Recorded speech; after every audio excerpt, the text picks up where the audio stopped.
new guy. Did you know we're the Phantom Thieves? Ryuji!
Hey, a new guy! Did you know we're the Phantom Thieves? Ryuji!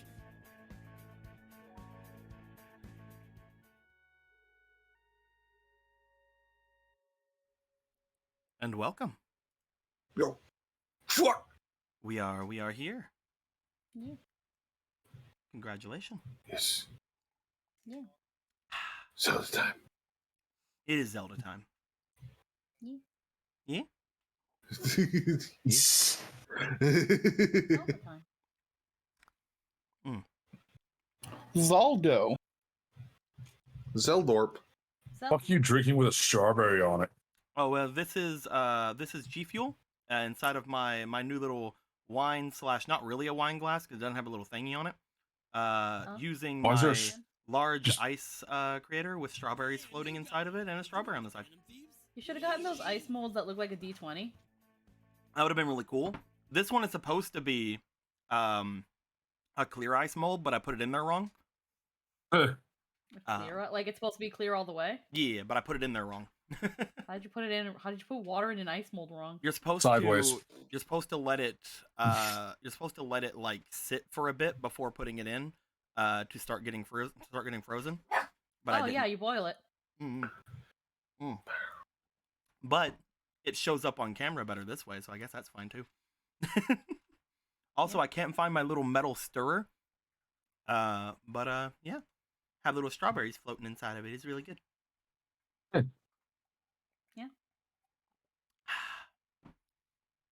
Why didn't you finish your strawberry? Hmm? Why didn't you finish your strawberry? I don't know what you're talking about. There's a strawberry Mhm. on there's the you cut the strawberry. Mhm. What? And you didn't finish it. I don't know. What do you mean? These are You didn't finish your fucking strawberry. they're the tippy tops.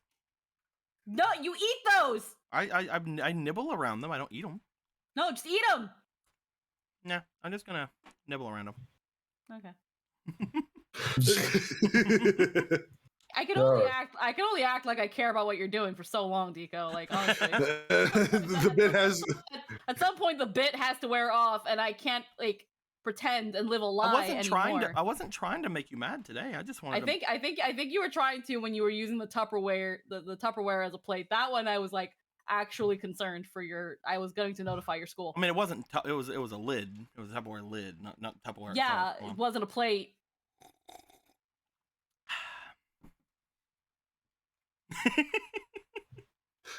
You say you don't need your metal stirrer. What's stopping you from using your not silverware? Because it's not metal.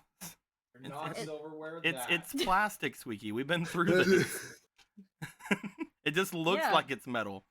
Yeah. This plate isn't even real. It's just plastic. Yeah, no, well, at least it's an upgrade from the Listen. paper plate you use. Oh, now you If fucking it holds- broke it. If it holds food, it's a fucking plate. You fucking broke it. Good job. It's almost like I put pressure on it. Yeah, I saw you. You fucking bent Oh, there's it like my a paper. stirrer. There's my little stirrer. Cool. It's freaking like freaking. That's a stirrer. Yeah, it's like a little metal coffee stirrer. I've actually never seen those. Yeah, it's supposed to. The reason it's flat right here is because it's supposed to Uh-huh. be able to get like some good things around the sides in case there's anything like sticking to the sides of things. Mhm. And you're supposed to be able to go around too. It's really nice. Is this your way of telling us that this is how Chefos cooks? This is how he makes all No. his meals? No. Chefos does good. Fucking put shit on Tupperware lids. We don't even know what Tupperware is, Eric. What is Tupperware? Oh, you mean horns? You know, What? the plastic of the Middle Ages. What? You didn't know No. before they had like metal tools and such for cookware, they would break and melt down like animal horns in order to make like spoons, silverware and stuff. Yeah. You wouldn't call that like early plastic, though, would you? Like, I didn't know this. This is a fun fact to learn. Now I can like say it to people Yeah. that didn't ask for this information.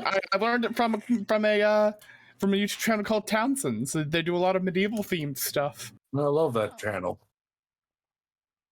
Those are cool guys. Yeah. Also, the G Fuel is called Maiden's Blood. Huh. It's the Resident Evil one. Made in what's blood? Lovely. It's the That'd be it's the cool. Resident Evil 8 flavor. Oh. There's no maidens in Resident Evil 8. No maidens, No maidens. no bitches. No maidens. I just want No to see maidens. I want to see the no maidens, but with lady, whatever the fuck her name. Demetresk. I guess. Vampire. Yeah. Vampire. The one with the big hat. Vampire hat. The thick mummy.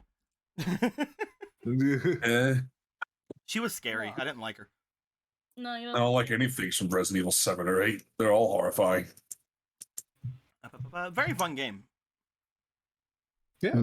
Had a lot of fun with those over on Let Them Play Games with me and Eric playing through all of Resident Evil 7 and Resident Evil 8 within a month of each other.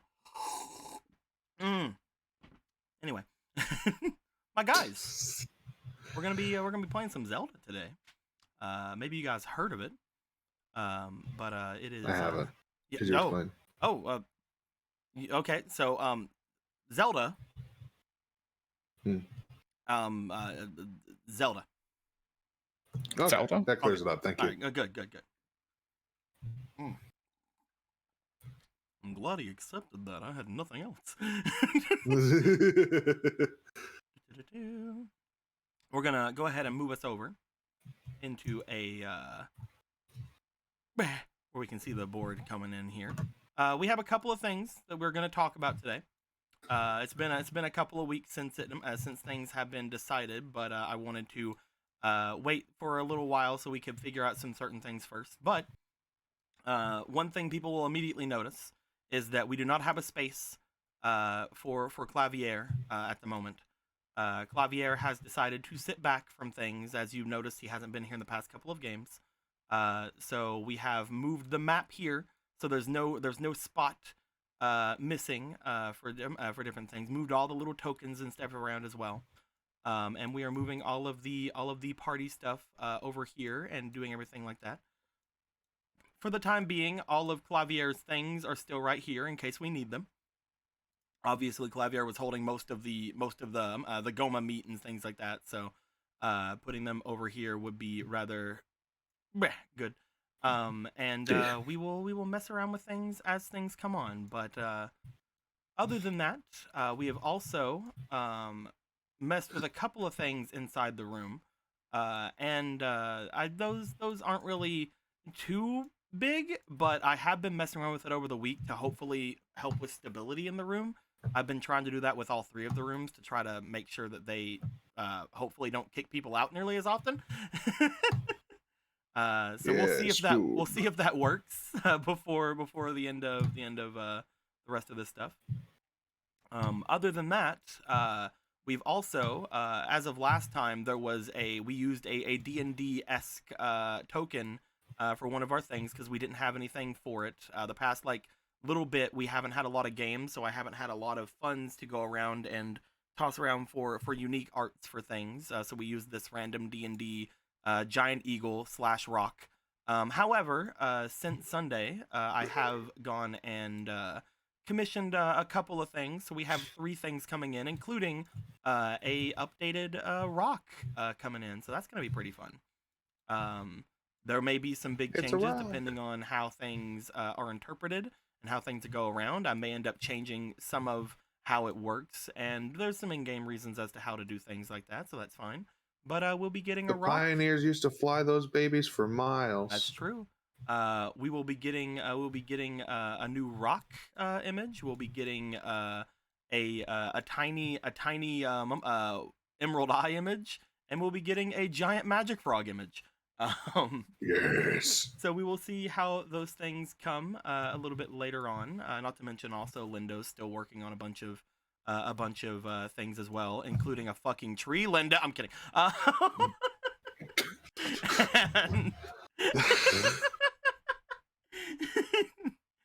It's like fucking fine. He goes and draws it in like 10 minutes and sends it back. we will see how things go from there. Until then, we move some of the party stuff over here. All of the NPC aspirations now have a new home off in this direction. The party stuff that they have in the caravans are right here. They can have it back whenever they get the caravans back. And when we start going things for today, we'll have to throw in some new hero points as well as some new goddess tokens and things like that for things that we have missed, especially because you guys are now back in the city, so you'll be getting a lot more than usual because you're in the city. With all that being said, who's ready to tell us what happened last time?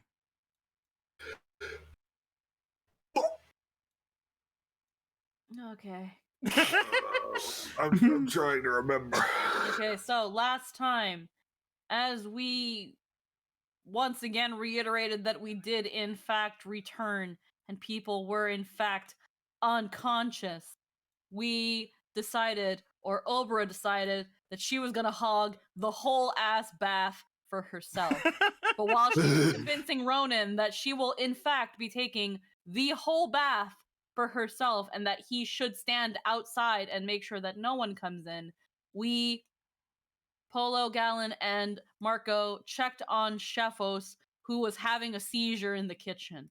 And the seizure they were having, as we went to check, and they were like, please be careful, I've spilled the soup, and I'm having a seizure. If you get too close, I might infect you. And it won't be fun. But someone at least please turn off the oven. And Marco noticed that it was a very big oven. It was perfectly Shefos sized, but not really everybody else sized. Shefos was able to talk a little bit more eloquently. He's getting their people speaking back, but they were demonstrating a lot of restraint to not annihilate us where we stand. So we gave them some privacy, and Polo was a sad. Marco was a little bit like wondering what we should do while also contemplating going to the Octorok in the middle of a night for a secret tryst to get his mace back, but then decided not to do that because it is in fact late at night. And then Gallon said, I'm going to have that bath I delayed a game ago. So when Marco went to do Marco things, like follow Gallon downstairs, Polo went to the other bath that was right here on her lonesome without telling anybody. And Gallon was like, I'm gonna get this goddamn bath. I need it, I want it, I deserve it. Gotta have it. I'm sorry, said Ronan. Obra specifically instructed me to let you know that only she shall be in the bath for the next half hour. And you can wait if you want. It's not like she wants to talk to you or anything. I'm gonna forget that. But you can't come in the bath. Goddamn. And Gallon said, well, fuck me, I guess. Except no one here will. I'm going to bed. And as Marco finally made it down the stairs to see Gallon go up the stairs, Marco said, I think I'm going to stay here for a second because something might happen. And then decided to also go upstairs. And as we I got my knob. Yes. As they proceeded upstairs, Gorthos and Zelda talked. And as Zelda opened her mouth, Ronan's involuntary need to pick up his violin and start plucking at them strings. I can't remember in great detail what they talked about, but I think it had to do with Ivori and just overall what's going on. How long do you think you're going to be here, Zelda? And she was like, I think I'll be here for until I don't want to be here anymore. Don't worry, Gorthos, everything is fine. And she totally kept avoiding answering some questions because Ivori could be watching and we can't have that. Gorso started feeling a pain in his void heart and decided that he might need some time. But in order to do that time thing that he needs to talk to Apollo, but he needs to find her first. Which is why we go upstairs once again to where Gallon, as he's walking back to his room, sad that he cannot have this goddamn bath, he hears a sheep eating shit in the other bathroom that he probably forgot we had. But we do in fact have it. Polo has now created a horn-shaped dent in it. Good fucking job, you dumb bitch. She runs out of the bathroom. She runs out of the bathroom, unknowing, making things 10 times more awkward. Although maybe it's kind of cute. Who knows? As her and Galen were in fact going the same direction, and I think we all felt that little bit of a cringe, and I kind of relate to you, girl. Me too. When you make a complete and total ass of yourself and you're practically half naked in front of your crush and you're ready to make an escape, but they're going in the same general direction. And then Marco was like, hi guys, I'm gonna just go to my room and then kind of watch to see what's gonna develop here. I want to know when that Nothing? happened to you. You never had like an awkward situation with someone? I've had like that, a friend or but I've not been almost Never- half naked when it's happened. maybe not that point, but I feel like everyone's been in a similar situation. Oh, definitely. So Where we're going the same direction. Yeah. So Marco decided to eavesdrop a little bit, but didn't get any of that sweet tea. But he said, I'm gonna stay here and see what happens though, because people have to come upstairs at some point. And at that point, Gorthos was like, I must find the polo. And I see her clothes are in this bathroom, and I shall follow these little wet footprints that lead to her room. And hi, Polo. I need to talk to you about this burning pain in my heart. I want to know what love is. I know you can show me because you've also been crushed by the agonizing pain of rejection. Right, Polo? And she's like, well, when you fucking rub it in like that. Yes, it sucks, but you find a way through it. And Gorthos, you somehow have evaded death more than anybody. Maybe you might even be a god for all we know. And he took that seriously. He took that personally. He took that seriously. And it was like an epiphany hit him. That maybe, just maybe, what if he is a god? So we picked up our wine phone and we called Ivory and said, Ivory, we know you've got some answers. We know you've been watchings. And she said, we're sorry. The number you dialed currently doesn't have the cake that she fucking requested and is still at Spectacle Rock waiting for you to fucking get here. Don't leave a message. Goodbye. And she hung up. And we could not feel the ever-present gaze of Ivory. She was gone. And Gorthos said, she's gone. I don't feel her. I can take off my pants and do whatever I want. I'm going to go do that now. And he did. He left. He was like, I know where Zelda went. She went to the Deku tree. I'm going to go talk to her with my pants down. And she's going to have to look at it. I'm pretty sure the pants thing What? did. But I'm gonna get some fucking answers. Maybe you should tell your side of the story whenever you volunteer to do the recap. Right now, it seems like the pants thing happened. So, Gorthos, pants over his shoulder, rocking with the cock out and ready to go, a whole new man, embracing the possibility that he is actually a fucking legend and a god, went off to the Deku tree. And Polo decided she should probably clean her floor because this is hardwood, and even if it is a magical house, mold is a very, very real thing, and we don't want that here. We don't support wood rot. Took her room and went to bed. Obra took Ronan's room, because of course she did. Hi, Ronan. I'm going to take your room tonight. I hope that you understand that this room is now mine for the foreseeable future. And Ronan said, okay. It totally wasn't offered by him. Sounds like someone else should have did the recap then, Ronan, because right now it seems like Oprah took your place. Keep going, Squeaky. And as Polo settled herself into bed, everyone more or less settled themselves into a bed, chair, or fucking floor of their choosing to sleep in. She had a dream. She had a dream that one day she was in the forest for some reason. And it felt very lucid, and she was like, what the fuck? Why am I being watched? I still have my clothes on, so it's not one of those dreams where you dream like that you're naked in front of a bunch of people. But I feel like I'm being watched. And at first she thought maybe this is one of those magic-y mumbo-jumbo dreams, and someone else has had to have had this dream, because it's not like we as the party have experienced weird things together in the night, or people have had shared dreams. But as she walks out and wonders, wow, that was sure a weird dream we all just had, nobody replied, which gave her anxiety. But instead of knocking on Galen's door, because that seemed like the very, very easy route and very easy way to excuse and get into his room, she instead knocked on Ronan's, because we should, you know, not be so transparent. And instead there was an Obra, and Obra was like, "You're not Ronin. But because this is my room for the time being, I will let you in here. You may talk to me if you wish for the next half hour." And they talked to Obra, where Polo proceeded to also do some wingman, and she was like, "So do you like Ronan? He's kind of neat. I think you and him would be very swell together. And I would make you guys more of those really nice fish that you guys can share. Also, this really weird dream, I don't understand it. I would like to understand it, but what do you think?" And she was like, "I think you should go and follow that dream. You could stay here if you want for a little bit. You still got 15 more minutes, but you should probably go check that out. But be careful, but follow your gut. You'll be fine. I believe in you." And Polo said, "Okay, I'm scared to go alone, but I will not outright express this desire. I will instead slam this door very loudly and hope that someone fucking hears me, and please wake up somebody and come with me to the forest. I'm so scared." But nobody woke up.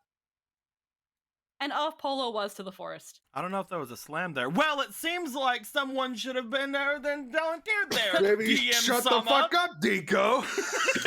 Maybe if you did the recap, maybe it Anyway, would happen. before you And were as interrupted by that guy, keep going, Squeaky. And as Polo went off to the forest to go figure out what shit was going on, I think Gorthos happened before and then it was Polo, but it doesn't matter the exact order right now Yeah, because it's I'm up to you. telling the recap. So as Polo went to the forest, as she reached the Deku tree, and she was like, "I need somebody to come with me. I'm so scared. Magic Frog, you're a bro. You're coming with me. Don't worry, we won't die, I hope." And they traversed the forest, Polo trying to find the exact moment and place in her dream. And after some searching, she did in fact find it, along with a giant fucking bird. And this giant fucking bird was oozing so much strawberry jello, that made Polo wonder, dear God, the slime's gotten it. It's slime time live up in here, and I only have a couple lightning arrows, but I'm gonna try to fight it. And she tried to fight it and broke her fucking bow. Good job, Polo. You did it. Now you're gonna die. Except suddenly dogs. A lot of dogs. Undead dogs. They kept coming in pairs of two. Hansel and Gretel, Tweedledee and Tweedledum, Mickey and Minnie, Donald and Daisy, Goofy and Max. Anxiety and depression. Anxiety and depression. Salt and pepper. Blue and magenta. Tits and ass. Beavis and Butthead. I can't think of any more duos, but the point is, they came in duos. And then suddenly this big fat dog was like, "Yo, sup, I only have one eye. How are you doing? By the way, duos, go bit the bird while I look at this person." And Polo was very, very confused. But after a while, she decided to touch the Wolfos, and that's when Final Fantasy XIV happened and the Echo activated, giving us the backstory answers that we so desperately needed, which we found out that it wasn't that Polo didn't kill all the Wolfos. She very much did. It's that they didn't put much of a fight because they were kind of possessed by the goo. So she still technically killed all the Wolfos. It's just the circumstances now make a lot more sense, because how is this little sheepy girl able to annihilate a whole fucking population in a forest? Either way, she did it, and the Emerald Eye was like, "You have returned to us our honor. We will serve you now." And she was like, "Can we do something about this bird?" And they were like, "Bet. You command us now. You are not only kindred, but you are now Annie, but now you are also Priscilla, if you've watched Fairy Tail. The point is, you command a bunch of dogs. Isn't it funny? The sheep herds the dogs. But Tish." And after annihilating the rock, and Magic Frog got yeeted into oblivion after a heroic move of self-sacrifice, but they're okay. The Emerald Eye and all the little wolfo doggos chased away that rock burb. He was like, "Fucking through the fire and the flames, let's go!" And he flew away, still leaking all of that strawberry jello. And Polo proceeded to pass out, probably scratched up a little, maybe a little bit bruised. She was thrown around a couple times like a rag doll. She's just a little sheepy girl. She can only do so much. She doesn't have a bow. Which we then proceeded to go back to the Deku tree, where Gorthos was like, okay, Zelda, you're gonna look at me right now. And she was like, I'm looking, but I'm really confused. And he was like, now, not only is Avori not here to smite us where we stand, if we were to do absolutely anything at this very moment, which we totally can, the fact that I am bones should not get in the way of that, my love. But am I a god? And she was like, no. And Gorthos was once again very, very confused, and he put his pants back on. She was like, you're not a god, Gorthos, but you are you were essentially created by demise, so you're kind of close, but you're also probably kind of primordial. It's very complicated, but no, you're not a god, Gorthos. You're not. You're not. But you raised Link like he was your son, and that was kind of cool. And Gorthos was like, I what? But after some time, Gorthos was finally able to embrace that little bit of himself with a bit of pride that he might not be a god, but he's pretty damn close, and he's still a legend in our hearts. And then Magic Frog was just 10 times his size. Eventually, everybody woke up. 10 times. And eventually, back at home, when everybody else woke up, Obra had now claimed Polo's room as her own, but chose to stand and assert her dominance while everybody woke up and said, "Where's our sheep girl?" And she was like, "Oh, she totally went to the forest, and she told me to let you guys know that for the next half an hour that she is in fact not here, and that I can have her room should anything happen to her. And I guess you guys can go check her out. I think she'll be fine, but I think she could be dead, but I think she's all right, but she might be dead." And Ronan and Galen freaking revved up their engines and ran to the Deku tree. And Ronan was immediately distracted, wholeheartedly with excitement, as Magic Frog was now 10 times his size, completely unaware of the passed out sheep girl that was now a sack of potatoes, essentially, on top of this frog. And as the frog said, "Ronan," except it didn't, and ran up to Ronan to give him hugs and kisses, that same bag of potato with horns just rolled right off that sheep and into the Gerudo's arms. And Gorthos was like, "I'm not a god, guys. What's going on?" And then there was a little puppy here going, "Ipe, ipe, ipe, ipe, ipe."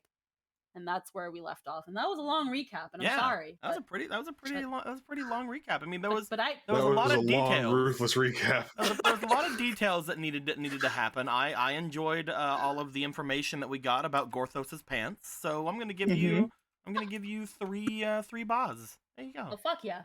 Hell yeah. 3 whole bars. 3 whole Hell yeah. bars. 3 bars. See, that's how you get more. Make shit up. I didn't make shit up at all. Gorthos is always pantsless. Don't you see it in the... I think his Kokenar never goes below the belt. No, Pants are of just- course. Pants are a way of oppression by the monarchy, all right? You guys would accuse me of twisting facts. Also, I used up this hero point. Okay, you can put it. You can just put it over here. I'll take care of it. With that being said, though, like Squeaky said right at the very end there was a little tiny chat with Obra, as she had mentioned, "Hey, yeah, Polo's probably off in the forest. Go ahead." And most everybody who had heard that, I believe the only one that didn't end up going is Marco. Who had heard that was going down, decided to make their way over and see what was up with that. As everybody did make their way over, again, everything was said there happened, and we're going to be starting off once again with everything that's going down right now. So, instead of starting off over here at the tree, I want to know what is going on with the last person who has remained here at the thing. So we're going to be starting things off with Marco. Why must you do this to me? I'm also trying to find Obra. I can't find her. She's over on the table. Where's she at? Oh, there she is. There we go. I found her. Good job, Deco. Marco, you spent a lot of your time that night trying to overhear things So you overslept more than the others, so you didn't get to hear the information that Oh boy. Polo is off in the forest. But you are waking up for the morning. What would you like to go and do, my dude? He's gonna go all the way down to the basement because it's like we have a bunch of people down there that are like probably gonna be very confused. Very much so, very much so. So it's like, someone's got to explain what the fuck's going on. Marco, you go to make your way downstairs. While you're doing so, before anything, because I almost forgot to, we got a couple of donations going in. Pale Shadows says, it's been a while.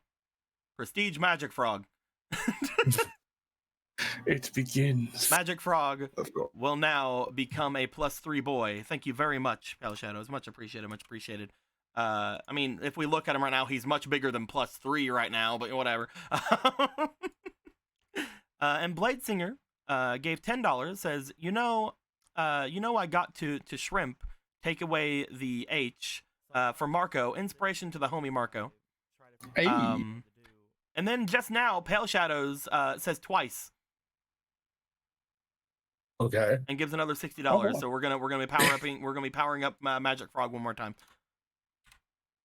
Oh boy. With both of those prestiges onto the Magic Frog, thank you very much, Pale Shadows. Much appreciated, much appreciated.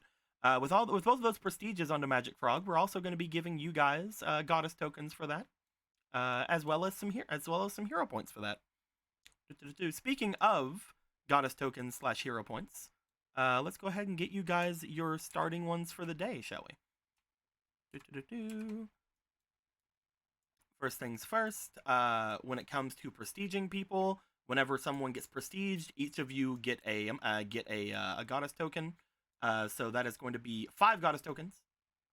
2, 3, 4, 5. And because I just made it up right now, each of you are also going to be getting a hero point. Hooray! We can be stupid. Each of these, of course, will not be fleeting ones. Right now it looks like they are. I'm going to change their colors very quickly so that they are not confused as such. Perfect. But because you guys are starting off, every morning you guys will get as many as you guys are in party members. So of course you guys are getting another 5 fleeting goddess points. You guys are starting off in the city. So because you guys have finished basically everything off in the city, except for I think one thing, you guys are also going to be getting an extra 4 more temporary goddess points.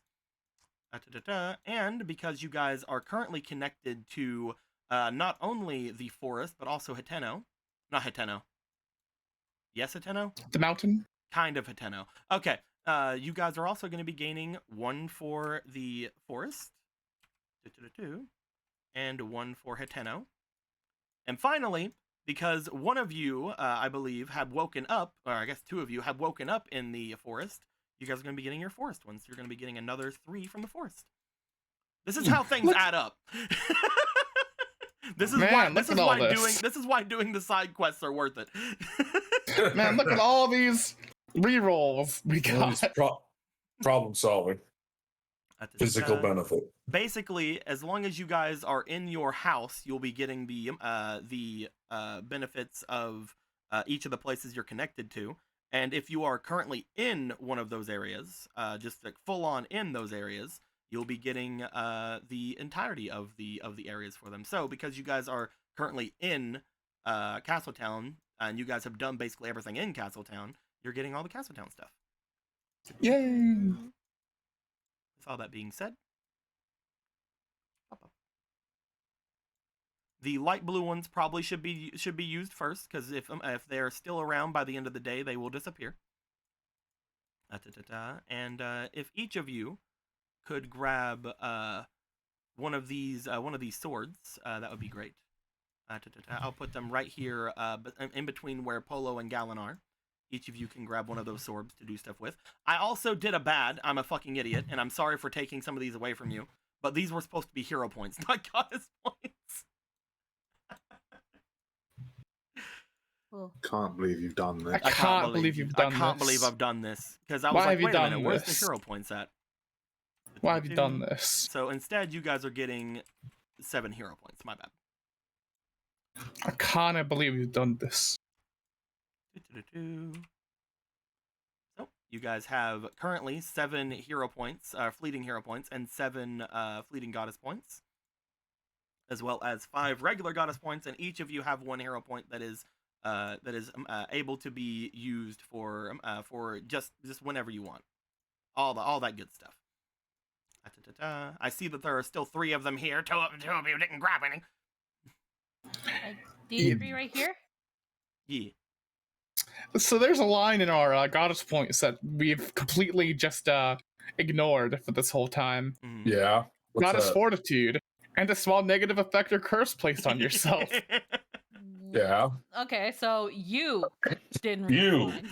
Didn't. Yes. This does say a small negative effect or curse. Yeah. Depending on the type of curse, that is not going to be effective, especially if it is continually on you by holding onto a cursed weapon, because that curse is on the weapon, not technically on you. But this is more like blips out of existence. I would assume that the crystal curse thing would be. Yes, that would be what the goddess's fortitude would be stuff for. Yeah. Well, sucks to suck. We will remember this for the future. Speaking of all of that, thank you guys very much for being patient when we got all that stuff settled through. Marco, you would have made your way down into the main area here. Upon doing so, you would see that several people are now up and at 'em doing their things. You will notice that most of the Zora are not in here. I wonder where they're at. Man, I wonder where they're at. I wonder. Fucking freeloading ass taking our fucking bath. Fucking. I bet they didn't even turn it on. You guys know. You guys would be fairly sure you would understand where the Zora are. But Yeah. you also note that some people are not around who were here last time you were here. They left without saying goodbye. Those bastards. And not you. Get out of here. This little guy needs to go back home. Actually, oh yes, no, you. They're gonna kill it. Other than that, these guys will also not be here for fairly obvious reasons. What? What? Would also not be here for fairly obvious reasons. Would also not be here for fairly...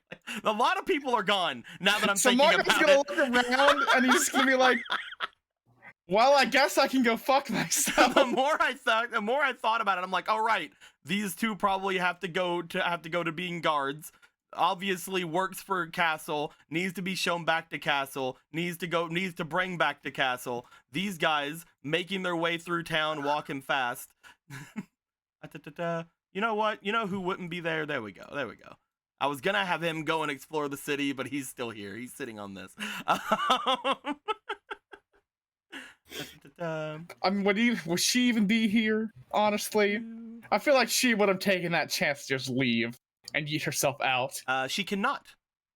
Oh. Because she still has people inside of cards for you guys. Oh yeah.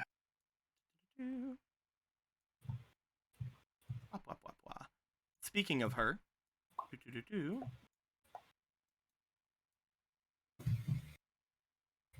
Marco comes down ready to give like a big old speech of telling everyone where they are, and it's just completely empty and he deflates. Oh, actually, I feel like he would also be gone. He is. As you step in, you note that Rocket is looking as if he's about to go into the archway. Hey, Rocket. I guess everyone left. Oh, hey, Marco. Oh, I see you're awake. Yeah, everyone seems to be gone. I must have slept in too long. I'm pretty sure that everybody had something they had to do. I was told that there's some interesting things on the other side of here, though. Oh yeah, that would be the cave that's connected to the temple we were at. Mm-hmm. Why were you going to go in it alone? Well, they said something interesting was in there, so I was gonna go in there. I see. I mean, I guess it's not immediately dangerous. Should I not go in there? If you want to go check it out, you can. I don't think it'll be too bad. Because it's obviously, if there's something wrong, then you could immediately just pop back in. You see him like look over to the archway and look back to you. I was mostly gonna go and see if you guys left anything behind that you needed to bring in. Yeah, we do have all that stuff back at the forest out there, but we don't have a good way of getting to it without the ferry. It's just look around. The ferry's obviously still over here. So yep, you see Aster. you see Aster and Z are over in the corner. They seem to have stuck around where Clavier had brought them before. You see that that they are giving a wide berth to Clarity, and to a smaller extent Argo. But they're over there. They're over there chatting. I'm surprised. Did Jason and where did Jason and the other two go? Oh, they said something about having to tell her dad. Something like how the last time they left, apparently he was really sick and she felt bad. You remember one of the big things with Jason yes. is... I do remember. I'm just like, I'm surprised you didn't try to eat herself into the cave. She's like, here I go, yeets. Avoiding responsibilities. I was gonna actually talk to her about that. Oh well. So they're off at the castle. I think that's where they were going. The merchants have left. I'm guessing all the Zora are in their bath, probably. I'm gonna assume that. He shrugs. I don't know. They're a mystery. Assuming all the fish people are in the water like fish. How Then- dare you? Racist. Also, I forgot to turn this on. Then, all right. Then I guess for now, you and me and one of the fairies, we can go and get the cart settled. Probably take those back to Hateno and then come back here. If you think we can do that, I was just gonna check out the dungeon and see if you left anything behind. You're right. Let's Marco, check it on- immediately comes to you. All of that gold and platinum and everything that was left behind that Polo said was like currency of her people. You remember like a couple of the rooms that were around in there that still had potentially some things in them. You remember? You're right, Rocket. You remember the doorway that you guys didn't open before? You're right, Rocket. We need to go check those out. Though we should check on. Were they oxes or were they horses that were drawing our wagons? I believe that they were horses, were they not? Yeah, they were probably horses. I believe so. Party, do you guys have any objections to that? I'm pretty sure that's what it was. Horses? Yeah. That were drawing your 3 carriages? Yeah. Yeah, I'm pretty Yeah, sure it was horses. Totally not yeah. Chocobo. All right, so we should at least check on the horses to make sure they're not dehydrated and such. And make sure our stuff is still there. Then we continue checking out the rest of the dungeon. That sounds like a good plan? Yeah, sounds good. All right. You're gonna go straight into the. Oh no, you're going over there. I'm going to Aster. We need Aster to teleport us. You walk over to the 2 fairies who seem to be chatting. As soon as you start making your way over, the 2 of them turn over. Oh, Marco. Hey Z. How you feeling? I'm feeling a lot better. I don't know really what happened though. I know we were walking at one point and then everything disappeared. I was trying to ask Clavier what happened, but he said he kept talking very high pitched, and I honestly, it was hurting a little bit. It's fine. Something about a big spider? Yeah, we fought a big Goma. It was like a big crab-looking. Oh, you did make it into the Monster. boss room then. Kind of. Well, before that, we all got caught up in a blood ritual that involved cards. So Squeaky, I know you knocked this over, but that's actually kind of funny because Z would definitely they're be like sleepy. flying around, but like you They're would note sleepy. you would note that as Z is flying around being all like voo, voo, voo, that Aster's just like Yeah, I did that. I had they're Acer, just like, very slowly making their way over. They're like, yay, Marco. Yeah, they got caught up in a weird blood ritual thing that involved a lot of cards, and it was very weird magic. I was going to explain that to everyone because I was sure people were going to be like, what happened? But I guess nobody cares enough to figure it out. Well, Clavier was telling everyone some things, and I believe starts looking around. a lot of other people who kind of knew a lot of things were still around. Koro was really going around telling a lot of people some stuff too, but they stopped listening to him after a while. In the end, I That makes believe it was that You see him kind of looking over toward the bass. I believe it was that diamond spear guy that got everybody more caught up, but I didn't really want to go near him. That's fair. I think, though, now I think he's fine. I think he's more of a friend now. It seems like the titular diamond spear was messing with his mind, making him someone else. I see. And now he's good. Also, hello, little, I think they said your name was Aster? Oh, hello. Sorry, I wasn't talking because you were talking. That's fine. Nom, nom, nom. You Do see you, that they are still very sleepy seeming. Do you think we could get your help? We need to go, me and, my friend over there need to go back into the dungeon and back out of the dungeon where we were at so we can check on our carts. Oh, what do you need me for? You have the ability to teleport us, don't you? Yeah, I guess. Yeah. We just need your help for a couple of those. Check on the horses and then back to the dungeon.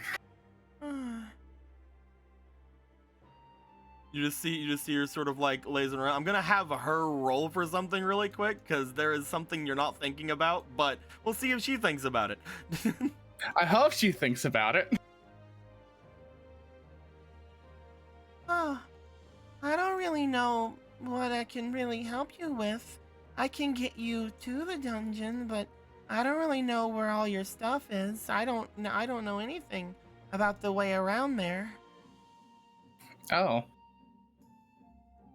Whenever I teleported you guys, I threw you guys all in the water, remember? Unless I you want do your remember that. carriages and horses to be thrown in the water. No, I would like not that to happen. All right, then. You're also pretty sure that there have been some strange magical effects on her. For whenever she would use her abilities, she seemed very much exhausted. All right, then. Do I remember if we could even go back into the dungeon from where we had the tunnel collapse? The tunnel seemed to have collapsed the last time you were there. Who knows?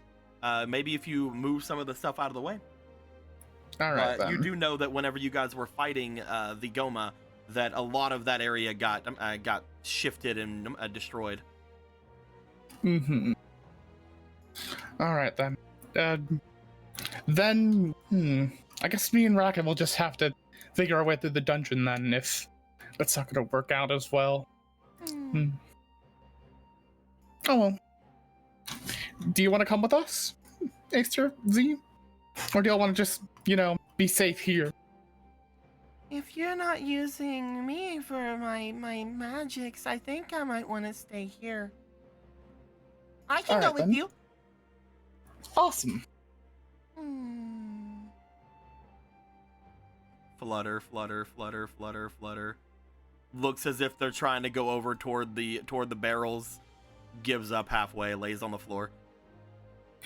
Marco's gonna go ahead, scoop, and onto the barrel. There you go, little guy. Lays on the barrel. All right then. It's time for the dream team of Z, Flutter, Marco, flutter, and flutter. Rocket. This'll be fine. This'll be fine. Does our human friend over there say anything? He's just hanging out, man. This place is rather big. You do know that, so like he wouldn't have heard a lot of the conversation you're going with. Mhm. If this is the group you're wanting to go with, like you and Rocket with Z to provide support, however it is Z does. Yeah. If this is the team you want to go with, hell yeah. Fuck it. You guys move into the archway. As you do, you guys will be transported into the cave in just a moment. While you guys are doing that, let's go ahead and move back over to the Great Deku Tree. Thank God. Ronan, Gorthos, Gallon, the three of you are inside the Great Deku Tree after hearing that Polo had made her way in that direction. You guys did immediately find Polo, as well as a giant magic frog, which is large enough that Ronan can actually be on its back. So you know that's kind of interesting. At which point, Gallon, you did stop Polo from falling off onto the floor whenever you had gotten here before. There's also a tiny dog that appears to have one of its eyes closed due to some sort of an injury, and all of you would recognize a glowing green eye on said dog. As you guys are here in the Deku Tree, you guys take it away. Polo, you were still asleep. Yes. Potatoes. You see, a giant magic frog and a little dog are very interesting. All right, let's take Polo to a bed. You scoop up Polo. Where would you like to take her to a bed here in the Deku Tree? Or would you like to go Aren't these beds super fucking small? No, they're not small. They're smaller than the ones you guys have back at home. But they can fully fit like one or two people on them. They're like, think of them as like slightly larger than like twin sized. For a Kokiri, they're fucking massive. But for you guys, they're like maybe a full size mattress. Whereas like your guys' place are like kings and queen size mattresses. Yeah, that sounds nicer. You want to start making your way back into the area over here? Yep, up the Polo goes, back to the bed. As you start making your way over, Gallon, upon you going off, you do feel as you carry her away, there is a small pulling on the back of one of your clothy legs of your clothes. You hear. It's grabbing your cake like, "Arr!" Oh no! Yeah. It's so cute. You should let go of that before I incinerate you.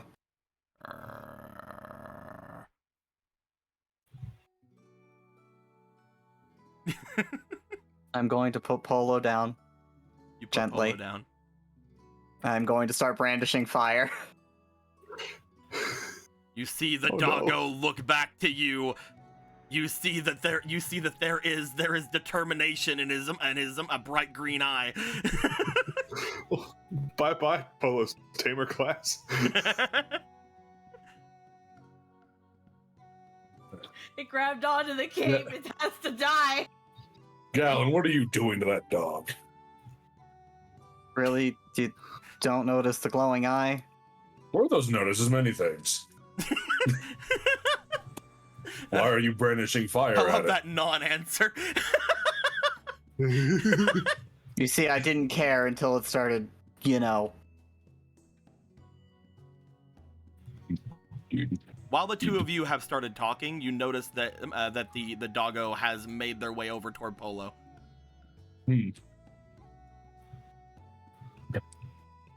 Apollo It made seems a to be. new. It seems to be standing in between. It Right. seems to be trying to like stand in between the two of you, Galen.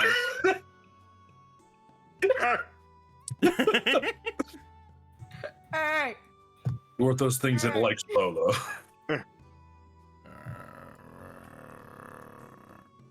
Yeah, and she needs to rest. It can come with if it wants, but it needs to get out of the way.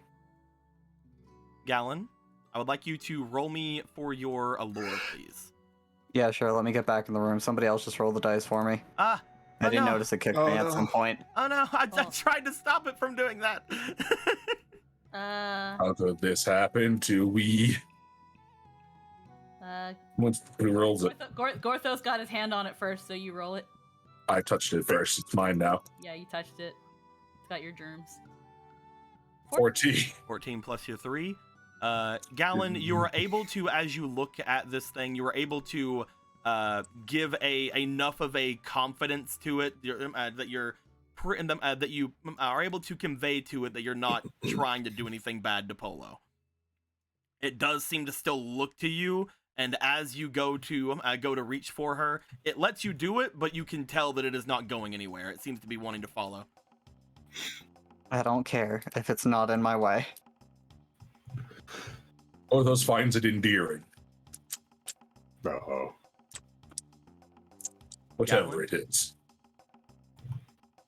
Do you want to pick Polo back up? Yeah. You pick Polo back up. You hear a slight growl, but he doesn't go after your leg this time. As the two of you start making your way toward the staircase, you do note that the Emerald Eye stops at the top of the staircase for a moment, looking down as if he realizes the magic therein. So you're gonna be like, I cannot climb the stairs in this form, and I am too small. They're too big. He's you know, just- how, like those. He's just never left the forest. Alan looks at it for a moment. Fine then, stay here. Walks. As you start walking, you get to a point where you start to take the turnaround.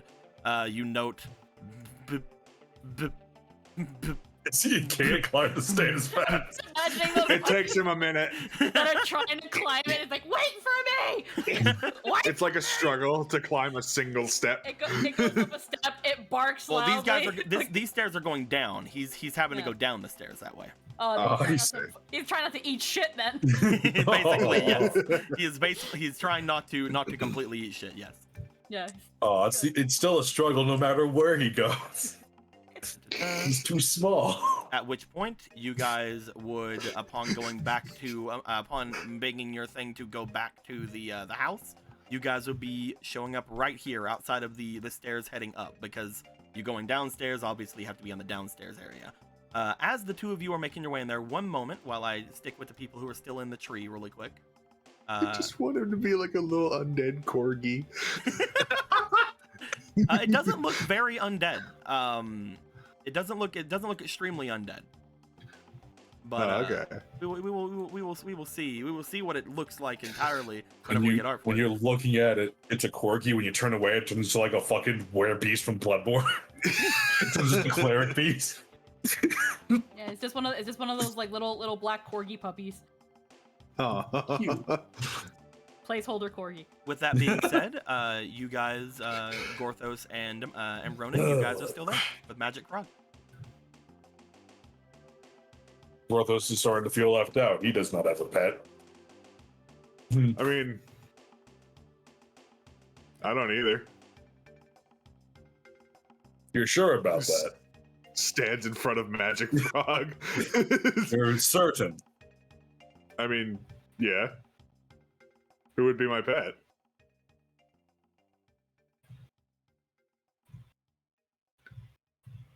You're too precious for this world, Ronan. I'm just imagining as you say that, like you get a nudge from Magic Frog. He's like, "Oh, not now, Magic Frog. I'm talking." I just imagine the tongue like coming up to Ronan and just snapping on the face, but then it's stuck You there. see, like, you see "Not now, Ronan Magic Frog." standing there, and like the back of Magic Frog's tongue is on the top of the head thingy, and it's just like laying there.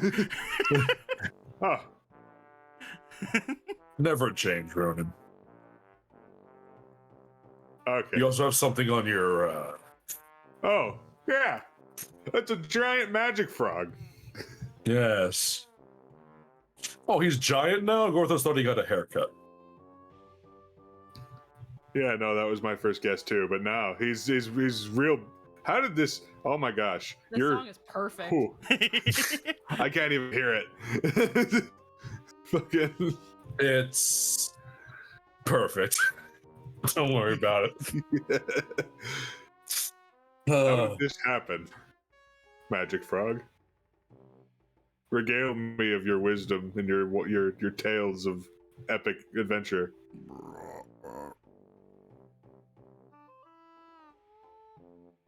I see. I feel like that needed a bit more echo. Hold on. Yeah, you're right. You're right. Hold on. Hold on. It didn't do it. Why isn't it turning on? Hey. No. You can do it. My things aren't working. I have to turn on. Give it the gravitas that your adventure deserves.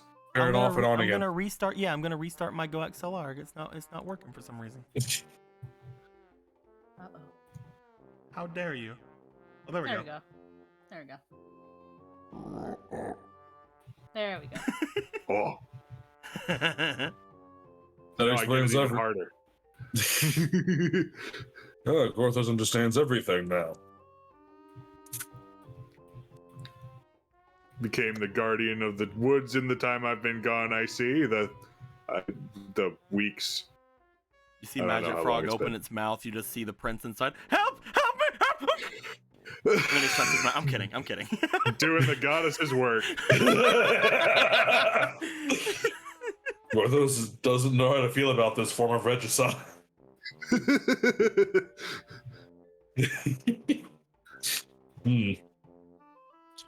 Well, the Lost Woods are a place of wonders and nightmares. I'm sure that this is an act of one of those things. It's that I think it might be the first one you said. That makes sense. Well. Huh. I don't really know what to do right now. I'm kind of just awestruck. We should probably check on Polo though. Indeed. We can't take him to Death Mountain.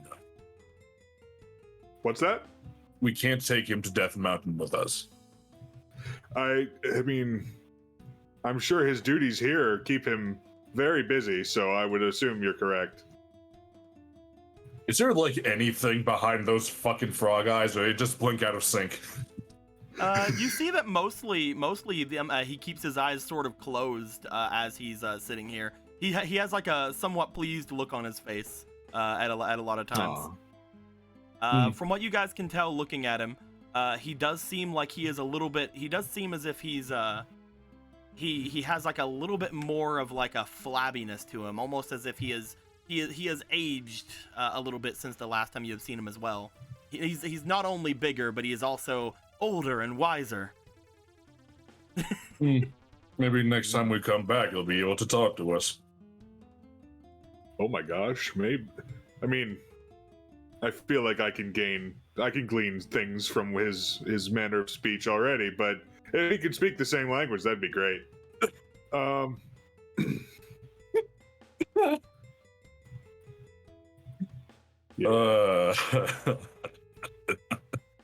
As much as I'd love to stay here, we probably should go. We should. We really should. Oh dear. So much happened last night. And this morning. Do you guys want to start making your way down the stairs? Yeah. Yeah. You keep up your elderly guardian ways, Magic Frog. I'll be sure to see you again soon. At least for me. As you guys start making your way down, before anything, Gallon, where would you guys have started heading up? Upstairs? Oh yeah, straight to Paul's room. Okay. We'll get to you guys in just a second after I do this joke really quick. As Gorthos and Ronan, you guys come down. You start looking around like, oh man, we should probably go to these other things. You guys hear like a kind of crashing sound upstairs. The heck? Was that?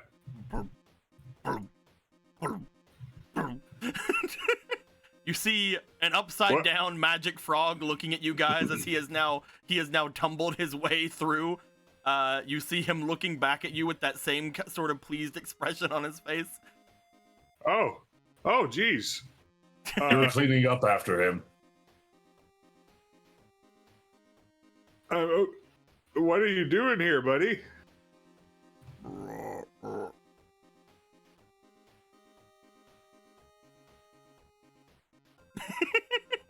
Fascinating.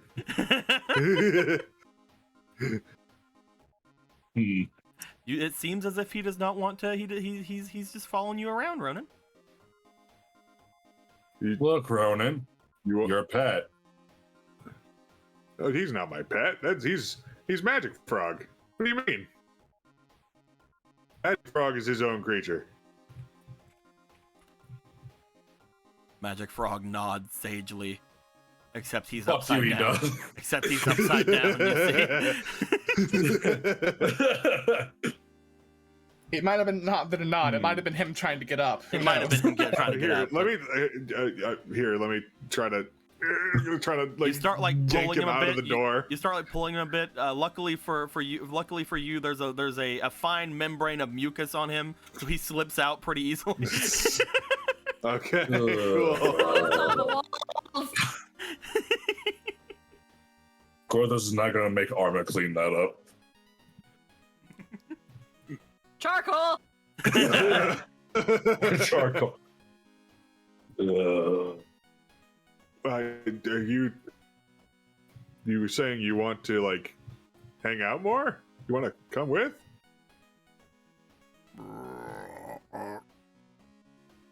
Gorthos wonders if he can pull a cart. He just starts hopping with the cart, knocking everything away. I was gonna say Gorthos has had better ideas than this. He admits it. a frog pulled carriage sounds like a disaster. It really does. It's fine. Just get him like a little wheelbarrow to put his back legs on. He'll just pull it with his front legs. What are those things called when you put those like big fancy things they put on the backs of elephants? Palatine? I maybe. I don't know. You know what I'm talking about? I don't know, but they're like the freaking mount seats. Yeah. Put that for the frog. Well, I mean, Well- if you're thinking that your duties will, if you think that this forest will be safe without you, then sure, I'd love to have you along. Gorthos, as Ronan is still under the assumption that this frog is in some way magical and coherent about things, for a moment you can feel yourself almost wanting to burst the bubble of just like, Ronan, he's not magic. Things don't happen like that. It's different things. However, you do see as soon as you start getting those thoughts, Magic Frog's eyes slightly open, and you see his neck flappies as he starts going, and they begin to like jiggle around a little bit. And as soon as it does, you guys see sparkles happening from the stairway. As the sparkles happen around, the mucus is cleaned. See, he can clean up after himself. Thank goodness his bandages or Gorthos' jaw would have fallen off.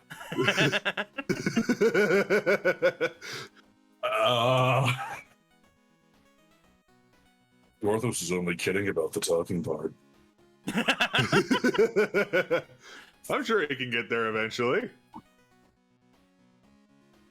Has Gorthos ever fucking come into contact with something like this before? Nope. Cool. I can tell you with certainty. Sometimes, Gorthos, you're like, man, have I seen something like that? And it's like maybe in like your time, like you could maybe think of something like, I just forgot. Here, you just have a distinct thought of no, I've never seen fucking anything like this. I can be very sure. Gorthos has never seen a meme before. Whatever the fuck this giant frog is, I have no idea. Gorthos can safely say with all certainty that he has no idea what is wrong with this frog. But it is magical now. Well, this was pretty certain it wasn't magical at first. It has somehow become magic. And he's confused as to why. But it does not want to eat Gorthos, so Gorthos doesn't mind if it stays. Especially since it cleans up after itself. Look at that. Yeah. No, you don't have to do that, Ronan. Gives a hug to Magic Frog. You hug Magic Frog. Magic Frog sits there, its eyes closed. It lets off a little as you feel just the little like neck area of this thing kind of vibrating slightly. Almost as if the frog is purring. We need bigger doors if we're gonna. Gorthos will start taking measurements after we check on Polo. Right. All right. You guys want to start to head upstairs? Let's do that. Gorthos is still pretty certain it can't survive on Death Mountain. Gallon and Polo. Gallon, as you start to make, you start to bring Polo up here. You do see that again. Every couple of steps you take, you do see the Emerald Eye takes like the steps and looks at you. You feel this looking on your back as you make your way through. Eventually, you just ignore it. Oh, I was ignoring it from the start. Imagine he just shuts the door on it.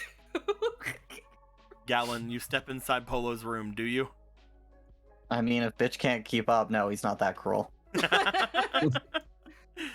He dies. I ain't no helicopter pair. You bring yourself into Polo's room. As you do, the emerald, the tiny pupper that's definitely not the Emerald Eye steps inside as well. And yeah, you go to lay Polo down. Yep, into the bed she go. You lay Polo down. As you do, you see this dog seemingly latch on to the side of the large bed, trying to get its way up. He'll help it. You help it up. It looks back at you. Narrows eyes. You see that as it sort of blinks, you do see that both eyes are actually in there. What? I didn't want you ruining the bed. Step, step, step, step, step. Lays down.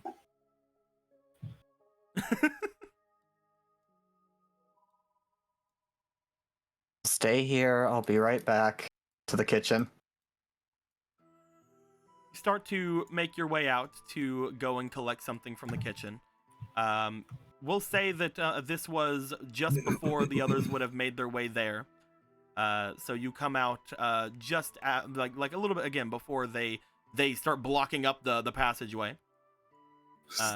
You step into the area. You see that Obra is just sort of sitting at the table, seemingly just having a bit of a chat with nothing in particular. You can't see anyone sitting there.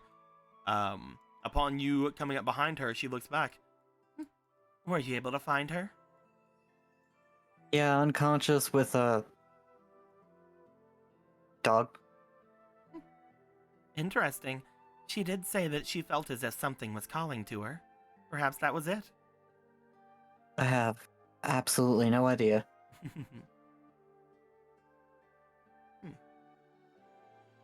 That does beg the question. Why is it that I was able to sense this and not you? You are like me, are you not? Are witches outside of the Zora really not that in tune with their senses? I couldn't rightly answer that. I've generally been under the impression that I have no talent, and most of what I got was grace of the goddess. No talent? Not from what I've seen. You were able to take out that Goma before, were you not? Not to mention, you were able to stop that other witch from taking all of your friends. None make of that your was way witchcraft. through. It wasn't? And no, I didn't use a bit of it. Oh. Very strange. And what did you use?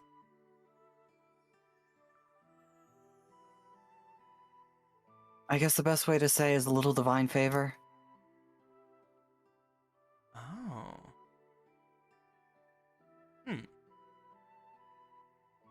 Very interesting. You are not only a witch, but you are an oracle as well. Though Yeah, that sums it up. I suppose calling you an oracle now would be a little bit preemptive without knowing exactly what you can do.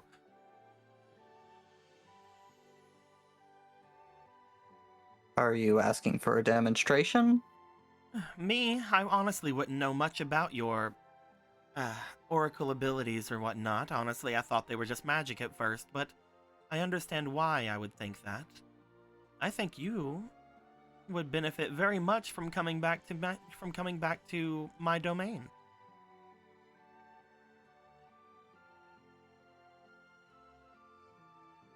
If you want to elaborate, you can walk and talk, right? I suppose.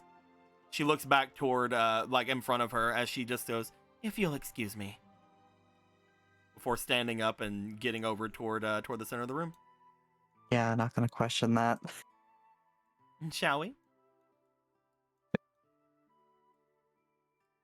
Go into the kitchen and start collecting some things. Start making your way to the kitchen. As you do, you pass by this area where you just see Clavier speaking with Larry and Barry, but you also see just this sense of magic coming through this area where he appears to be talking to more than just the two of them. You can only assume from the look of like honesty and kind of like determination on his face that he appears to be currently in contact with Volcircuit. There's some alone time. Interruptions don't seem to go well with that. As the two of you make your way into the zone here, you begin to collect some things. Yeah, just grab some plates, put some like fruits, some brecky stuff on it. Grab like a leg of fucking meat for the wolf. Most of the basic ingredients of this place you already know usually can come to you. However, usually it is Chefos that has to do things. Unfortunately, as you start looking through the cabinets, you can only find the stuff that is already here. That being said, a couple of the things that have been being grown in the other areas have been duplicated since you guys have left. So there are a couple of fruity vines, as well as some mighty banana. And some grapes going through this area. All right, there are also hardy oranges and carrots over here. Cool. That's more grapes. Hey man, we planted a fuck ton of shit before we left. We were like, we got 2 plots of land, Bloop, bloop. and then we should be unlocking 2 more plots of land at some Bloop, point, bloop. maybe. Also, did you mean to say oracle or sage? It is called sage. I believe. Oracle Yes, is you're for right. You're right. minstrel. You're Yeah. right. You're right. You're right. That's my bad. I was a confusion. That was my There bad. we go. So you do know that there is quite a number of fruits that have been added to the main area of this place. It seems that Chefos or somebody else around here, potentially charcoal or whatever, have been at least going into the gardens to harvest them regularly. Oh. These will go on the plate then, since I don't know how to do the magic. As you begin to collect things again. You ask for elaboration, but mostly I just say your particular collection of skills may be very interesting to my mother. You know how we Zora are extremely connected to that of the mortal goddess and the other parts of divine.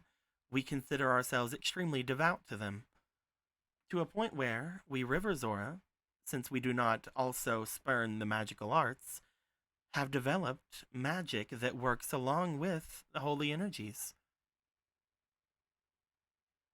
If you truly have a talent for both, my mother would love to speak to you. Well, when we're all around the area, which we inevitably will be.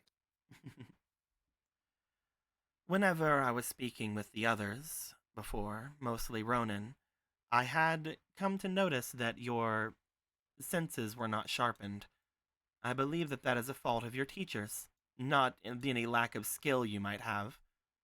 Though, I guess I'm not someone that truly can see such a thing in someone. We Zora believe that your starting skill does not matter. It is how devout you are to your studies.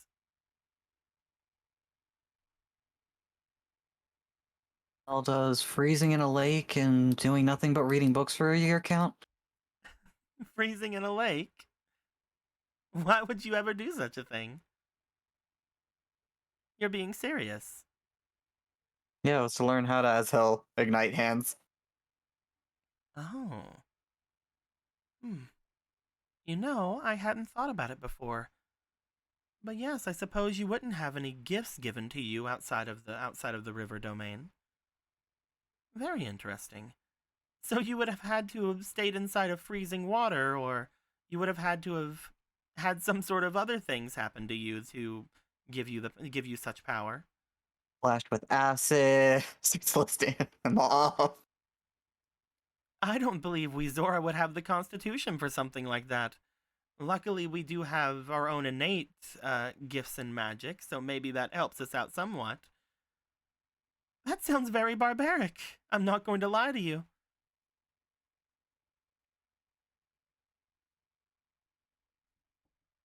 You're not the first to say that.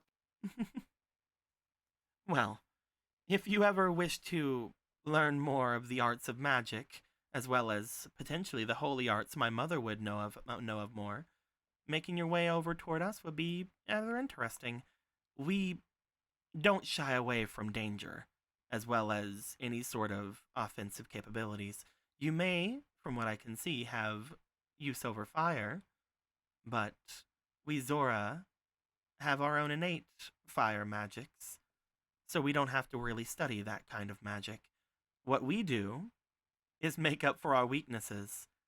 We note that our sister tribes do not like us very often, so we find ourselves drawn toward things that are much more, well, able to keep us alive. She raises her hands. As she does, you see slight sparks appearing between, like slightly above her fingernails. If you ever want to know more, I'll be here. I really should return to my conversations, however. Would you all mind if I were to take something from here? Can't think of a reason why. Go ahead. Wonderful. You see that she makes her way over toward the large amounts of things over here, and she takes one of the wild berries, one of the little things of wild berries you guys have, and makes her way back out. Whenever you have One time. thing. Hmm? I guess the only thing I didn't have to suffer for was, as he'll make a little gust of wind. You didn't have to suffer for something like that. No. Then how did you learn it? Shrugs. Oh. Very interesting.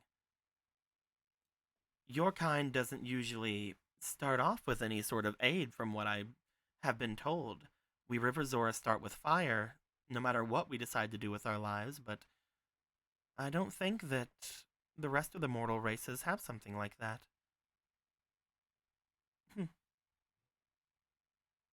Been a mystery since it was pointed out to me. Given I don't have any answers, shrugs.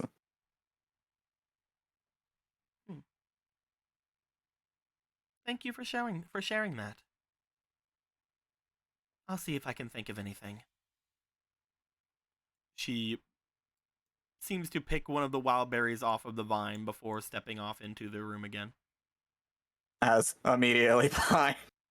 You start making your way. As you do, you see her sit down, and she goes, "Now back to what we were talking about." Before you make your way through, as you then carry your plate full of food into this area, you see the tail end of the conversation with Magic Frog, as Gorthos and Ronan are standing there with a giant frog. Make way. Oh, sorry. Scoots. Broom, broom, broom. Thank you. Think of the wiggle from like Ocarina of Time, whenever the big Zora man was like trying to wiggle out of the doorway. Wait. Oh. Eyes. Magic Frog just eyes the fruit and it's just like food. You guys would note Gallum making his way up, most likely toward where Polo is. After you guys had just said that you wanted to check on Polo. Yeah, sure. We'll, Also, just because I'm just gonna put this in RP chat because it's the only thing I can fucking think of with Magic Frog and Ronan. Oh my fucking god, the Merle. Also, the thing you were talking about might be called a palanquin. Palanquin, thank you. I thought it was a palan something. Oh my god, that's amazing. A fucking Murloc Knight. That's amazing, Jake. I gotta get fucking running some metal armor. Ronan's I final have form. metal armor. I have dragon. I mean, like a matching set. Do you guys start to I make your see. way up? Yeah. Sure. As you guys go, you see that it does take Magic Frog a little bit longer to get up there, as he is squeezing his way into this place. He seems very malleable though, so he doesn't look like he's uncomfortable at all doing it. He's like a cat. He just fits everywhere. It is somewhat unsettling. Is this what it feels like to be an insect? As There you we guys go. will take slightly longer to get up. Ronan, you step into Polo's room. As you Ronan. do, not Ronan, Gallon, you step into Polo's The other room. end. Uh, Other ends is. Polo. Another Ian. Polo, would you like to roll me really quickly for your... For Could you my, do am I resistance, waking please? up? Resistance. Oh. Step back in. The room's covered in blood. Great D20. The dog is That's a laying there. one. That's a 0! Meow, meow. As you're fine. Gallon, you make your way in. Polo has not woken up, not even looked like it's even close to waking up. Oof. That's okay. Just gently clear this off or put these in fucking drawers. I don't know. Get the fuck out of here, whatever you things are. Get out of here. Boop. Put the boar meat on the ground for the dog. If you're hungry. Looks at you, goes to the edge, looks over, looks back at you, narrows eyes. Woof, woof. You're not getting the bed dirty. It hops down. You see it stumble a bit as it does, and then he makes his way over and starts like grabbing at it. You see that Yes, at first he tries to jump up with it, but then he fails immediately. So he just lays down and starts eating it. It's too heavy for it. He's got tiny legs. With the When I way grow that up, you'll with- be sorry when I grow up. with the way that this ability in particular is working for Polo, he does not have access to a lot of his strength or anything whenever Polo isn't telling him to do anything. He's just fucking Shomoro.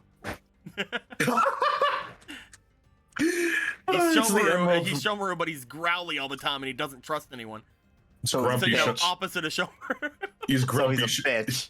He's fucking Bizarro Shomer. He's Yasha.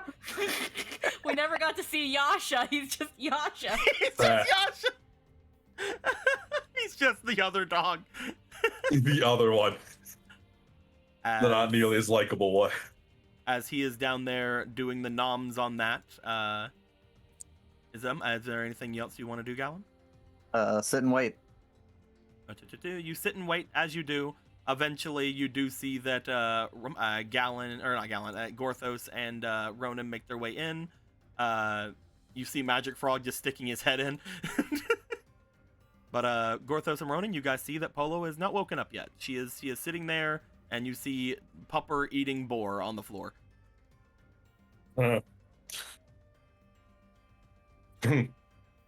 She must have had quite the tiring night. Yeah. Well, we'll find out when she wakes up. I was just unsure what she did after Grothos left.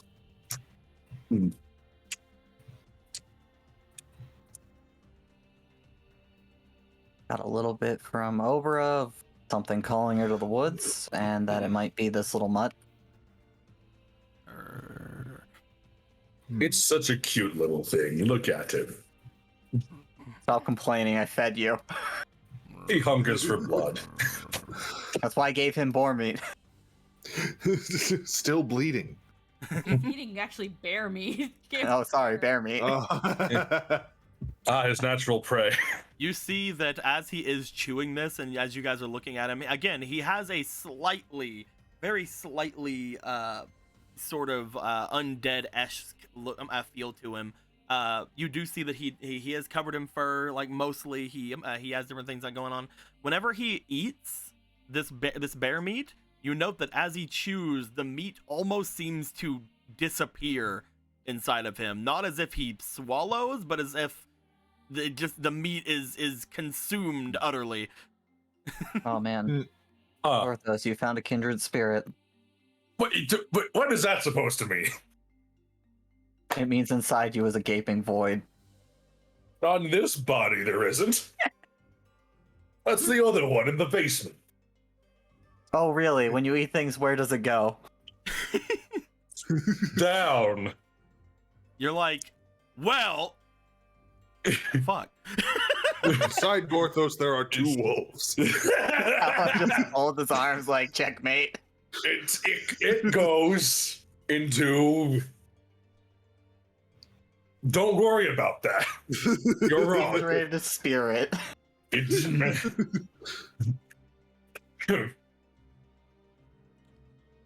Don't be upset because I'm right. Gorthos will be upset about whatever he wants to be, including that. Polo, perform me one more resistance check really quick for reasons. Let's go before they start thinking that the dog ate my soul. Well, it just sits on the bed. Yeah, you should really hope so. I might annihilate it. That is a 12. Yay. You do feel, Gallon, that there is some slight stirring happening above. As soon as that stirring happens, you hear a slight howl coming from the foot of the bed. As that howl happens, Polo, you wake up. From that interaction, it almost seems as if the dog woke Polo up. Oh, look, he's learning how to howl. Oh. Is this an old dream? Hello? And you were there, and you were there, and you were there. Definitely there, not a Matt. dream. Well, it could still be a dream. Pinch yourself, Polo. Huh? What? Orthos is kidding. Don't glare at him like that. Polo, I have to ask you a question. What? Now that you have woken up with that resistance check, we talked a little bit about a certain thing with your doggo. How many hearts are you donating right now? I am donating. 1 second. I have a temp heart here. I don't know if this one Oh counts. god, it's a vampire It does dog. not. The temp heart does not count. I am donating 3 hearts.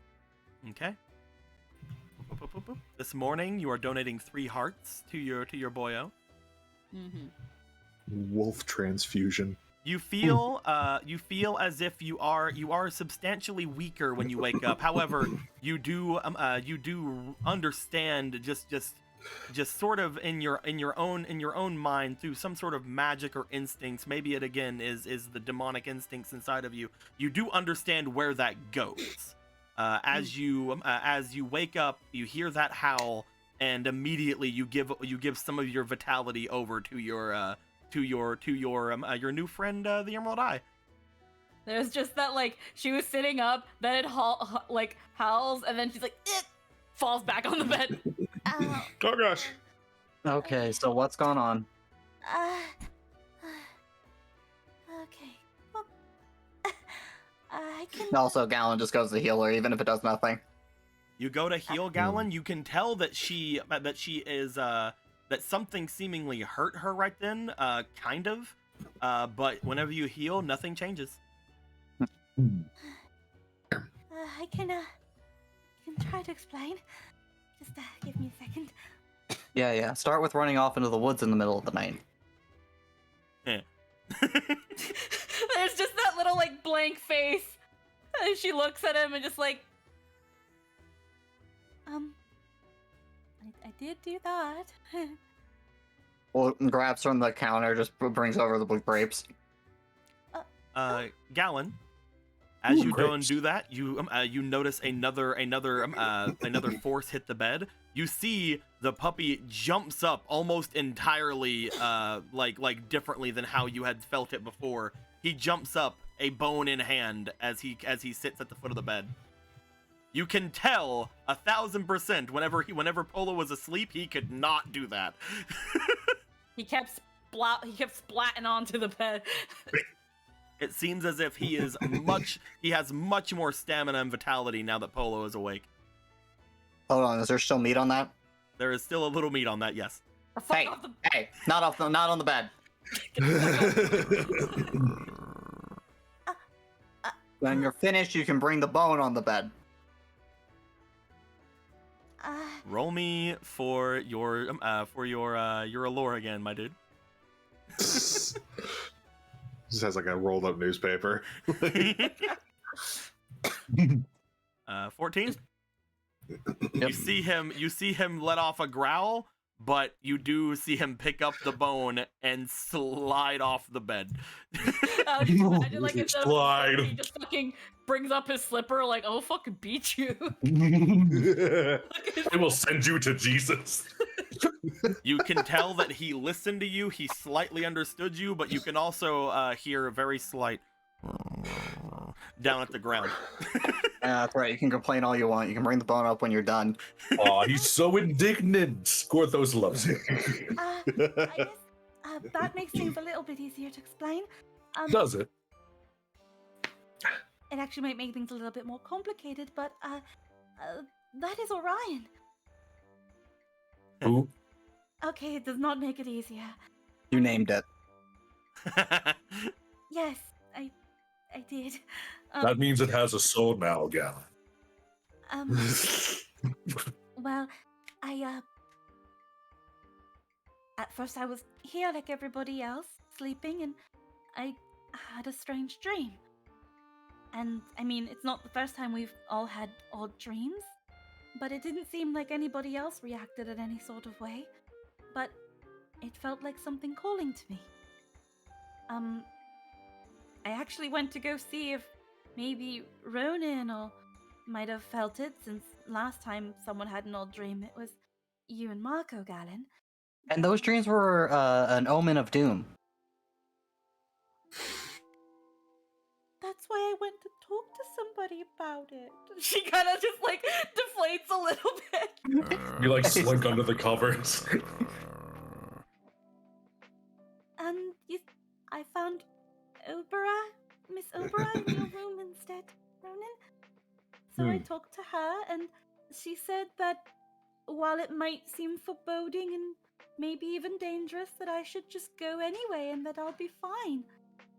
And she spoke so confidently, I was inclined to believe her somewhat. And if nobody else was reacting in any sort of way, I didn't want to impede on anybody else. And so, besides, it's not like I haven't. Oh, M&Ms. It's not like I haven't been in. It's not like I hadn't traversed the forest on my own in the past. But I took Magic Frog with me, so surely I was going to be safe, right, Ronan? Obviously. Yeah, you get it. She just kind of looks at Alan like, see, I brought somebody. Gorthos Alan doesn't have shakes the his heart. head. Gorthos doesn't have the heart to tell them that it's actually a magic frog. So I went into the forest trying to find the place in my. Oh goodness, he was not that big. I'll tell you that. He was not that big. He was bigger than before, but not that big. Oh dear. So That's fine. I tried to find the place in my dream, and I just found it. But then I got attacked by the rock, and I broke my bow.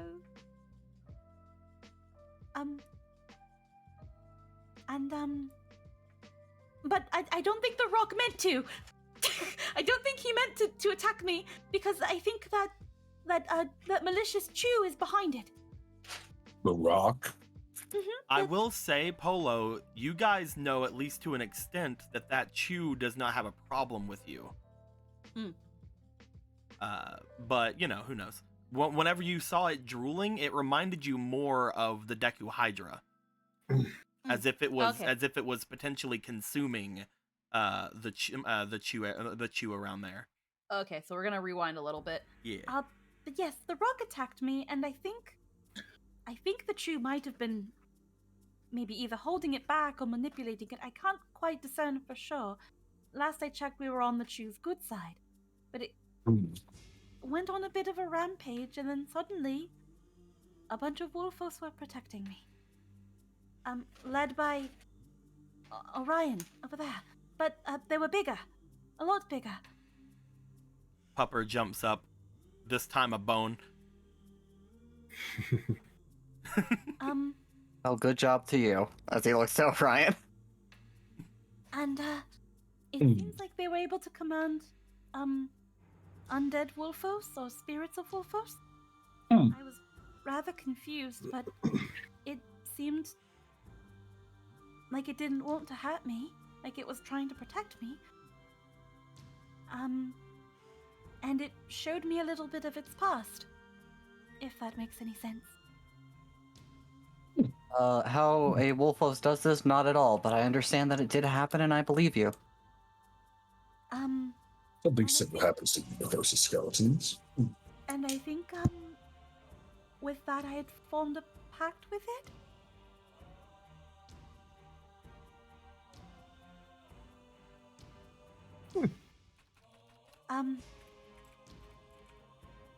The rock, we couldn't kill the rock, it flew away, but, after it flew off, I just kind of remember trying to get back to the tree, and then, I guess succumbing to, sleep deprivation. And any deprivation that I think might have taken in part because of our pact.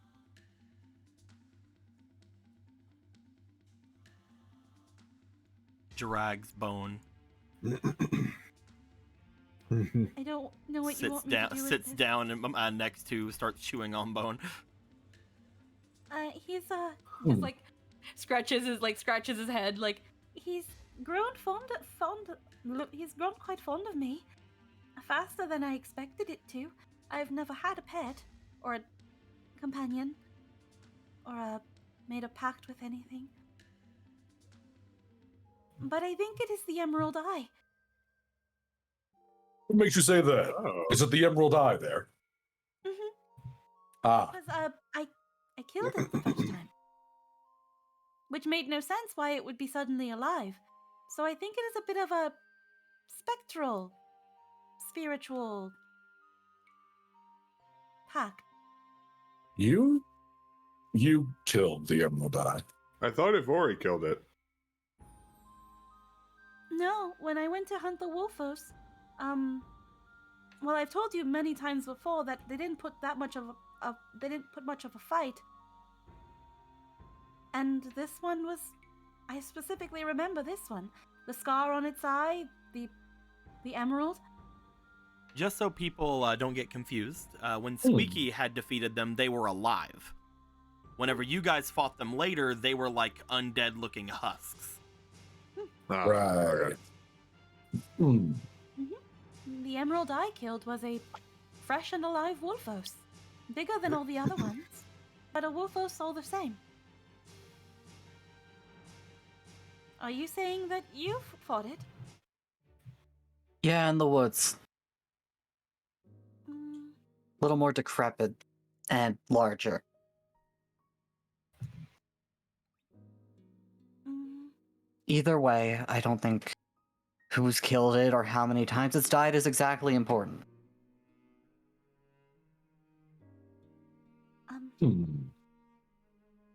Well, it ended fine, Polo. Maybe take Oprah's advice with a grain of salt, given her failures of prophecy and mistaking my clerical talents for magic. apologies. Everyone seemed to have been burdened by their own issues. I didn't wish to burden them any further. It would have been more of a burden if something terrible had happened to you. Just as we constantly remind Marco. And I'm sure he's doing nothing dangerous right now.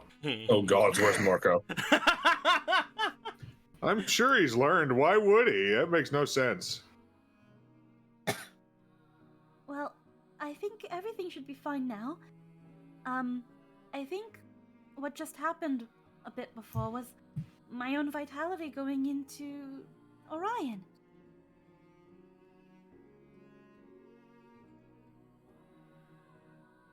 That doesn't sound as good as I thought it would be. No. Well, just likes its name. No, I mean the fact that it's taken from my life. Oh. Did you let it? You I did think let it. that is- Yes. That's why I asked you before how much Yeah. hearts you were going to give. That was an in-character ask. I did allow it to. So that is it is Then just be mindful of its effects. Yes. I didn't think it'd be I guess that much of a shock waking up. Apologies again. But he's quite cute, isn't he? He's something, alright. Gothos reaches the pet. Are you not a dog person? Growls at Gorthos. We had a great first impression. Oh dear. You didn't bite down on the cape, did you, Orion? Just picks up. You shouldn't do that. I worked hard on it. It was the back of his pant leg, not the cape. Oh. No, I just wanted to. He didn't say that. She wasn't conscious, so why would she know? Yeah, I just wanted to let everybody like- know because you said cape earlier too. Yeah. You didn't go for the cape, did you? Oh. Good. I worked very hard on that. I would be very, very vexed with you. As you set Emerald Eye / Orion down, it drags Bone over toward Gallon. I think he is making a peace offering with you. It looks to you, Gallon, then looks to the Bone. He will pick up the bone. He will offer the dog the bone. He looks to the Bone. At which point he will look back. You see that he narrows his eyes at you. Come on, jump for it. Aye. You can do it. Who's a terrifying Emerald Eye? You are. You see that there's a part of him that is following the Bone, but like there's another part of him like, don't patronize me. But, it's like Scooby-Doo. But Polo, you see him, you see this, and somewhat instinctively, you can see sort of what he is trying to go with. Again, because of the Poe blessing that we had taken from you. You can tell that he gave the bone back, and it looks like he's expecting Gallon to give him something else. Oh. Gallon has brought him food once before. Seconds, please. Hungry. That's the thing of like, she looks at Gallon holding the bone, she looks at him, and then it's like, that laugh and like cover him up. I think he's confusing you with a butler. He wants more food. Aw. You best get on that, Galen. Gorthos just stands up. You wouldn't let the little thing to starve to death, would you? Thought it was already dead. Well, Gorthos has died many times as well. That hasn't stopped him from coming back before. Oh, so you are kindred spirits. In the most minimal and overly simplified way, it's still insulting. Well, don't compare yourselves. Well, point. then perhaps both of us should eat then. Northos is going to... Oh, darn it. I think he's associated Galen with bringing him food. He's just looking at the frog. I guess we're gonna die here. Northos refuses. I'm kidding. Let's back it up a bit, buddy. You go over to him. You start like pushing slightly on him. He gets Come the on. memo and starts squeezing his way back out. I'm on. As he does, you see this mucus appear around the doorway that is just kind of drippy. However, immediately after, you hear a as sparkles appear around the doorway and the mucus all disappears. All right, there we go. Rose just like snaps his fingers like, oh yes, it is actually a magic frog now. Well, obviously. It was a magic frog. Come on, Gorthos, get with it. You're right, how silly of Gorthos. And also, Orion, he is not your butler. He is a prince. Oh. Step. No, he refuses, he's hungry. Tell You him to say get me that- food. You say that, he still is looking at Galen, looking at the bone, looking at Galen. Does this qualify as Wolfos abuse? Alan is going to hand the bone to Polo. Looks back at Apologies. Bone, looks back at Galen expectantly. We should leave. You know, try this. Offers banana. You three have fun. Close his door. You hand banana over to Dog. It lays down. It seems to open mouth and begin chewing on banana. If you keep, Eat keep on doing this that, you're going to fire. reinforce it. Galen, you are now the food bringer. A new title has been acquired. Congratulations. Well. Oh well. You're fine with that? You don't have to, you know. He is my responsibility now. I don't expect anyone to, look out for him. For now. Just try not to worry me like that. I appreciate you worrying about me. I didn't mean to on purpose, though. Ruffle Polo's head. Now, have something to eat and take it easy for a little bit. Yes. I'd very much so like to be in the company of the rest. Especially if we don't know what's happened with Marco. Oh, I'm sure whatever he's doing, it's fine. Or he's dead. It's definitely one or the other. It's never in between. And what are you going to do? A few things in mind before we do whatever next dangerous thing we're going to be doing.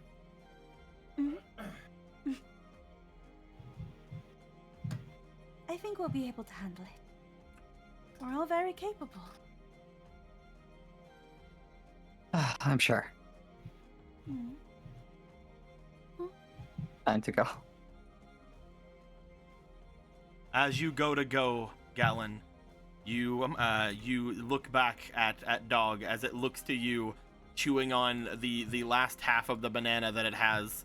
Again, the banana goo just disappearing into its maw. You see a slight wag to its tail.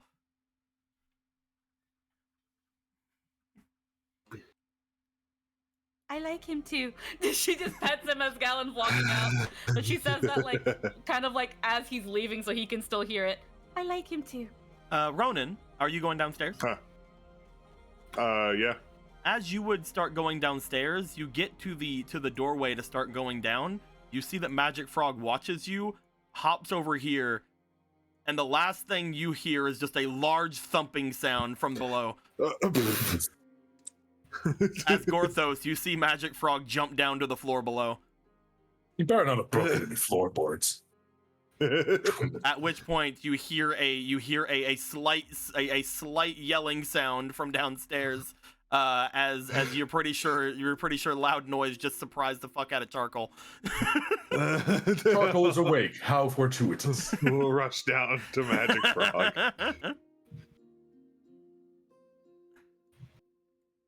Galen and Gorthos, where are you guys wanting to go? Well, He's looking around for Clarity or Kuro, whichever one he finds. Okay.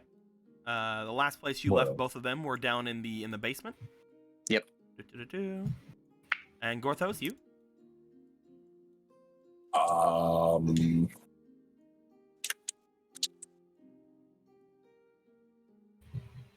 was thinking,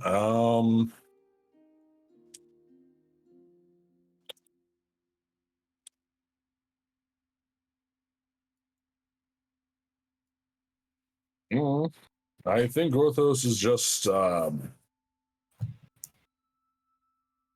figure out. I gotta figure out how I'm supposed to armor up this fucking skeleton. Actually, I need metal. Shit. I guess I'm gonna go procure some smithing supplies. Get to some work. Okay. You know that if you wanted to, you potentially could go to the forest temple to collect some metals there, or you could just go straight to Smith's and just get some metal from him. Gorthos doesn't have a large wallet, and maybe the forest temple won't end up killing Gorthos. You guys know it's a little dangerous around there, but if you want to go, you can go. I mean, Ronan can go straight to the forest temple, but you can't. No, I can go with him. That's true. That's why I mentioned you. Ronan. Yep. Could you aid Gorthos with a small fee? By the time sure, you guys what you would get need? down there, because we're having this little conversation. You guys are walking and talking on the stairs. You guys will take note that there is a charcoal underneath a magic frog right now. Oh. Oh jeez. Frog, get off of charcoal. Magic Frog, could you hop over a step? Paul starts grabbing for charcoal. Grab Gorthos' hand. Hop over, just over this way, over to me. His noodly frame is deceptively strong. As you guys will be doing that, we're also going to assume that you guys, because I was telling you that as you were talking coming downstairs, would you guys have agreed to go together? Yeah. Yeah, because you guys would have probably had that happen before noticing. Yeah. So we will assume as you guys are messing with this, we'll get back to you guys in just a moment. As you guys are figuring things out there. Before we leave the top, Polo. You are currently with Orion as he is eating a banana. You have had a bit of your vitality taken. However, you are for the most part still feeling all right. What would you like to do? Well, at the start of your day? Not keeping this bone on my bed. I'm assuming this is eaten. Yeah, that's gone. Well then, I guess we're going to have to first establish a couple core rules. Picks him up like a baby. You say rules, it looks to you. Well, yes, there are rules in every house. And if you're going to be my responsibility, we have to make sure that you know proper etiquette while you're living here with everybody. Don't give me that. We will show you around the home. All right? Do you need to use a lavatory or anything like that? I mean, you're technically not alive, and bodily functions seem to be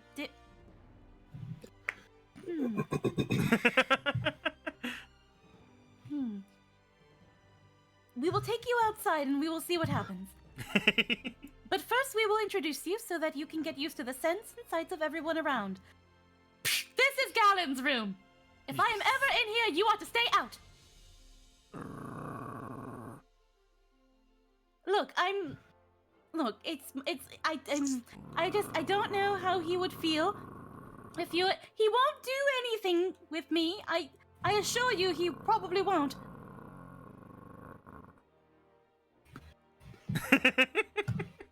Look, no bite, none of the growling. It'll be fine. If I am ever in here for whatever reason, and he is also in here for whatever reason, I am most likely completely safe. It is fine. It'll be fine. This is his room. Now that you have adjusted to his scent, this is Ronan's room. I don't know how often he'll be in here, and it probably smells like Misobara right now, and that is quite fine. But this is Ronan's room.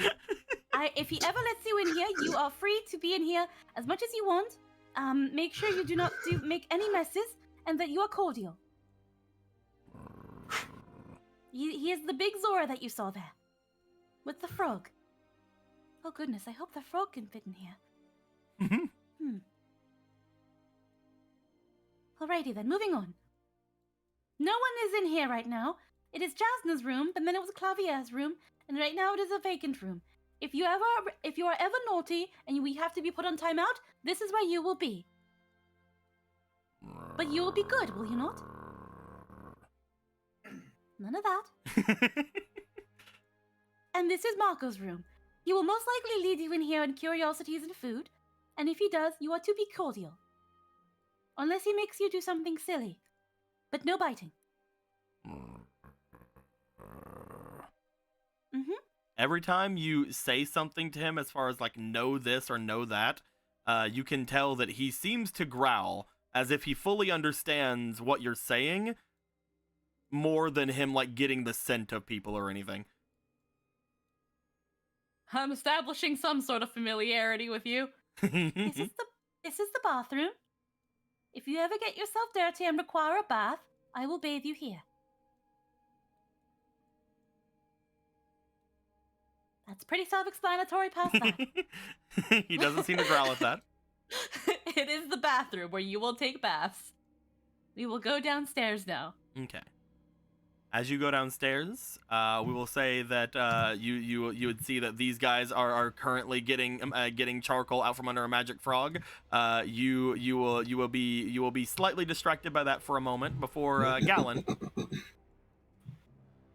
You would make your way downstairs. Upon doing so, you see that a lot of people have cleared themselves out down here. You said that you were wanting to try to find Kuro or Clarity. You can't find Kuro, but you do see Clarity off in the corner with Argo. Oh, to the corner I go. As you make your way around here, you will also note that there is an Aster over just seeming like rolling on one of the barrels off over there. What the hell is up with this music? Did you not What is this? and your The fuck is this fucking Death Mountain from Fantasia? There we go. It's Where's the calmer shit? now. X? I'm moving this over to Blood Moon, I guess, and I'm gonna get rid of it from here. Remove. There we go. It's gone. That one that went super hard just then is gone. But yes, you would note that there is a fairy over there. However, there is no Z, which you guys had left her with Z before. As that is being said, do you still want to make your way over to Clarity? Oh, sorry. It fucking noise canceller probably ate the. Oh, okay. Yes. You find your way over. As you do, you see that Argo looks over towards you as you approach. And there's Galen. Hey! Yeah, I see. Hello there, Galen. Everything all right? Yeah, we've been mostly just talking about, I guess, potion stuff and magic stuff, but he like looks over toward her.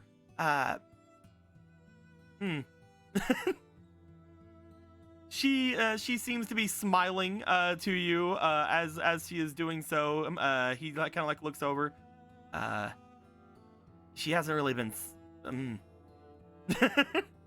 You can tell just from Argo's seemingly reactions here that she probably has not been very smiley, but she is apparently now very smiley.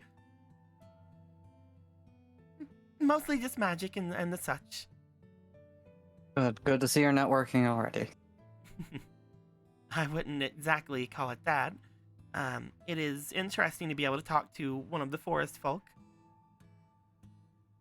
I'm not sure, after all of this, if there's ever going to be any networking involved. I doubt that I'll make my way into the Lost Woods. Good for witches or no witches. We don't want to fall out of that tradition of all of them apparently knowing everyone. Is that true? Do all of them know each other? A terrifying amount, actually. Terrifying realizations come from that as well, to be fair. Argo looks back and forth between you two. So, Clarity, let's go for a walk. Argo, wanna come?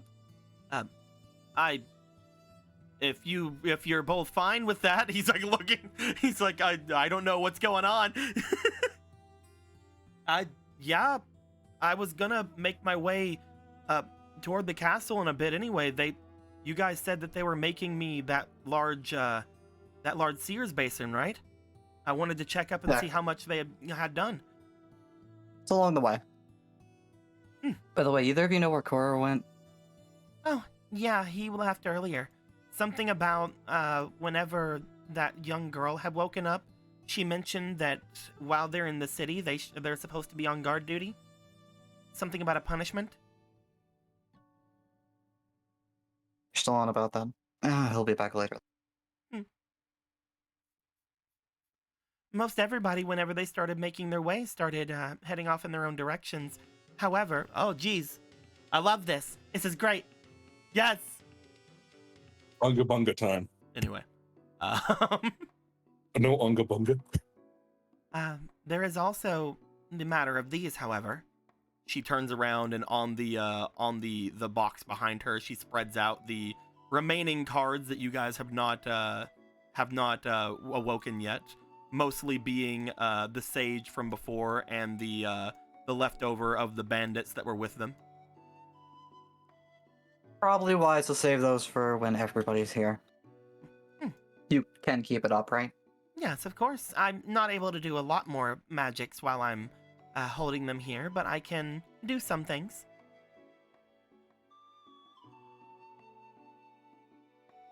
Alright then, come on. Yeah, sure. This is my first time really doing a lot in the castle other than going straight to it, so I'm interested. He starts making his way forward.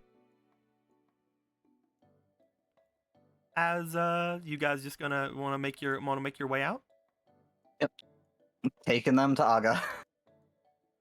You guys would go up from where you are. As you do, you guys would also catch the end of this all going down with Magic Frog as Clarity is brought out from under Magic Frog in a way as she's now covered in some sort of a mucusy layer.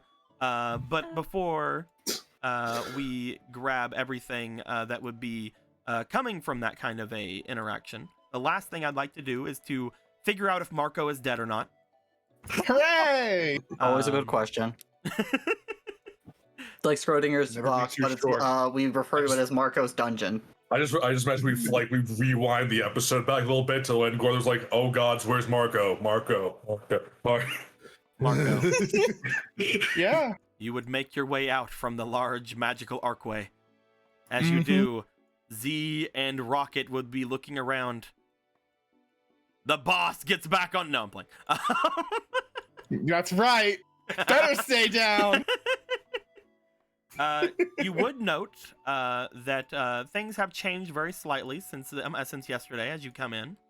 The chew liquid that was all around through here from before seems to have somewhat coalesced all into one area on either side of this large assortment of things here. Off onto both things, in between all of the debris and things of that nature that were around. There seems to be 2 pools that have coalesced with this liquid coming in. You find a large little pool-like section of this lava slime goo over in this area, and you find another one seemingly encompassing these large amounts of area here as well. Okay. That seems to somewhat allow for a relatively good way to go between. And finally, is it extremely hot in here because of these pools, are they just? It is rather steamy, from what you can tell. It is that kind of dry heat that is kind of everywhere. That it is definitely on the warm side. One thing you will notice more than anything, however, as you look into all of this. Oh boy. You would find as you walk by this, there are a couple of eyes looking back at you from each of these pools. Ah, the miracle of life, I guess.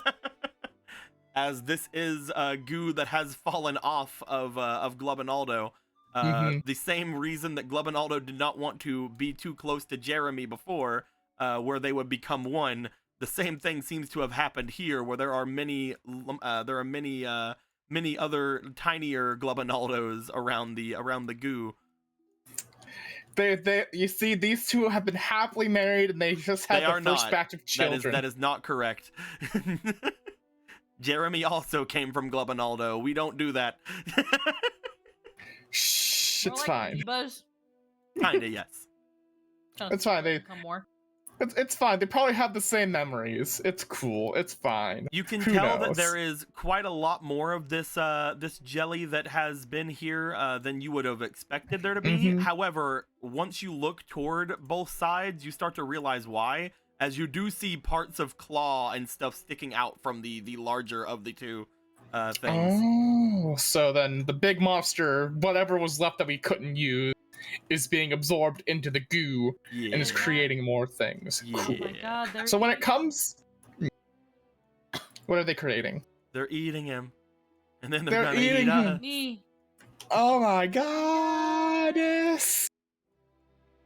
So when it comes to, like, the rocks that had all the goo on them, like, are they slightly melted, or are they just fine? To an extent, you can tell that that it is very much. It works very similarly to how you would expect magma or lava would. However, they are not completely gone. It seems to be mostly have slid off of them instead of going through them or anything, as if it did try its best to coalesce together. Yeah. Okay. Interesting. Hopefully, these two pools don't connect at some point, blocking the entire area. Who knows, man? Upon making your way off to the side, however, going through, you can also tell that there is a Glubinaldo seemingly just in the center of what appears to be the large amounts of stone and other sorts of things that have fallen through this area. There is he is currently looking as if there is a bit of a path through the middle. Oh yeah, they've already started. Cool.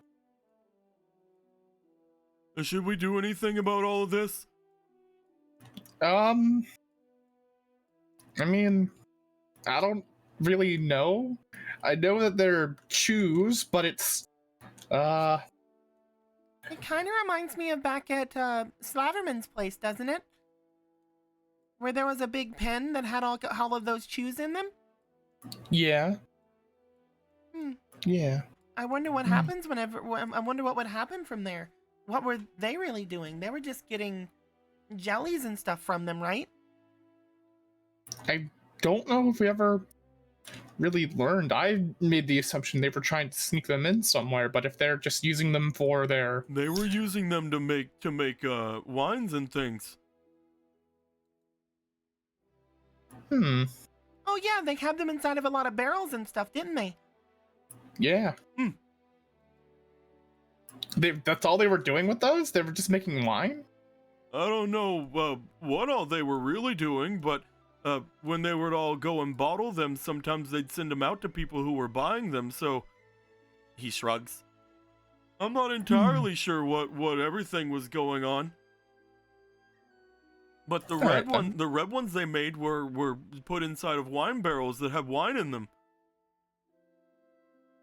Hmm. Interesting. Oh, I noticed a couple of the guys when they were all together, they had these little squares, like these little cubey things of like the red goo, and they would eat it. Mm. So that whole thing was they were produce. From just so people outside can kind of understand. Similar to what Rocket was just thinking there. It's almost like they had like little Jello shots of chew jelly.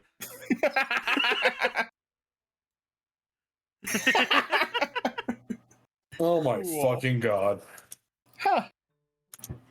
Interesting. Well, let's see if the big guy cleared the whole path through, or if we can try to help. Are we sure we should? I mean, it is still a big chew, right? I mean, it doesn't seem like it wants to hurt us. Before, at least. Okay. Do you want to step forward, Marco? Yeah, Marco will step forward. Marco, as you go forward toward this thing, the big thing I would like to ask you, how much interaction did you have with Glubinaldo while you were in this cave? 0! Total confidence that it'll be fine. You note that as soon as you start getting closer, Jeremy doesn't, because Jeremy can't do this, because Jeremy is not a boss slime. You see a very much a white hot membrane begin to form around Glubinaldo 2, as a large amount of heat seems to be generating from him. It's okay, big guy. I'm just trying to get in the temple. You want to keep going? Yeah. Marco? He doesn't even have his daggers out or anything. Marco, I would like you to please roll me for your resistance, please. You have a pretty okay resistance. You're pretty alright. I have a pretty okay resistance, and I have a fleeting. I believe but you because, have a couple. you know, Let me go look. Let's see here. What should we classify this as? Should I use the goddess point? Should I try the hero sword point? Yeah, you only have the one. Yeah.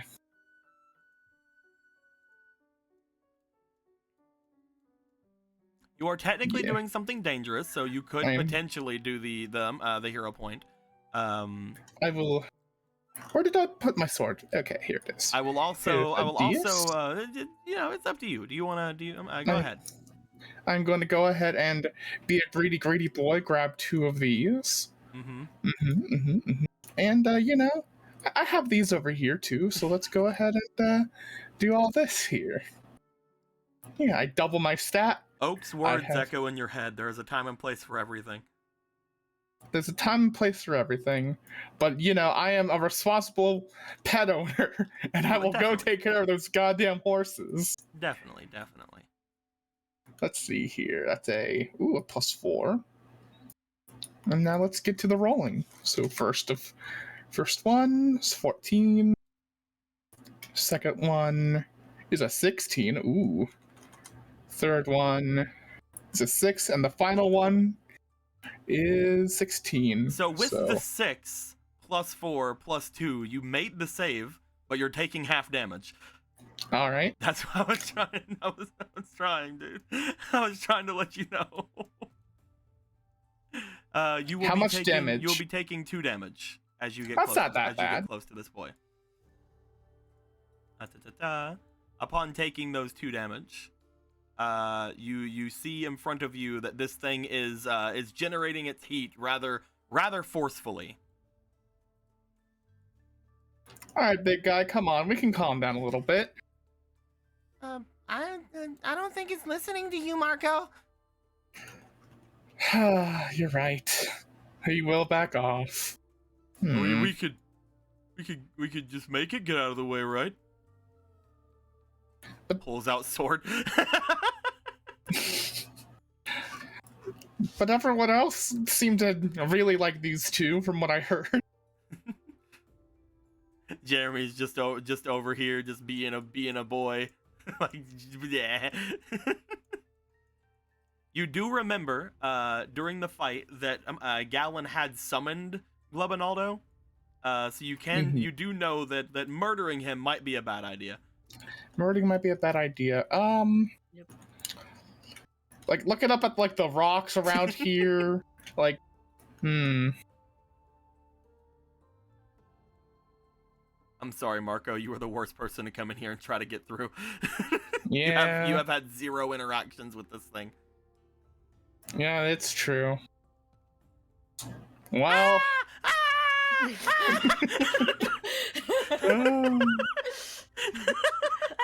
off me! Get it off me! Unless you feel like wanting to climb up with me, I doubt there's much else we could do if he's in the way. Saying climbing up would be hard because, again, this is a collapsed tunnel. So I know. climbing up, like, this basically reaches the ceiling. Basically, the idea was trying to climb around the big boy and, like, his path that he was making. Because I do have, the ultimate climbing gear. But that would only get... Even if I had a chance of getting past him, it would only help me. So... Oh well. I guess we'll grab one of the others at some point and try to get back through. It's fine, It was Marco. a good thought. It's fine, Marco. Just use your destiny token and turn him into a boss fight for you. No, I won't. I won't do that. You want to start to what do you want to do upon getting so steadily unfortunately trounced going through here? I've been trounced so many times now. I don't know what to do. I mean, You still have an Octorok to go see now that it's the day. you're right. It is the daytime. This is a bit of a bust. We'll try this later with the others. I think we should head back. If it makes you feel any better, I'm glad that you stopped me from killing it, because I would have tried to kill it whenever I came here. Yeah. I'm glad I was here to stop that from happening too. It was honestly, Rocket, it was a very good idea to try to go back through, grab the treasure that's still there, and try to get to those horses. But to be fair, I didn't even know anything about the horses whenever you were talking about getting horses. That's fair. We were on our big trip, so... Oh well. Let's head back then. You guys start to make your way back. Do you want to go through the archway, or do you want to keep going in the tunnel? There is a part of Marco that wants to see how far the thing went down the tunnel, but at the same time, he feels like that might be a waste of time, and he's just gonna go back to get his fucking mace. Okay. As the 3 of you start making your way back, unfortunately, the Glubinaldo duo not being very, very happy with you too much. You will make your way upstairs, following after Gallon, as he would have just went up after, like, right before you. Again, you having woken up a lot later than the others would have. Yeah. As you guys are all making your way into this main little area here, you guys see this slightly slimy and traumatized version of Charcoal as Gorthos. You have basically pulled them out of the way. Ronan, you have moved Magic Frog off to the side, and Oh right man, as we gotta. Yeah, what's up? go ahead. And Go right ahead. as you guys would have gotten them off, from below you see Gallon coming up, followed by Argo and Clarity, which again would have been shortly followed after by Marco and Rocket. And from above you see that Polo would come down with Orion in her hands, as you guys are all here. Oh What is that? gosh, Why is it here? What's going on? I'm sorry. Sorry about that. Are oh, you all jeez. right? Yeah. As he does Okay. that, Oh. sparkles appear all over charcoal as the mucus goes away. No, is that taken care of at least? Okay. Are you Sorry. hurt, Charcoal? No, I'm fine. I was just trying to figure out what to do for the morning. She's not wearing. Actually, no. Does she know you guys were here? She knew you guys were here, right? Yeah. She knew we were But she's here. not wearing the bunny ears. Well, all right. But she is wearing the rest. Okay, fine.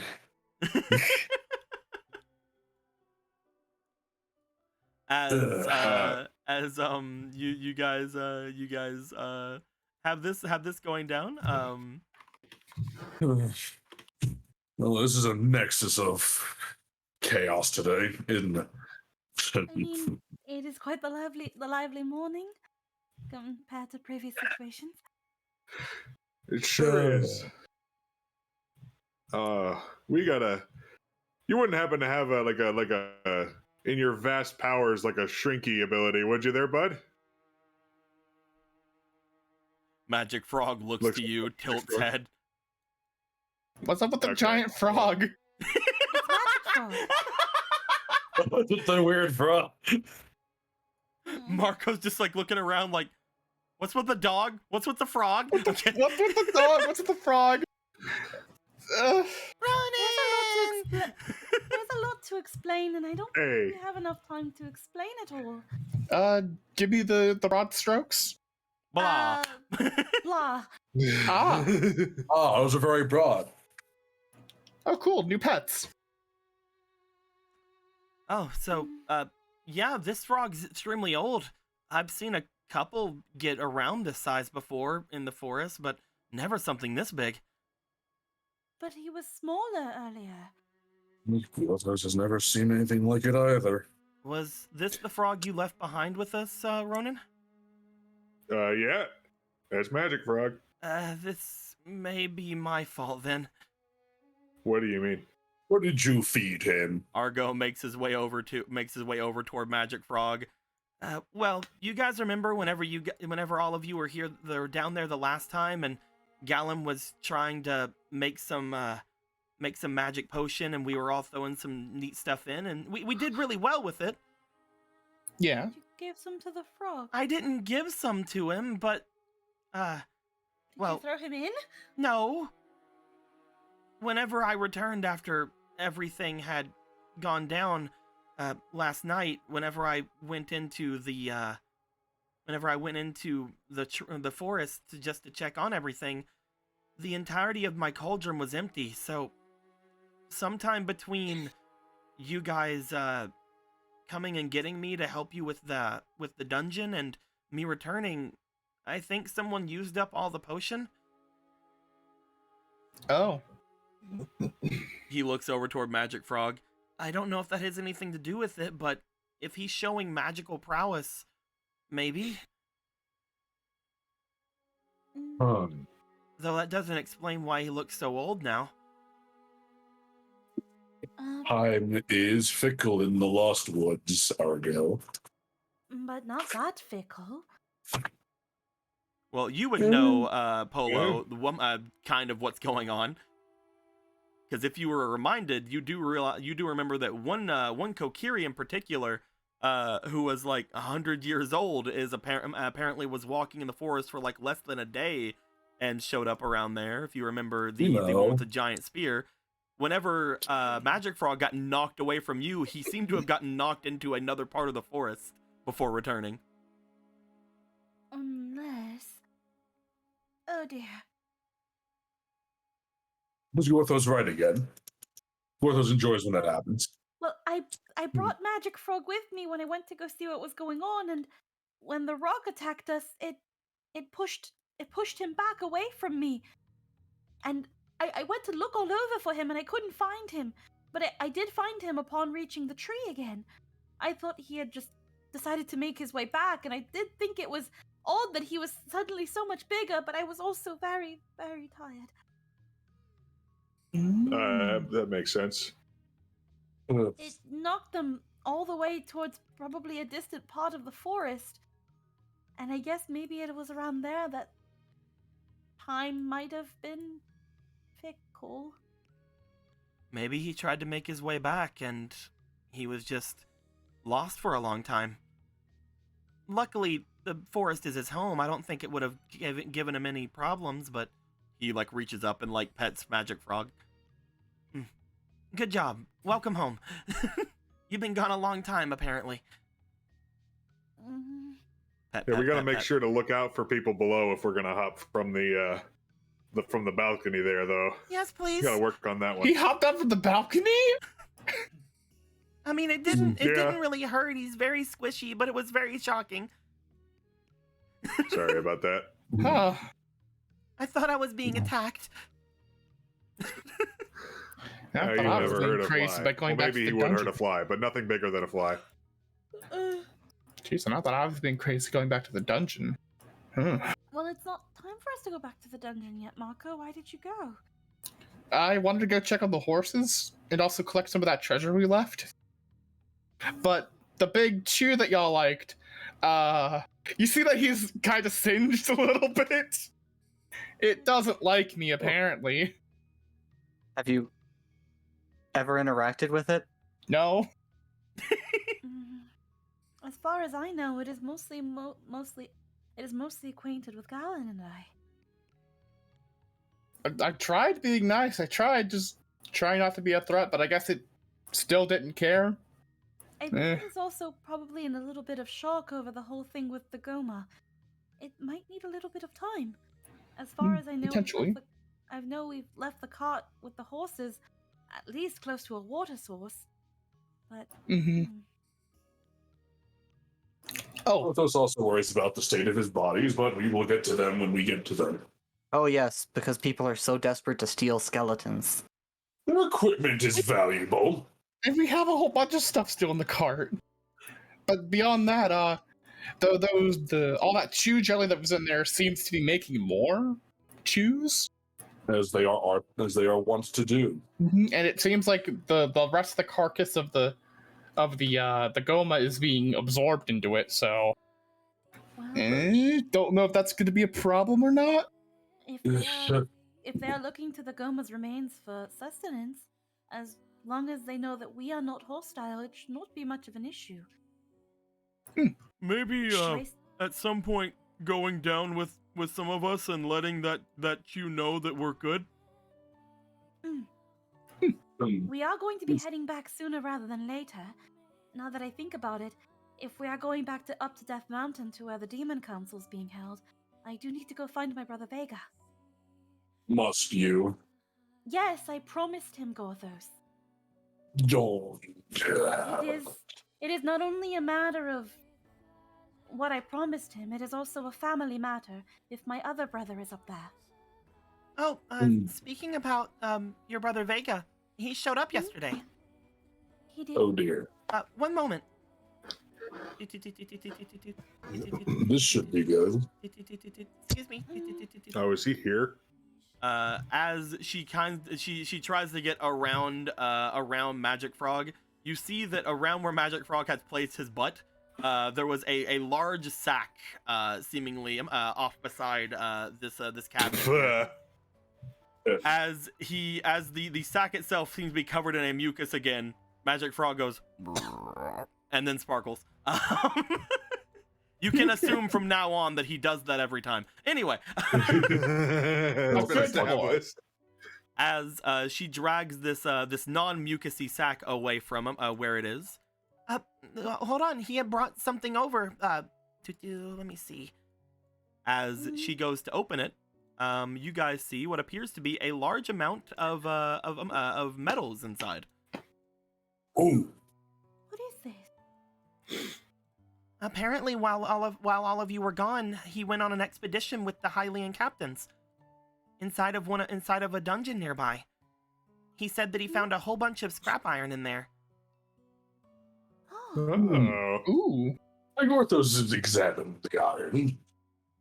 You make your way over toward it, Gorthos. As you do. Yeah, apparently it was off far to the north, around this large dungeon that apparently had a forge nearby, though they were told not to go too far inside. A forge. Whenever I had mentioned it to the others when they came up, they seemed rather excited about it.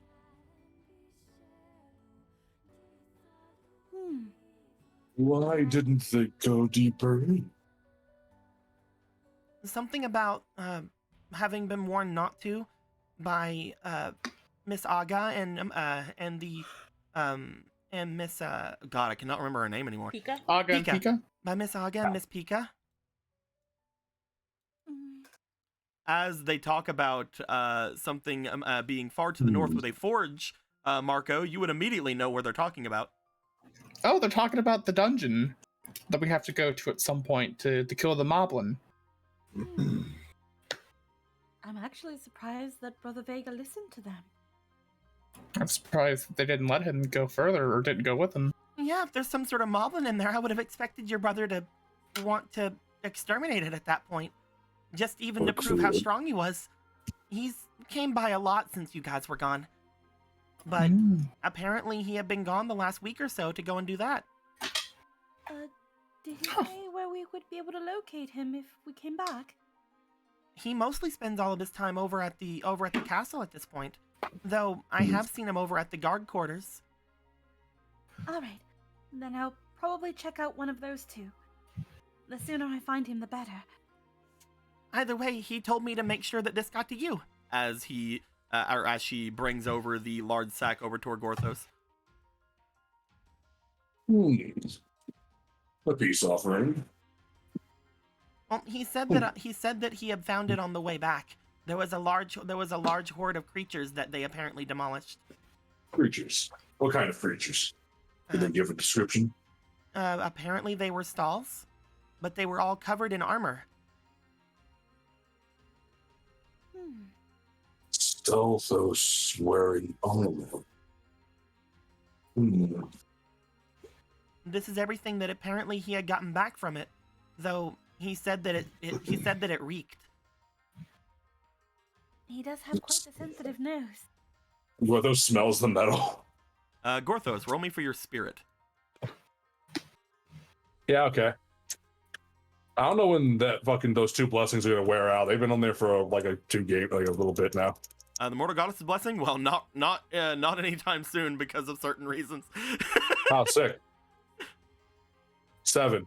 Gorthos, you're not getting a lot from it. Just to be on the safe side, Polo and Marco, both of you also roll me for your spirit. All right. Actually, Polo, roll me for your instinct instead. Right. I will grab another fleeting boy. I think I have a fleeting. Instinct plus 8 plus 2 is You definitely do. 10. Go ahead and roll Marco. Okay, Roll me twice, or 3 times, I guess. And I will grab this. Typical. I like them, okay? Then why do you keep getting rid of them? I said I like using them. 1, 2, 3. I think the highest was is a 9. Yeah. So 9, 9, 10. 10, 11, 12, 13, 2. Yeah.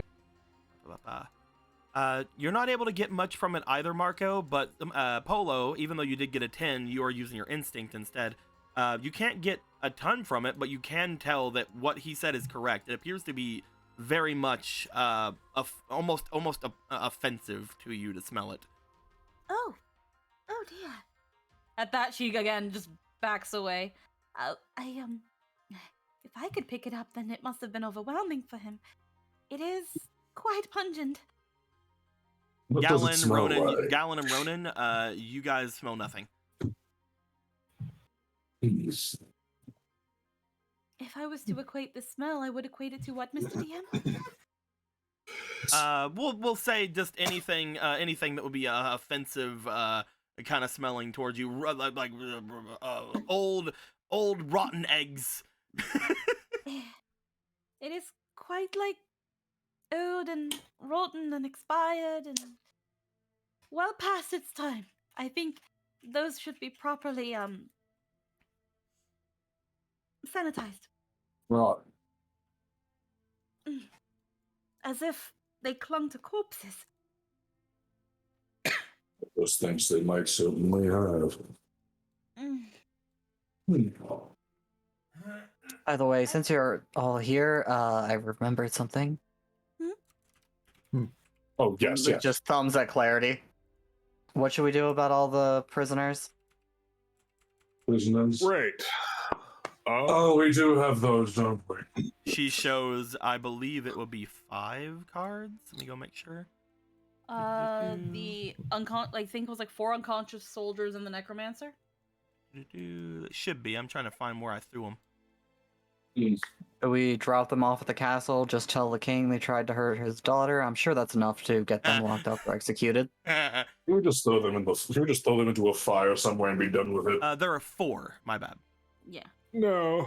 There are 2 people. There were the 3 Hylians and of course the necromancer guy that you guys have fought. What is the difference if it's the king that does it or we do it? Honestly, we're still unsure why you have to make such a discretion between them. Dead is dead, you know. He's just looking through the metal more. Gorthos, there are around 12 large chunks of metal in here. Let us make this work. I believe it's called respecting the judicial system. Yes. Is that what you call this? I would, if we were to vote in favor of burning them, I would surely vote against. Maybe they'll be able to learn some stuff from him or something. I don't know. I'm not sure about the other guards. They were probably, as far as they know, just following orders. The necromancer should at least be turned in. It's not like they don't have special dungeon cells for these kind of things. And Demon in there. When it comes to information, I mean, Gorthos, this guy is the only one that might be able to tell us how to make another one of your bags for your extra bodies. Gorthos does hate when you're right, but only sometimes. I like it when I'm right. I don't know why y'all have to hate on that. Gorthos only says sometimes. It's really a shocking thing when you are right. I'm right a lot of the time. It's just... Should I take them down to the prisons then? It's along the way, and Argo needs to go there anyway. Along the way? I was Not really along. I was meaning the prisons you have downstairs. What? Oh, why would we put them in our prisons? We have prisons down there? When did this happen?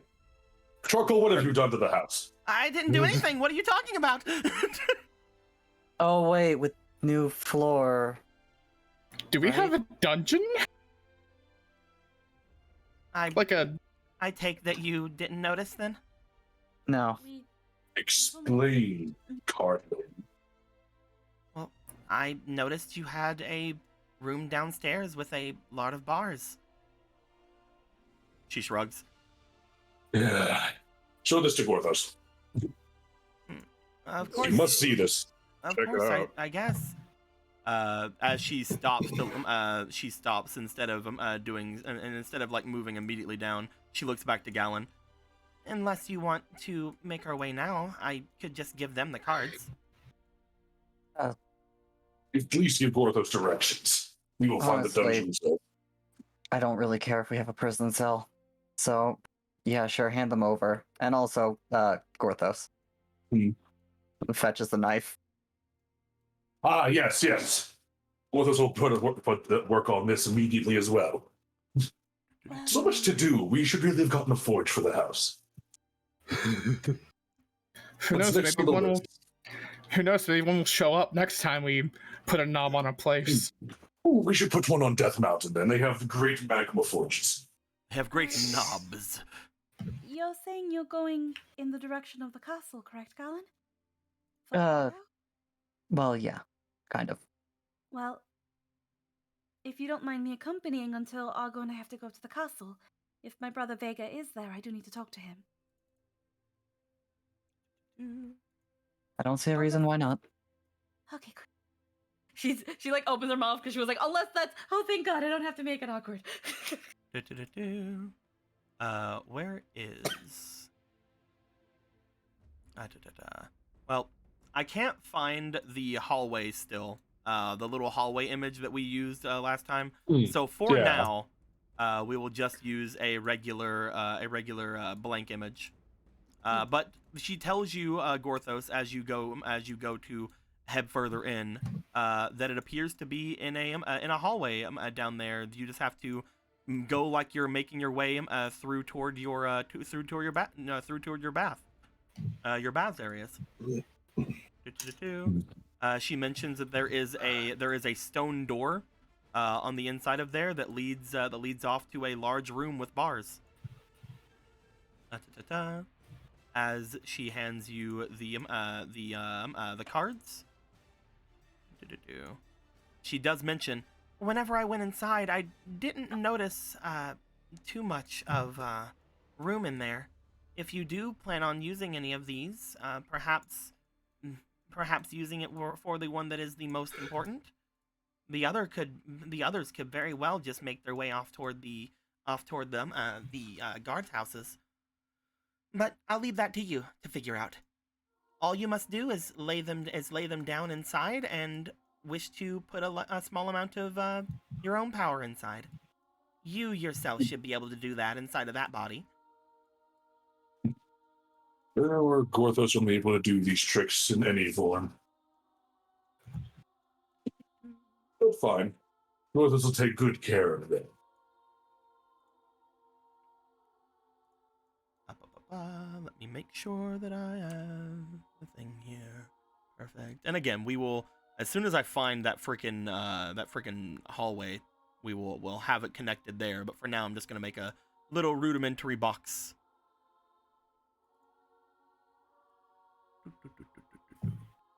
Even if I have to go through freaking all of the backlogs from me and Lindo's talk, I'll fucking find it. But he sent me so many things, and I don't want to. He sent me so many things, and not a tree.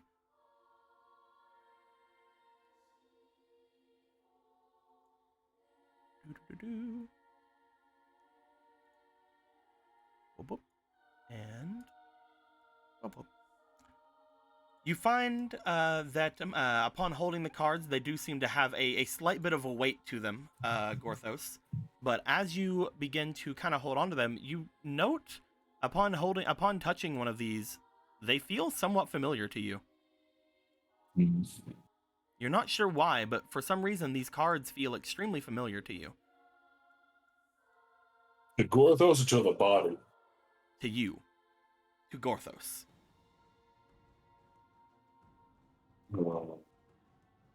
Is something wrong? Just a strange sense of familiarity.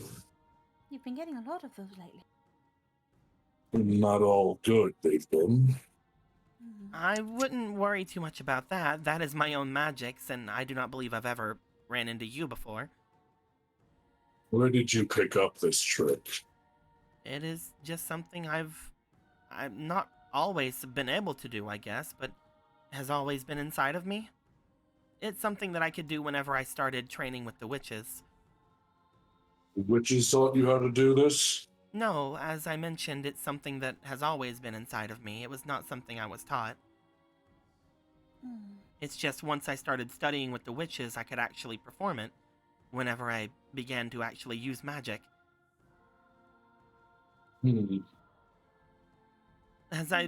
with that being said, that is why I'm pretty sure that it is almost impossible for you to really have any sort of connection to it. You'd be surprised what's impossible and what is very possible. Perhaps you'll learn with age if you live long. At any rate, Gorthos has a prisoner to lock up. Sorry, Ronan, we'll put a hold on the little road trip to the temple. Gorthos has a bit more pressing matter now. Okay. I mean, until you let that guy out, you literally have all the time in the world. Well, Gorthos wants to inspect this prison to see if it's a good idea to even let them out here. It's very true. So at this point, Polo, Gallon, Clarity, Argo are heading off toward the town. What is Marco and Ronan doing? Because Gorthos is heading downstairs. Marco's currently dying in the bathroom. Ah, what is Ronan doing? Oh, I see. Also dying in the bathroom. I Hold on, let me not put know. Marco in the bathroom here.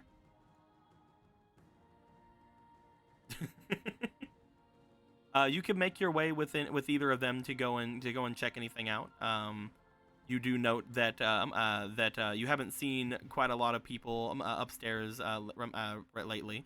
You do note just from minor conversations and things of that nature that Obra is somewhere here as well. There is any sort of things that you guys might want to check out. You could even start just playing some music and try to get some more training with that in if you'd like. It's true. Is it? Am I at the point with the song? I don't remember the name of it. The one Pika started teaching him. Am I at the point where I could practice with that on my own? Not that one, because I believe you only have one session with her, right? Yeah. I know that you are at the point with the song of the song that you had learned from Argo, I think, or that you started learning from. Was it Argo or was it Jason? Fuck, it's been so long, dude. What song was it? Let me go back and look. No, you already learned the Song of Time. That's the one that you learned from Jason, right? Yeah. I don't remember learning anything specifically from Argo. Yeah, I don't think that's the case because Argo only has, I think, one song you don't have anyway. Yeah. Nope, the only song you were messing with currently was the one that Pika was doing, and that was the water one, right? Yeah. The Zora's domain, yeah. I guess I could try to track her down and get more lessons in that. You definitely could. Um, It's actually funny because I'm pretty sure that's one of the places that Gallum wanted to go, right? Oh, the Zora's domain? No, toward Aga and Pika. Oh. Right, Jake? Yeah, I guess. I don't know. Oh yeah, that's where he was going. He just wasn't saying it. Oh. I guess he'll try to make his way there, I guess. Okay. With a giant fucking frog. It's fine. Magic Frog can carry you. Now I carry you, Ronan. As Ronan, Back you and go in to my go by heart. Magic Frog. Magic Frog sticks its tongue out and wraps around you and wraps around your waist, Oh, lifting you up onto him. oh. Okie doke. Well, You are not used to this. You are not used to being the one to be lifted up onto you. here we go, I suppose. Boing. He just passes by Obera in the living room like, hey, Obera. On a giant fucking frog. You go to pass by. You're like, hey, O'Barry. She's like, oh, hey. Like, looks back, just like, what? It's like spit take. Just, oh. as you guys will all start to make your way out from the thing here. We will start with those going off into the city. Allow me to grab this. Also, whenever Marco is back, let me know. I'm back. Thanks for letting just me got know. back. I'm playing, I just sat down. I'm sorry. I'm playing. Since everyone's leaving, mostly Marco will probably tell. Like he said, they're going to the castle, right? Yeah. Hey Gallon, since you're going to the castle, could you pick up my mace on the way back? I think we're gonna hang out by the house today. He didn't say they was going to the castle. Did he not? Did he not? Did he not? Polo So did. would you like me to reiterate what was said while you were gone? Yes. Okay, there you go. Yes. Right now, Gallon is going off into the city. He has not specified exactly where he is going. Polo had said she's going off toward the castle. So Polo and Doggo are heading off. They're just walking with Gallon for now. Okay. Ronan is heading off to potentially go and find Aga and Pika, mostly Pika, just so he can play some music. Gorthos is going downstairs with the prisoners. the prisoner trading card cards. to try to see if he can use the prison that apparently you guys now have in your basement. And you are just sort of waiting. I want to know where you were wanting to go. I will say that you do know that the only people that really have gotten a good grip on the Octorok are you and Gallon. So, without knowing if Gallon's going, you might want to need to go to the Octorok yourself to collect that. You already heard that Polo's going, so you could always. Where were you gonna go otherwise, actually? Because I mean, like, you can just ask Gallon. He never specified just that he was going out into town, so. Yeah. Okay. uh, And he's going out with a bunch of people who are still going toward the castle. It's like there's no reason he can't make a detour later for it. Yeah. So you know what? Knowing all that, Marco will probably ask Gallon, "Hey, since you're going out into town, do you think you could stop by and grab the mace for me? I think I just want to chill at the house today."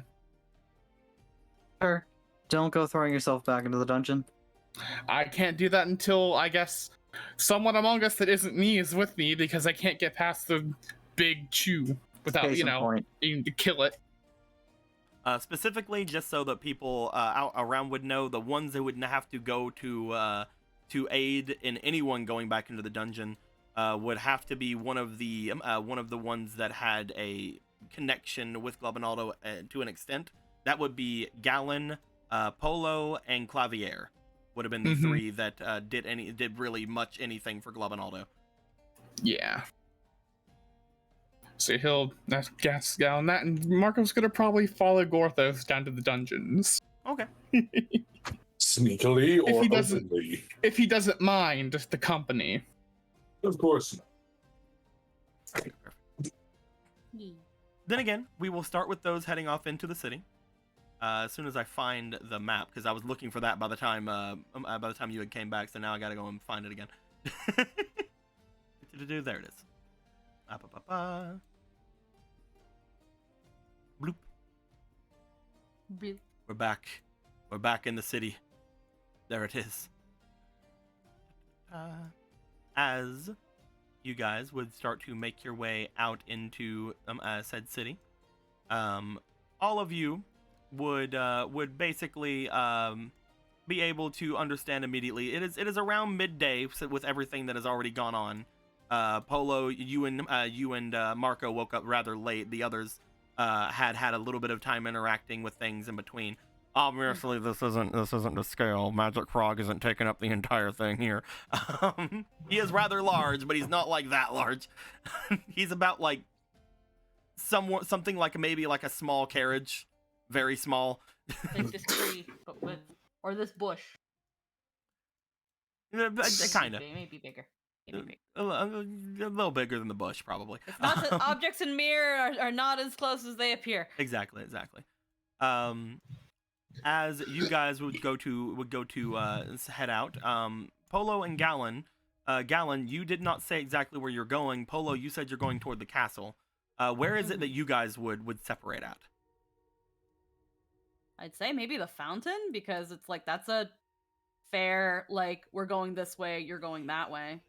Yeah, because they're at the tower on this side and shit, right? Yeah, they're on this little tower here. They're at this. I would say that would be where Ronan would be heading off to. So Ronan would be with you guys, at least as far as that is concerned. As you guys start going over there, Argo would look off toward the north. However, you had wanted to show him to Aga, right? Well, you already met them, so I mean, there's no actual obligation for you to come along. You were just there at the time. I just mostly wanted to go and check on that large seer pool. If you wouldn't mind, I could make my way with Polo. Go ahead. Should I say anything to my brother Vega and report that his retainer has returned safely with the princess? She says with like a little hands on hips, little. I'm joking. Of course. It's a, you know, I didn't even think about your brother. Not You're a many people princess do. now? I have always been a princess as long as my brother was claiming the throne of the Demon North. Sorry, I didn't realize. Excuse me. It's okay, Argo. It is a very recent development, and he has taken Galen upon his court. Oh, that's wonderful, Galen. Did I ever agree to that? I mean, you didn't disagree, and you did outright tell him that you do want the prestige that comes with being a member of the Demon Court. You know, it's something to worry about later. And you did not Problem deny for becoming future my... me. And she just picks up Orion. And you did not deny becoming my knight. Problems for future me. Ronan, you will note that while they are stopped and while you are just kind of like watching, just really to know where everybody is going, there are several people like looking at Magic Frog from where you are. Some of them you recognize from your times where you were performing in the center of town. As like I'm sure that you and Z are just sort of like looking around at them. They're just like, is that a problem? Are we good? just like waves at them. Oh, Tongue Ronan lashes thinks it's out. Tongue lashes out. Takes a child. Consumes. There's just that little like, as she like sees him like problems for future me, she has like a little fake like Bloop. huff, Bloop. and then she's gonna pinch his cheek very lightly. Just pinch Galen's cheek. Why? Magic Frog No. sits. She just kind of somewhat looks in at him water. with like, she looks at him with like a little grin as she's like holding his cheek. Now the roles are really reversed. You've gotten tense. Ugh.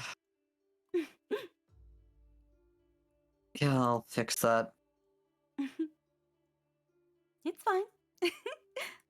But, everything will be okay. Or do you want me to find your brother for you so he'll help you a lot? He'll be back tonight. Well, he'll be at the castle. I can tell him that you've... He is not at want the to see castle. him. He's not? Isn't Nope. he doing guard duty? Guard duty is at the walls, Oh, at which the is to the exact opposite of the castle, unfortunately. Oh, never mind. Scratch that. Never That mind, fuck me.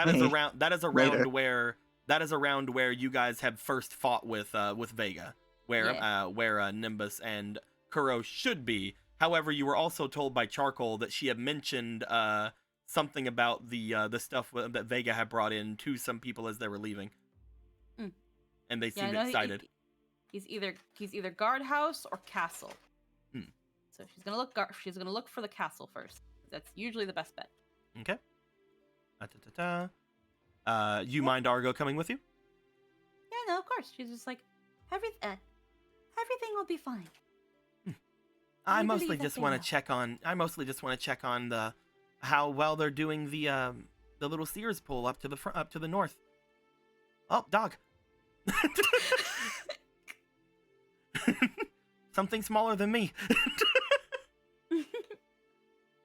As you guys start making your way up forward, Ronan, you see that Galen is still making his way off toward this direction at that point.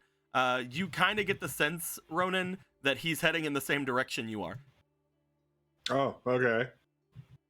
Because I'm guessing Galen. you're heading toward Aga, right? Right, Galen? Yeah. Galen hears far off, distant, like loud blong, blong. Galen, you blong. just every now and then as you're walking, you just feel like a shift beneath your feet as you see that Magic Frog and Ronan are coming with you. Like, unless he gives off a vibe like he doesn't want to travel near Ronan, then he'll just kind of be behind them. No, it's like behind. He'll just look back, motion for you to come up next instead. Boing, boing, boing, Oh. boing. Okay. Please be in the gap between me and this person. I want a giant frog-sized gap between us, please. I'm still alone. I don't want to be too alone with my evil ex. Boing. That's Boing. fair. Boing. Like, As you guys are what? going through, once again, you guys are getting a lot of looks as far as the yeah. Let's just put everywhere here. You're not Yeah, all we of can you all are ride him. not all Why of you not? are on him, but there's a magic frog spaced gap between them. but you will notice that a lot of people are again giving you a lot of birth going through with Magic Frog. Once you guys get to the point where you're at the tower, you guys make note that oddly enough, the door is currently off of its hinges.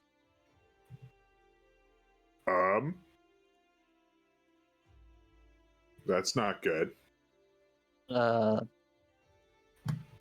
Wait, if they were spending time with Vega. Well, you know what? Let's not make assumptions. Let's go just find out. As Gallon's gonna just saunter in. Both Yeah, of he'll you follow. start thinking about it like, oh, what could it possibly be? But by the time you guys step in, you immediately understand. As you step in, there is a note on the little section before where you guys get to the stairs that just seems to be read from Pika that says, have your frog clean up after itself. You remember Pika can kind of see the future. Okay.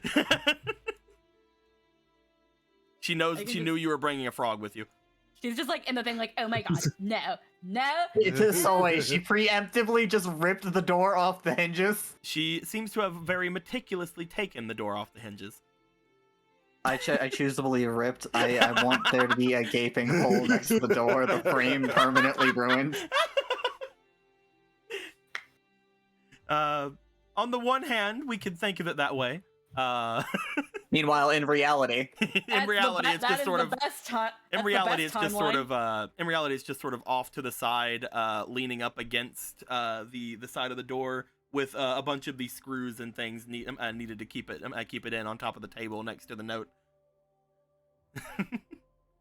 As you guys step in, you see that on this ground floor area, since Magic Frog actually cannot climb the ladders and things needed to get up there, but on the ground floor area, you see there is a large bed of what can only be assumed is moist grass and things of that nature on the side of this place.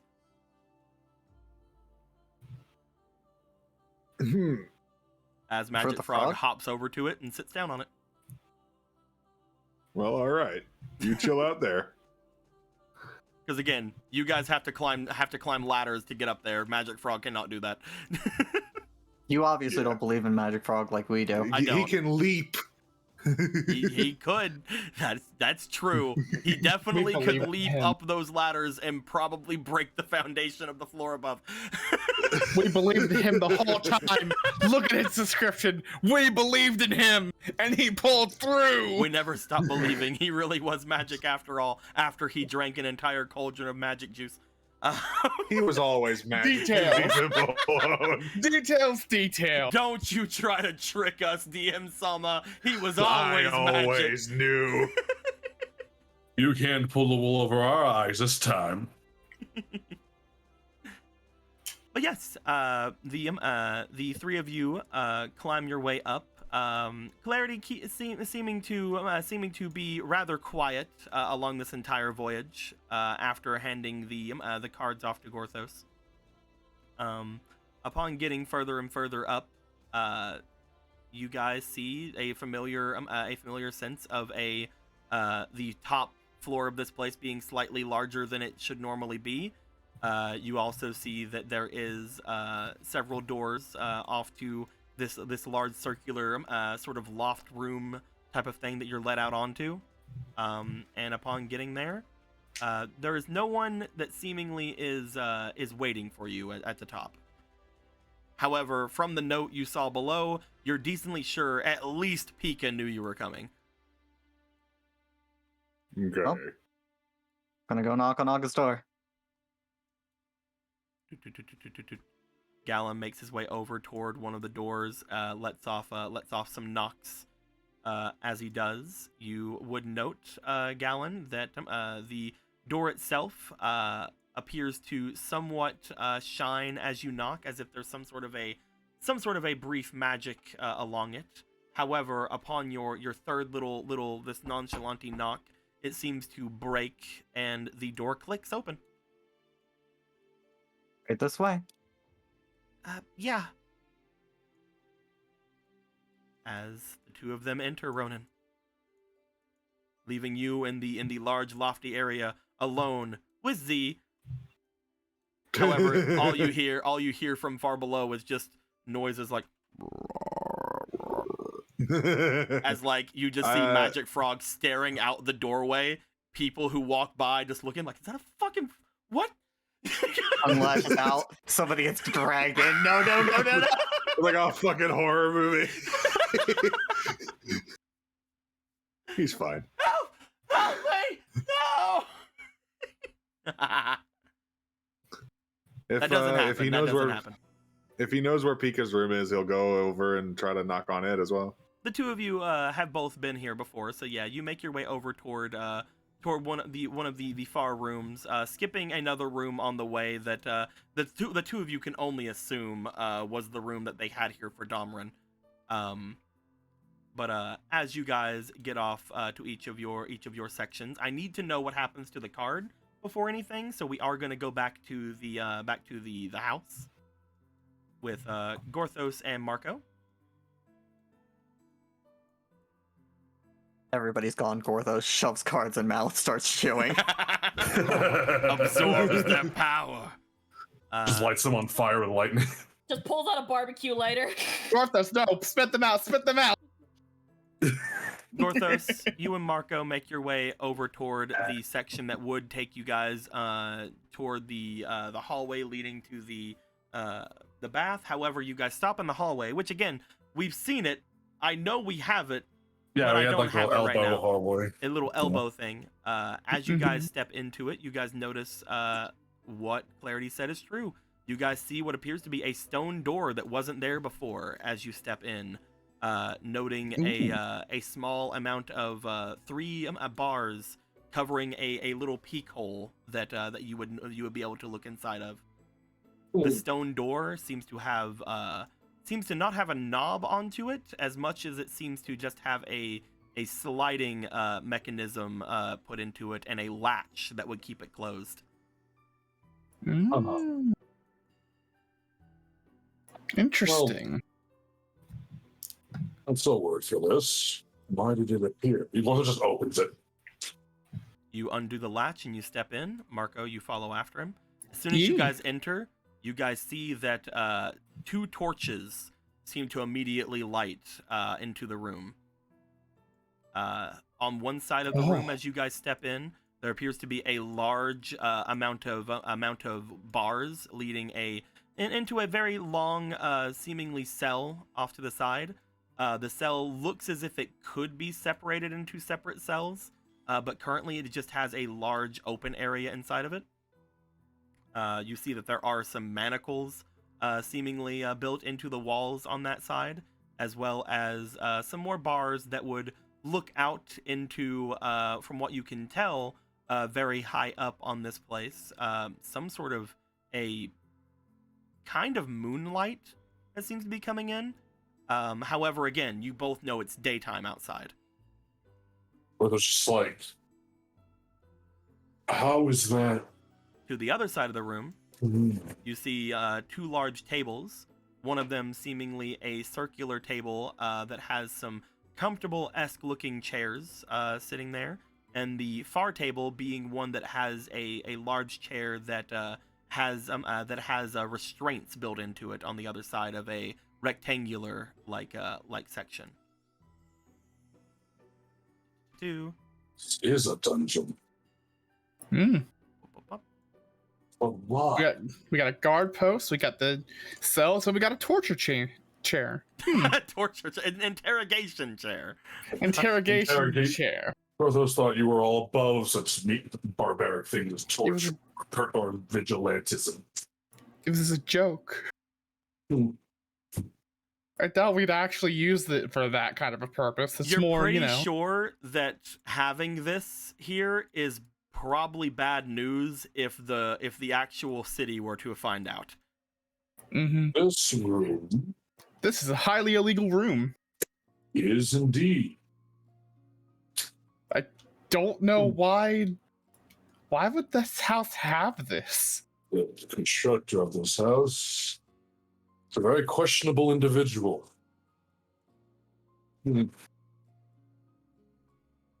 There's At the, the very- there's the little slidey door right there. Marcus could go over and like examine the bars because he's like curious. Like, even if we put someone in here, if they have a lot of, I don't know if this place is taking into account people with magic. So it's on the one hand, this is a good place to put people that might have the pieces of the Triforce in, holding them here until we can get the pieces out and transferring them to the guards. But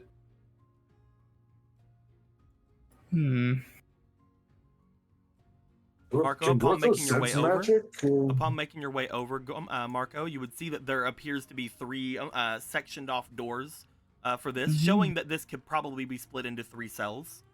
However, again, the entirety of the thing is seemingly open as you get there. It doesn't look as if from the outside that there is any sort of magical anything on the outside of it. Gorthos, as you are trying to sense anything, I'd like the both of you to roll me for your magic, please. Yes. I'm so happy that I have a +1 magic. I am also The happy I fucking- have a +1 magic. Well, just this wizard body that I think I would have a +4 because I have a -3 in magic Yes. normally. Well, that's a 9. So That's 10. a 5. The two of you look Yeah. at this place as, again, nothing is immediately coming to you as far as magical who's whatsits or anything is concerned. Upon looking deeper in, just because you guys know that the cells look as if they can be split off to the sides of each of them in the back side, you do see that there is potentially sections that can slide out similarly to the door and latch onto the front area.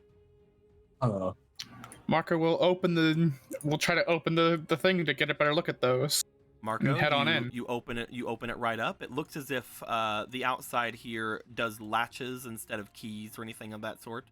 As you unlatch it, you find it very easy to do so, which is sort of concerning first off for any sort of cage or any sort of prison. But as you step in, Marco, you immediately, through some sense that you might have recently gained through something we haven't talked about yet, you immediately sense any sort of magical talents or any sort of magic inside of you, including that of your Rock's Feather, immediately stop. Huh. Whoa. As you step into here, it almost Even like the curse it stuff? feels as if you are completely suppressed inside of here. Oh, well, that's good. I feel. I guess. Well, inside it suppresses magic, so that's a good sign. I would like you to roll me for your resilience, please. Your resistance, I mean. No, wait, no, the door's. Never mind. Don't worry about that. I forget I said anything. Forget I said anything. Well, Don't worry about it. Well, I mean, I may as well shut the door. What was that? So, just clink clang. yeah, shut me in. See what happens. Why? Well, I already feel suppressed. We need to understand what happens to the people we lock in here, right? Including your curse thing? Yeah. Of anyone to test out its full functionalities, I have my curse in me and I can sense a bit of magic. So it's a good way to test to see if there's anything that can, get past it. Well, this puts his hands on his hips like, Marco, and he just slams the door. Marco, roll me for your resistance, please. Yes, sir. Okay, That's a that 3. makes sense. Marco, That's a 5. as soon as it shuts, Gorthos, Marco is now standing naked, not naked, but he is now standing without any of his items inside of the room. Ah! My stuff! At least they'll let you keep your pants.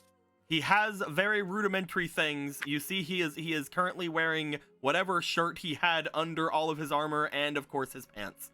He has no belt. He has no bag. He has no hat. He has no poncho. Everything, as you look back Even over my poncho? Yep. Everything Wait a as you look minute. back over toward him, seems to be completely gone. Well, just looks around the room like, is it out here? Is it under the table? You do not see it currently on any of the tables.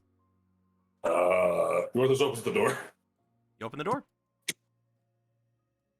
Stuff? Nope.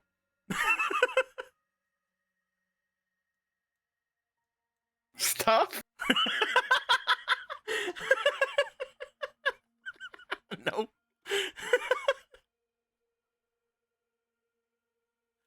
You said we had a guard station, right? I pointed to the table.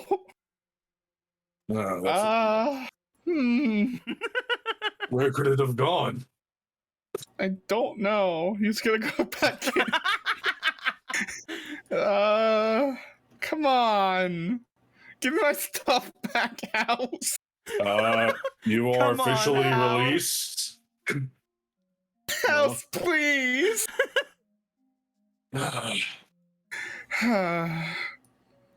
Ding. Where could... He's wait, gonna. you Try. were owner of this house, so maybe it's in your room? You live here. I know I live here. Marco's gonna fiddle with the wall right here, see if he can actually pull this out or not.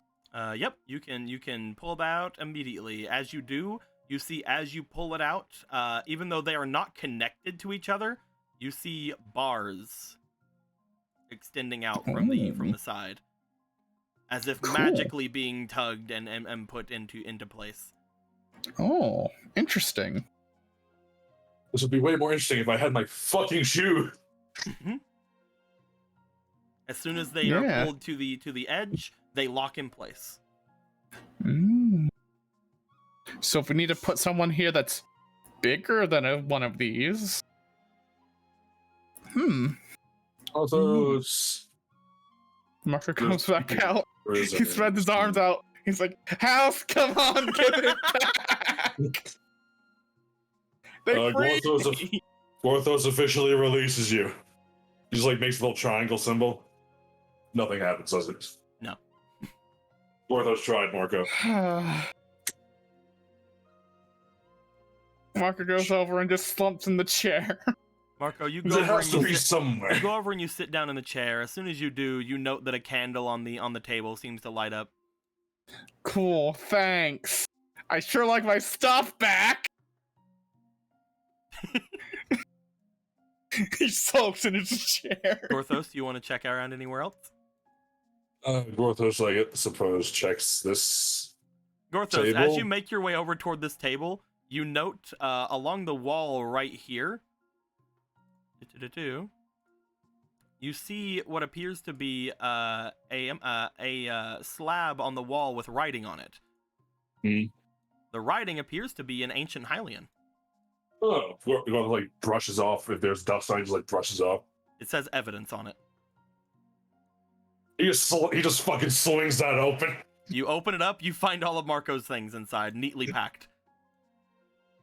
Aha! It seems Gorthos found the treasure chest this time. Huh? He just starts like pulling stuff out. He's like, behold! It's all your stuff, Marco. Oh, nice. You guys pull out all of Marco's things. You put it away.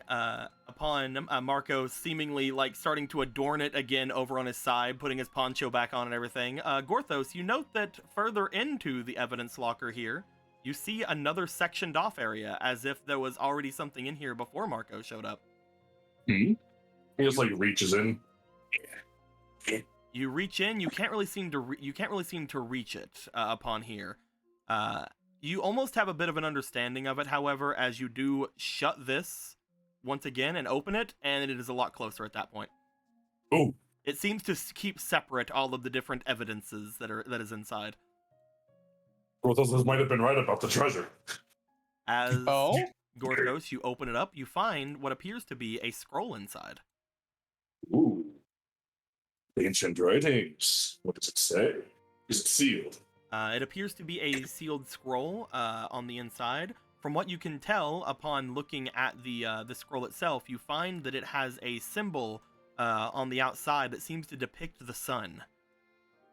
The sun. Go ahead and roll me for your heckin' experience really quick. Time to roll astrology. Nah. That is a 2 plus your 5. Unfortunately, it's something on it is like tugging at you. You're like, what is this? I know this. Go ahead, Marco. Thank you. Marco, whenever you roll for it, however, I want you to roll a. You're from Lon Lon. I am from Lon Lon. Roll me normally. Just roll me normally. Normally? Yeah, all just right. roll me first normally. I was gonna give you a bit of a negative to it, but nah, I won't do another one. Fuck it. Go ahead and roll. So where does Gorthos recognize this? I have a fleeting. Yes. Cool. Gorthos knows it's in the sky, but he feels this is different. 14, and then the second one is 14 plus 3, 15. Marco, 16, very easy. That is the symbol of the god of the sun. Very simple. Oh. You guys have recently heard about them from the sun god stuff that was going on around where Gallon and the others potentially saw a shrine off to the side, and you've heard talk of it through several different interactions with deities with your friends. But this is the symbol of the sun god. Ah, the symbol of the sun god. That's what it is. Interesting. We've heard about him. Right, Clavier saw the shooting star and all. There was also that shrine, I think people saw when we were on our trip. Well, clearly it's a very important sacred thing that we should not. He's already opened it. Let me go and grab the text very quick. You know what's up? It's in fucking terminal language. It's like, what the fuck? Man, what are the odds it's gonna say? We have permission to do what we want with our dungeon room to the king. It's like, I can do whatever I want. Signed myself. Signed the sun god. Signed the owner of this house.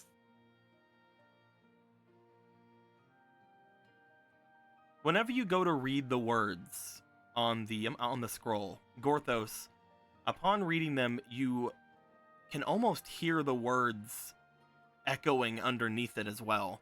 Marco, watching forward, you get the same kind of feeling.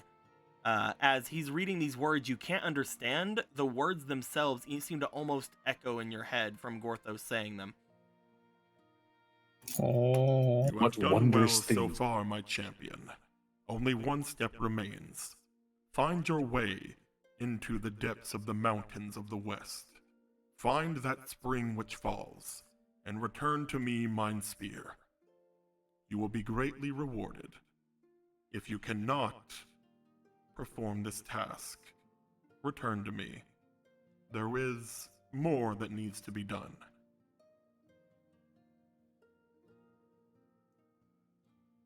Is it signed by anyone? It is not signed by anyone. There is just another symbol of the sun at the bottom of it. It appears to be some sort of a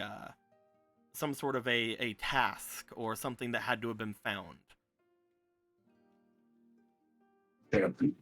Champion of the sun. What spear? A spear of the sun god. Does that sound?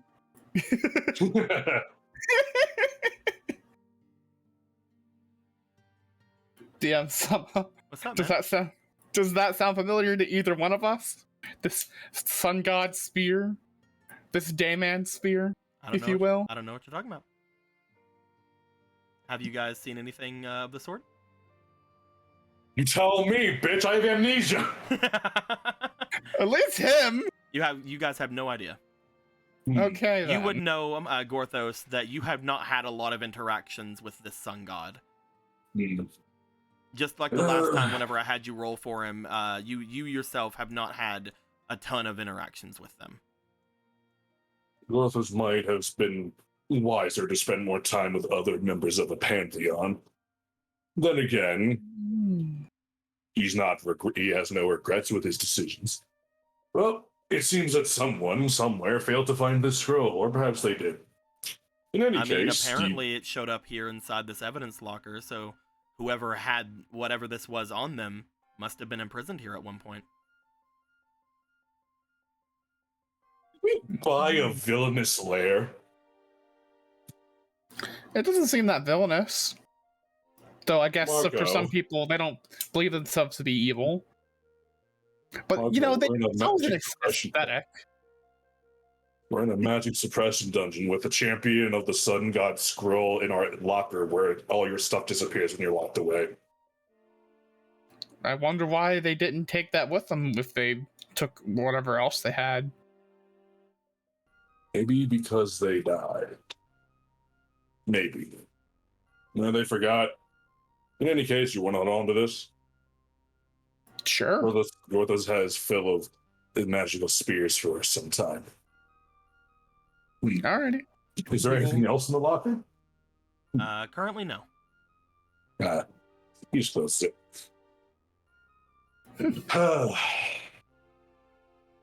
Well, So what do you think? Should we release these prisoners in here and then just forget about them for a while?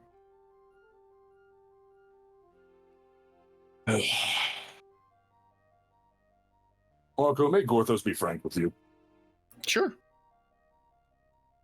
He doesn't understand why everyone's so insistent on turning them in when we have them right here. What's the what is honestly the difference? Gorthos doesn't understand. Our hero, ladies and gentlemen. I'm kidding. Like in Well- Gorthos' day, he didn't take risks of incredibly dangerous magi. When it comes down to it, it's more about making them face justice for their actions by the governing body rather than simply killing them off in that sort of justice way. Because ultimately, I guess in a way it feels more righteous to let them live to face punishments rather than ending their lives in one fell swoop.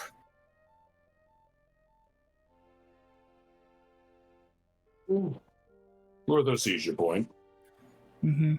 Because for some, it's like if they were given the chance, they could turn over a new leaf. But there are others that need to face the justice of the people that they've wronged, rather than but the singular person that is taking them down, such as with a hero such as us. Especially when it came to Slaverman, he definitely needed to be punished by the people above and face the consequences of his actions. Just as these people that we have in these cards need to. On the one hand, during battles, sure, we could end up killing people, and that's that. But with how we took them out, it would kind of leave a bad taste in the mouth to then knock them out when you have such overwhelming forces and then kill them like that.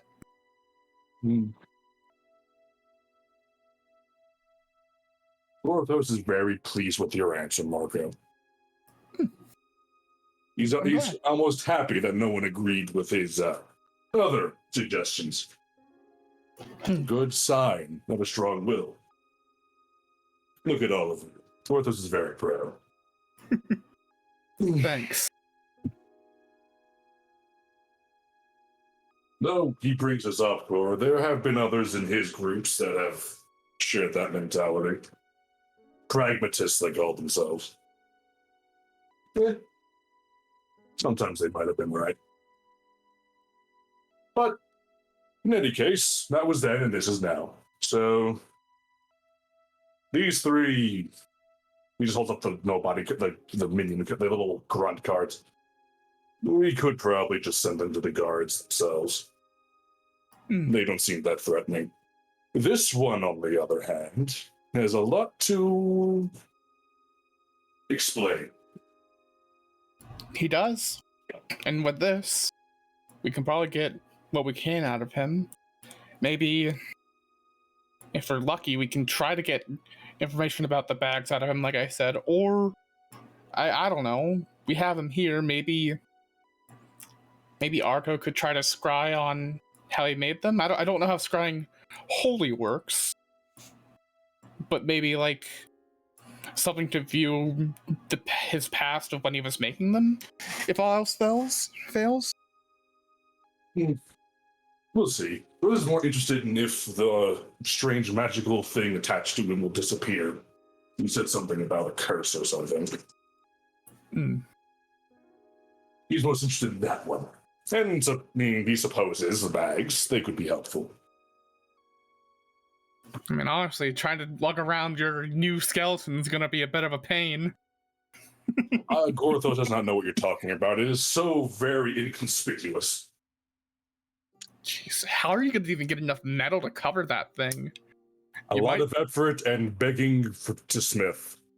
You might as well chop up that big block of rock and slap it on. He raises his hand, he's like,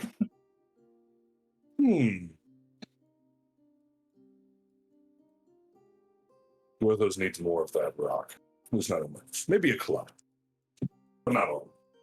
Well, maybe. I mean, there's a lot there. You might... I don't know how much smithing can go into stonework. I think it's stonework, metalwork, woodwork. It's all work. Gorthos is a Gorthos of many talents. And gross overconfidence, sometimes. But Gorthos says he has just the right amount of confidence. Gorthos opens the jail door and just kind of tosses the card in. Gorthos, as you open the jail door, you were told by Clarity that all you would have to do is put some magic into it to do much of anything that would actually allow this thing to come outwards. However, you don't do that. You just toss it inside. You're like, oh, there we go. Like you're pretty sure that you don't really want to have time for this right now, right? He figures the magic it's suppressing magic, so we should probably just cancel that effect out, right? As you toss it in, you find that, the magic suppressing aura of this place does seem to immediately activate, showing that the man seems to make his way onto the ground, similar to how all the other ones were, in a very tired-looking state. As soon as he hits the ground, you do see several of the things on him seem to disappear, leaving behind the robe and everything like that he seems to have, only showing any sort of undergarments that he seems to be wearing. However, as that happens, instead of what you remembered happening with things, the card itself is remained. As if some sort of weird interaction with this place has caused the card to become inert. Oh dear, did Gorthos break it? I don't know. Should it be like that? Wouldn't it disappear? Exactly. Gorthos worries if he goes in there, he might just fall to pieces. I'll pick it up. He promises not to close the door on you. You open the door back because at that point I'm guessing you guys just threw it through the bars whenever that had happened before. Probably, yeah. You open the door, you go inside, you feel that suppression, but then you pick up the card and you step back out. Interesting. Let's see. Seems to just be blank right now. Ooh. So then, do you think we can use it ourselves now? Whatever would we use it for? I mean, if it can store something. Gorthos slowly turns to Marco with a look of realization in his eye. Gorthos already knows what you're thinking. The trick is how. We just put magic in it. It seems to just, if it can, release someone without much effort, if it's a card that we can pick up and have with us, then what's to say putting a little bit more in it won't let it activate? This It might backfire horribly, but Gorthos likes these odds. It's a bit of a risk. Nothing worth doing ever is riskless. With that being said, about risks, should we shackle him up? Sure. Gorthos is unsure where the lock or keys are supposed to be on these doors. Marco's gonna go ahead and, get those shackles on the boy. Let's do it. Let's shackle him to the wall. You latch him up. He seems. Are there he at least seems like still, toilets in this? He seems still very much taken. Like still very tired, not able to really do much of anything.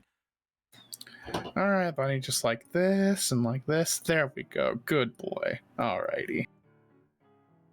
Also, on the question of toilets, there sure is a hole over there. There sure is a hole over there. Sucks to suck. Man, thank goodness it's too small to go down, right, Mark? Mm-hmm. You hate to have that happen twice. Yeah, you don't know that. Me, Anthony, do. Gorthos not know nothing. You shut the door again. There we go. He's locked up. So, he is itemless now, right? Like, just underclothes? Mm-hmm. Yeah. What does this fucker look like? Just some random dude? You see, looking at him, he seems to be a rather shaggy-haired looking Hylian. However, he does not have a unpleasant-looking face. Very much fair-skinned, as most Hylians are. Whenever he is asleep, you can almost not see how much of an evil asshole he is. He seems to have the face of somebody who you wouldn't expect to be a bandit. No scars, no anything like that around him or anything to really show such a harshened vibe to him. Well, now he's safely locked up. Gorthos going to go through his stuff now, Margaret. All right, let's go. You find as you guys go over there, because you guys have already checked him out, the only thing you guys find over there is his robe. The robe itself seems to... The room took away his robe, and it took away my poncho. You really have There's a nothing chance? else. He doesn't truly have anything else on him, huh? Well, Or is it in the deck with clarity? No, he had his stuff. I think Clavier should have the little like cage thing that we got off of him. That I got off of him. You guys already looted him, basically. Yeah, we already looted him. No, this is just his robe. So unless the robe is also like super enchanted, then I doubt there's like anything else we can. I doubt there's anything else he has beyond his, actual magic. One thing you guys will notice about the robe, whenever you guys see it inside, it is neatly folded inside of here. It appears that now that you guys have a close inspection of this thing, it does appear as if it has been dyed. Or just like holds it up. Do you think this matches Gorthos's eyes?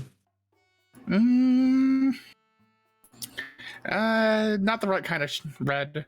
They're both red, but yours is like a slightly-ish, like a slightly pinker red. I'm not much on how color theory works. Yeah, nothing ever matches Gorthos's eyes. Ah, well. He just folds it back up. And just puts it back in the locker. Just slams it. Well, this place is horrible and raises many questions about the validity of the person living here. I don't know who the Sage of Creation? Right? DM Summer? What about it? I am correct on it being the Sage of Creation? Who? The guy that made the house? Yep. Okay, then. I don't know much about this Sage of Creation guy, but I guess he had a house made to just be able to do whatever he needed it to do. For what possible reason would a sage need a dungeon? When back in Gorthos's less amnesiac days, there was only 7 sages, more or less. And the creation was not one of them, as far as he can remember, that he could have forgotten. It happens a lot. You will know, Gorthos, that throughout the years, many sages appear. There is usually a very finite number of them, but they go by different names and they go by different titles. There's not always like a Sage of Light. There's not always like a Sage of Shadow, stuff like that. They all usually pick their own sort of pseudonym, Well, or they are please. or they are picked for them. Oh, at least We have a name. We can now look into him. Try to see if anybody else knows, or I guess the only other person that we could really ask is that Poe witch. But well, there's not inclined to go out and asking Poe witches things. You're also People's pretty sure memories she can left. be so. yeah, she Also that. left. Besides, people's memories are fickle. Not that Gorthos had any room to talk, of course.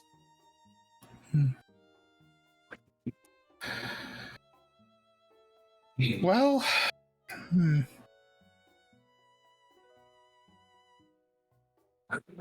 Gorthos was going to work today, but this was a nice distraction. do you need any help with that? Oh, just going. Gorthos was going to go to the forest temple to grab more metals from that little contraption in there, but he has been gifted quite a lot of scrap from Vega.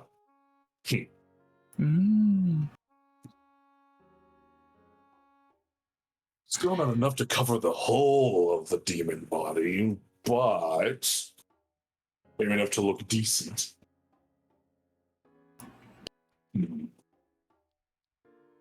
Maybe. Gorthos needs a bigger wallet. There's so much material that needs to be gathered. But we are going to Death Mountain. Can wait.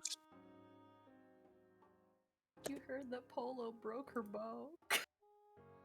I'm sorry, what? You also heard earlier that Polo stabbed her bow.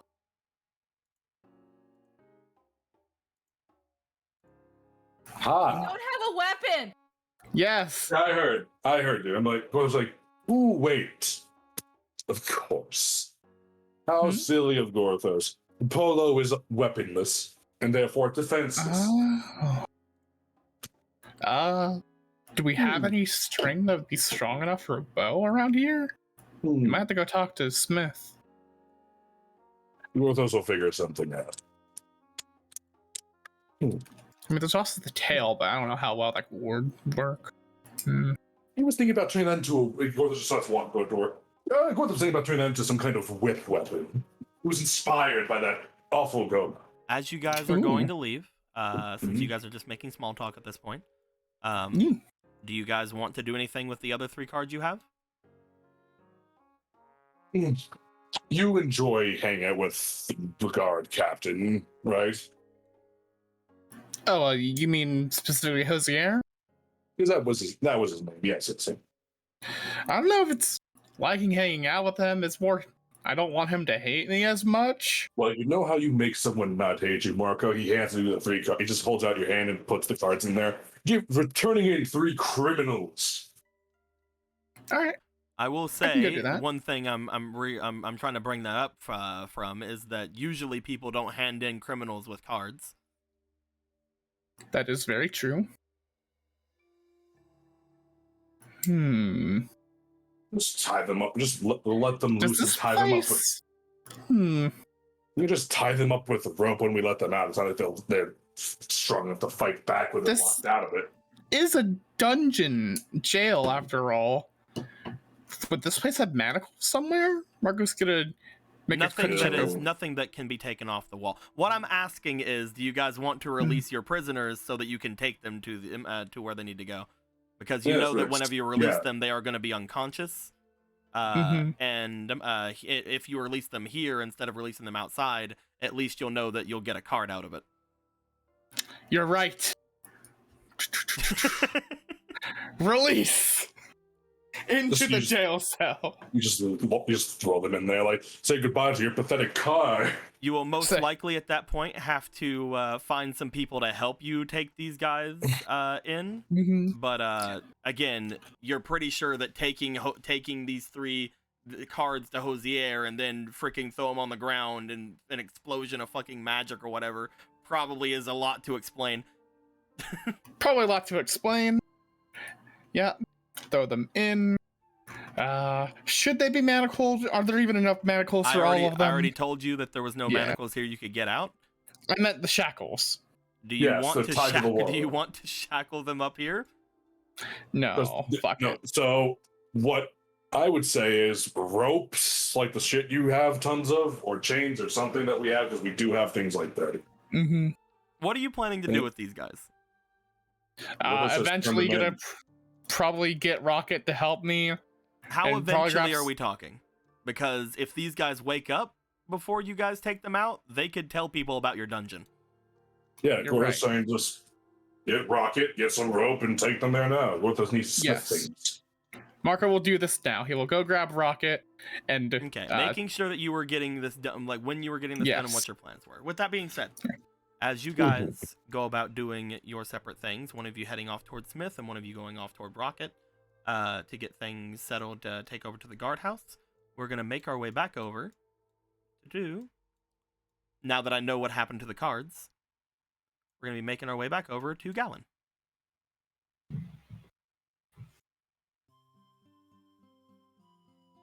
Gallon, you find your way, you and Clarity, making your way into the doorway after you knock upon it, and it seems to let off this slight little tinge of magic and open the doors for you. The two of you step in, correct? Yep. Let me find her over here somewhere. Blah, blah, blah, blah, blah. There she is, way over here. I'll grab the other one as well while I'm here.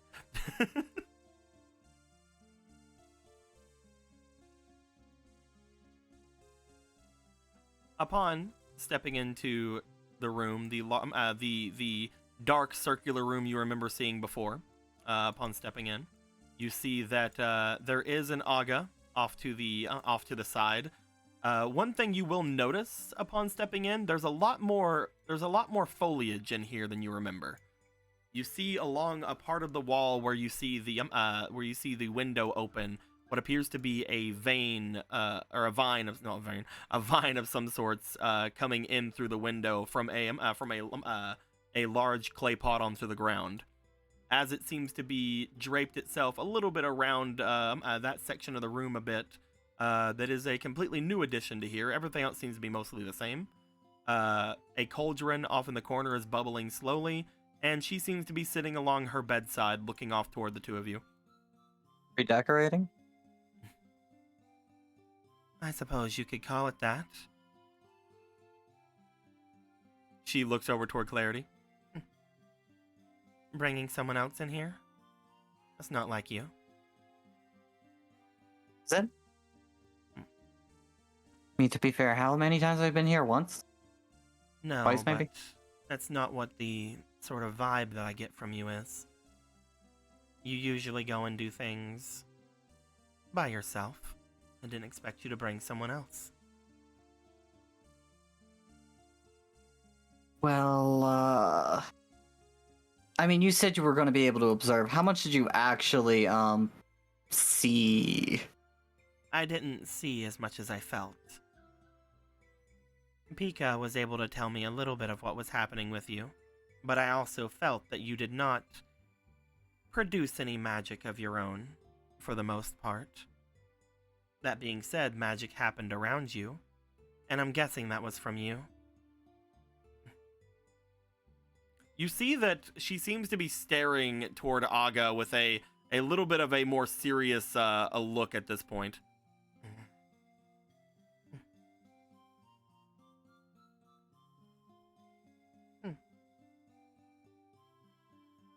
So, Gallon, Something wrong? are you going to introduce me?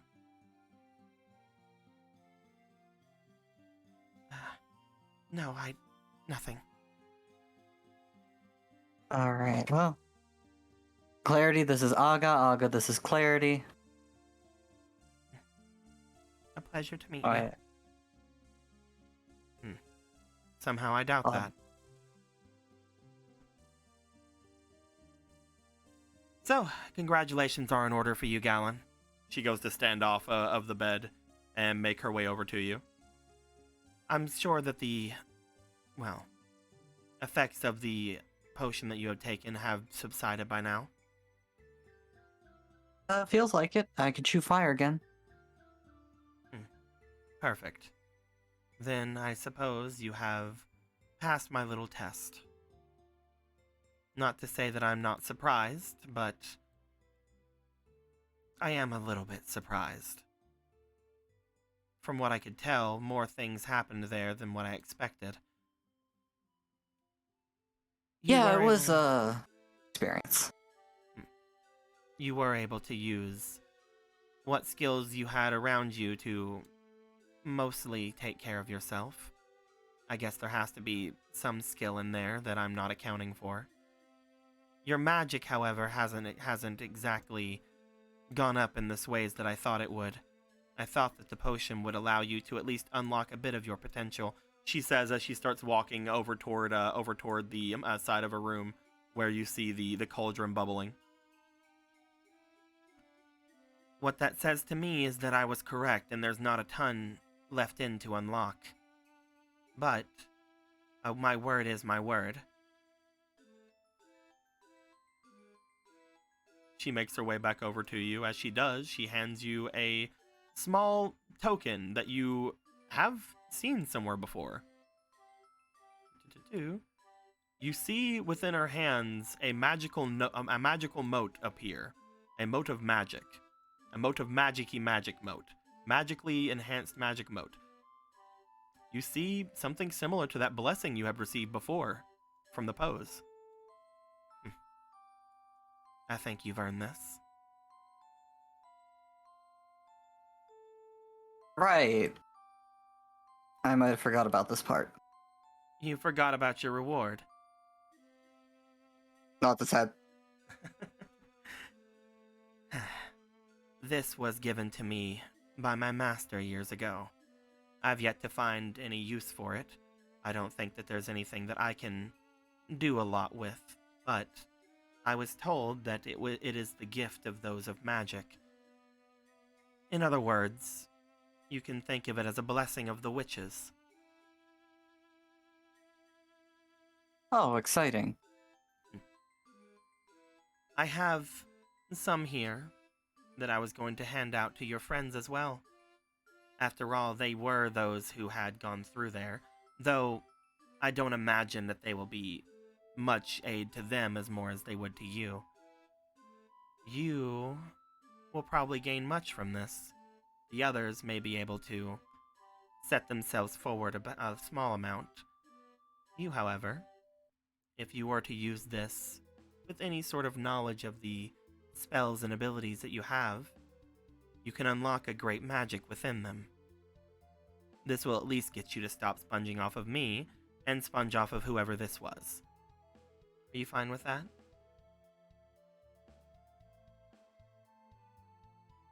I can't see anything to complain about with that. Sorry that I'm a bit abrasive. I truly am impressed that you were able to do what you did. The words don't come easily to me of praise, however. I wasn't looking for that. What was it you were looking for, Galen? You didn't much enjoy whenever I told you last time, I'm sure. Guess just to open your mind a little? As you say that, you see that her eyes sort of flicker back over toward the vine and then back to you. It takes a lot to change my eyes.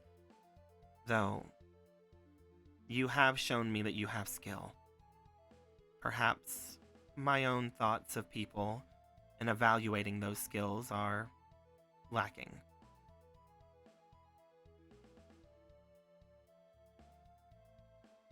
Do you want me to apologize to you? Is that it?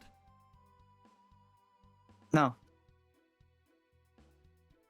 I think it would probably be good. Good.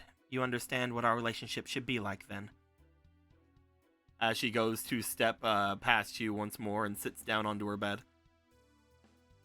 We are not ones who will prattle on with each other, Gowan.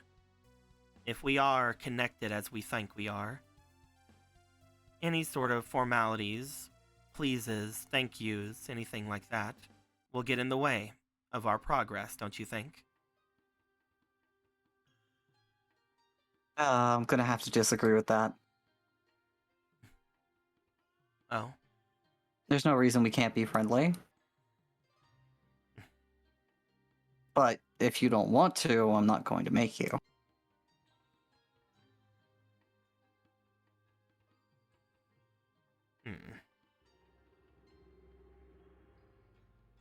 Oh, interesting.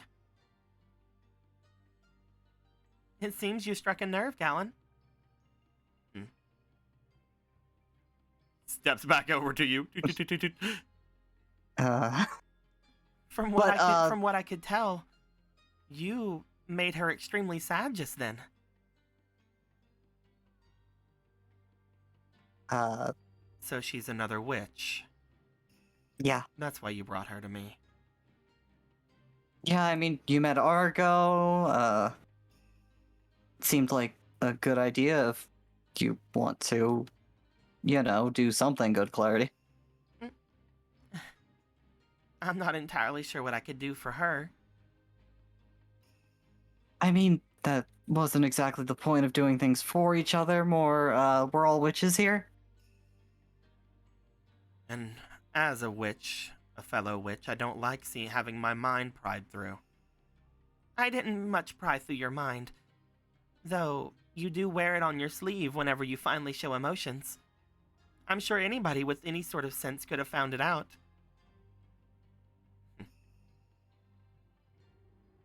You did not make me sad, Gallon. I just thought of something else whenever you were talking about that.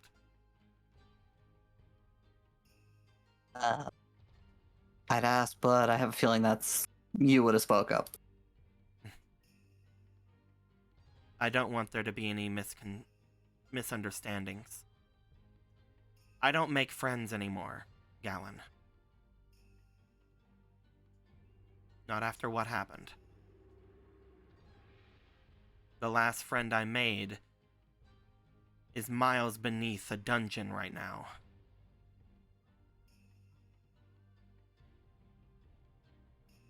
So they're stuck? I believe Marco has told you enough about them.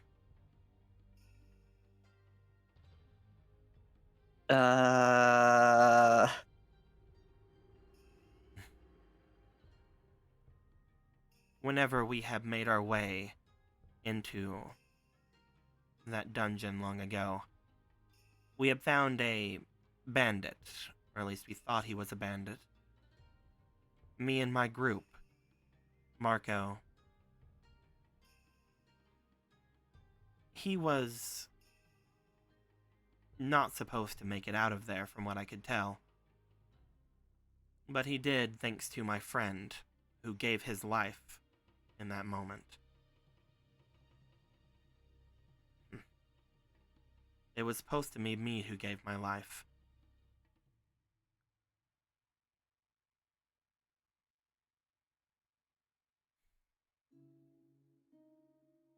So a friend made a decision you didn't like? Yes. And that decision caused him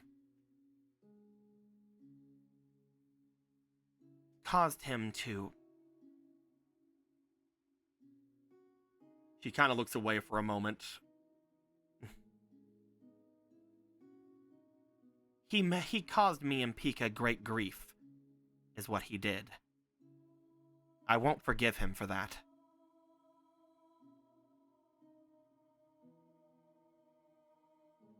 I don't think Not that's asking what you to. upset you are. Sorry, Gallon. But is that really fair to other people?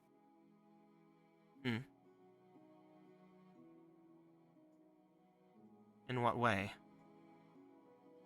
Nobody gets a chance now? Not a single one. Now, what were you saying, Clarity? I was saying that wasn't exactly what I felt from her, but I think you've already seen that.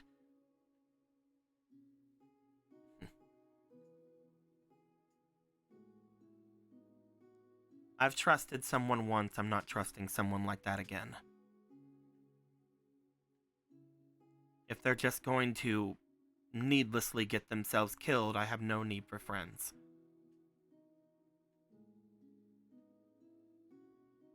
So why are you still here with Pika?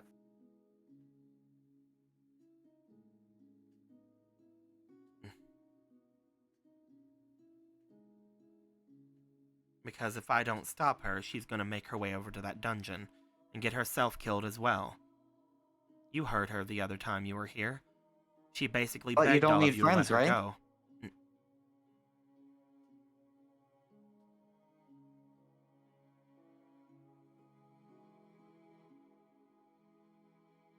What are you trying to say?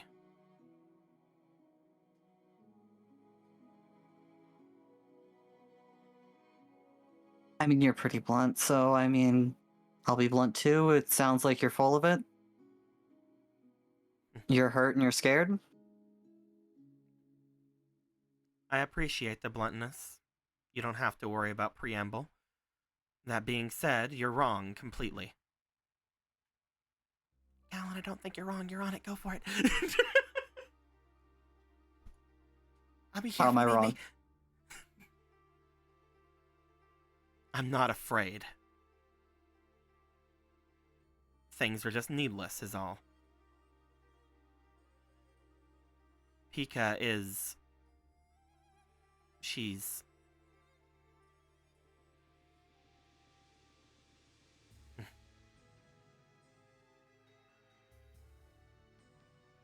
useful.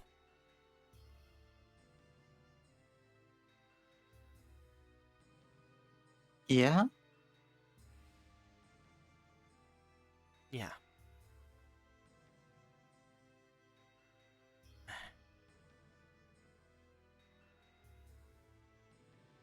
If it was just useful, there's a lot of useful people out there.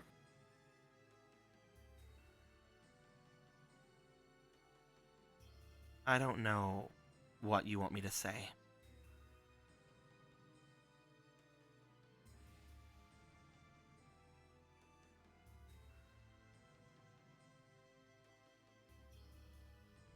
I guess nothing.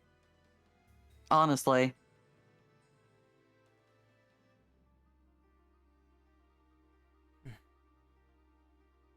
Just, didn't make sense to me.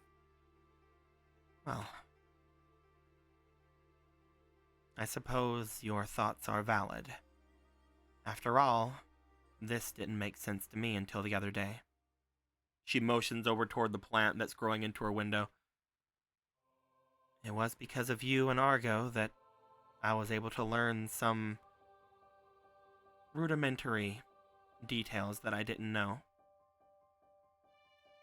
So having someone around with a differing opinion of mine is welcome. I don't know if I can respond to you like you want me to, Gallon. I much prefer keeping things simple. But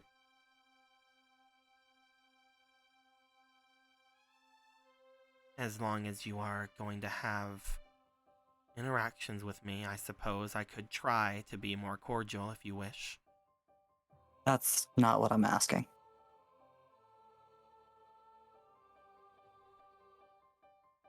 You see, as she's looking to you, she sort of gets like a bit of an uncomfortable look across her face before looking around. I appear to be misunderstanding, then.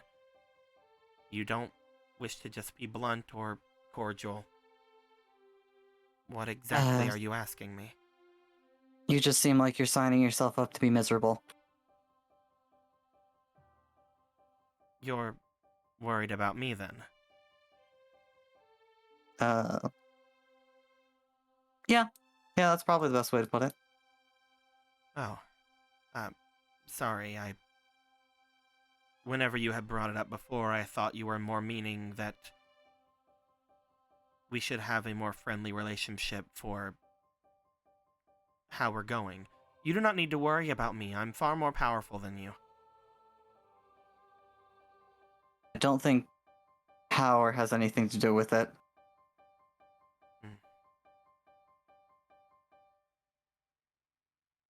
You see again just this almost like look of uncomfortableness go through her, as for a moment you see her inner eyebrows kind of raise up in a concerned look before like looking around again.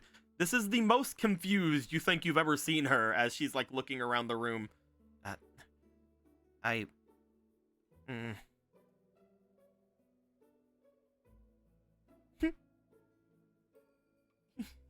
You don't talk to people much, do you? Galen, you can't do that. You're confusing her. Sorry? No, it's fine. I don't understand how you do not worry about me because of that. You worry because of other... I do not see how that worry is benefiting you at all.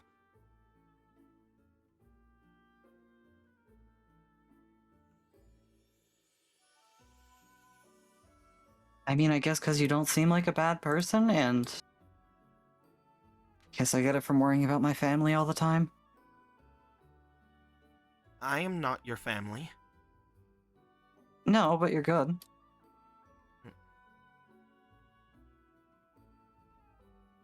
You do not know that.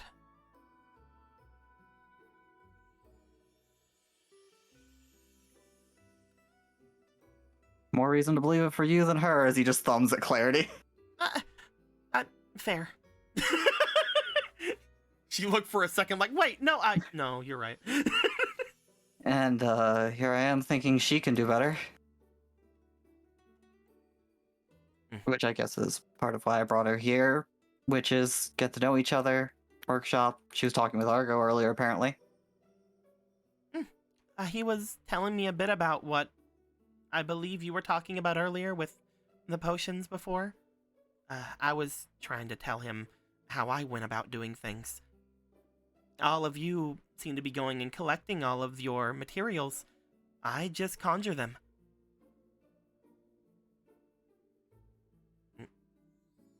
What, isn't that just putting magic inside of the pot at that point? If you're creating something? It's much different. If you know how things work, you can make them as real as they would be normally.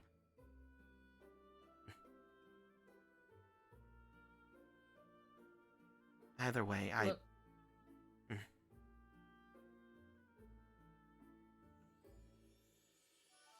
You two have given me much to think about, and perhaps I just cannot understand it now.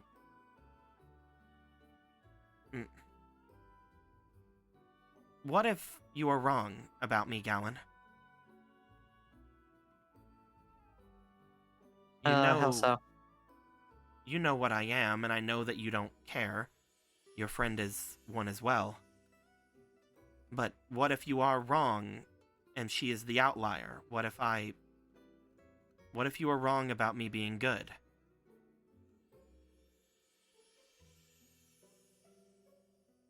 I'd rather believe it than not. And, I mean, guess I'd just have to stop you somehow.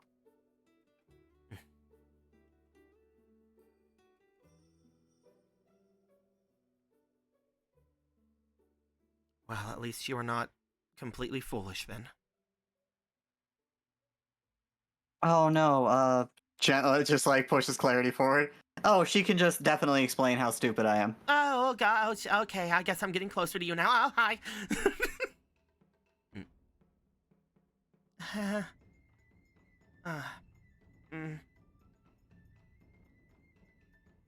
You two have fun, talk shop. He's gonna start withdrawing to the door. Galen, this might not be a good idea. Perfect idea, nothing can go wrong. Galen, you don't understand. I'm gonna leave my ex here, bye. Positive, have fun. Get away from me, bye. Well, have a nice day, Galen. She's just like completely just like nonchalant about it. Like, all right, well, okay then. Tentacles grow out from behind her, fresh meat for the lesbian. Then Gallon don't know shit about that. I could not have. No, I know, but the audience knows. I could not have Polo, but he gave me you. As you leave her with Aga begins to look over toward her. Now I believe we need to have a long talk about treading through people's heads. She pulls out the whip. As Gallon, you step out, I'm guessing. Have fun. You just nonchalantly step. You get out the door. You just start picking up the pace. You just go full sprint. Just like boom. Just jumps off the ledge, lands on Magic Frog. Yeah. Absolutely nothing happens. Magic Frog lifts his front legs. Get the fuck out of here. Magic Frog lifts his front legs like you see a horse, and then instead just lands. Hop. Hop. Just very slowly. Hop. And then he looks back and he's like, "You're not Ronan." Magic Frog loves all of you. What do you mean? Speaking of Magic Frog. Before we get further into some things, there's something I wanna do very quickly, just Oh yeah. Una momomo.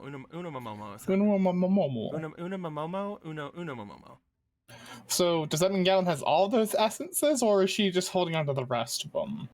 We just have to come find her. Gallon, you were given a group of 6 essences. Mm-hmm. Also. Oh, it's a good boy. I love him. It's Grandpa Magic Frog. Jesus fucking Christ. I wasn't expecting him to be this old. He's wise Grandpa Frog. He's lost his spry in youth, but has gained wisdom and knowledge. And magic. Look at him! power. Unlimited frog power.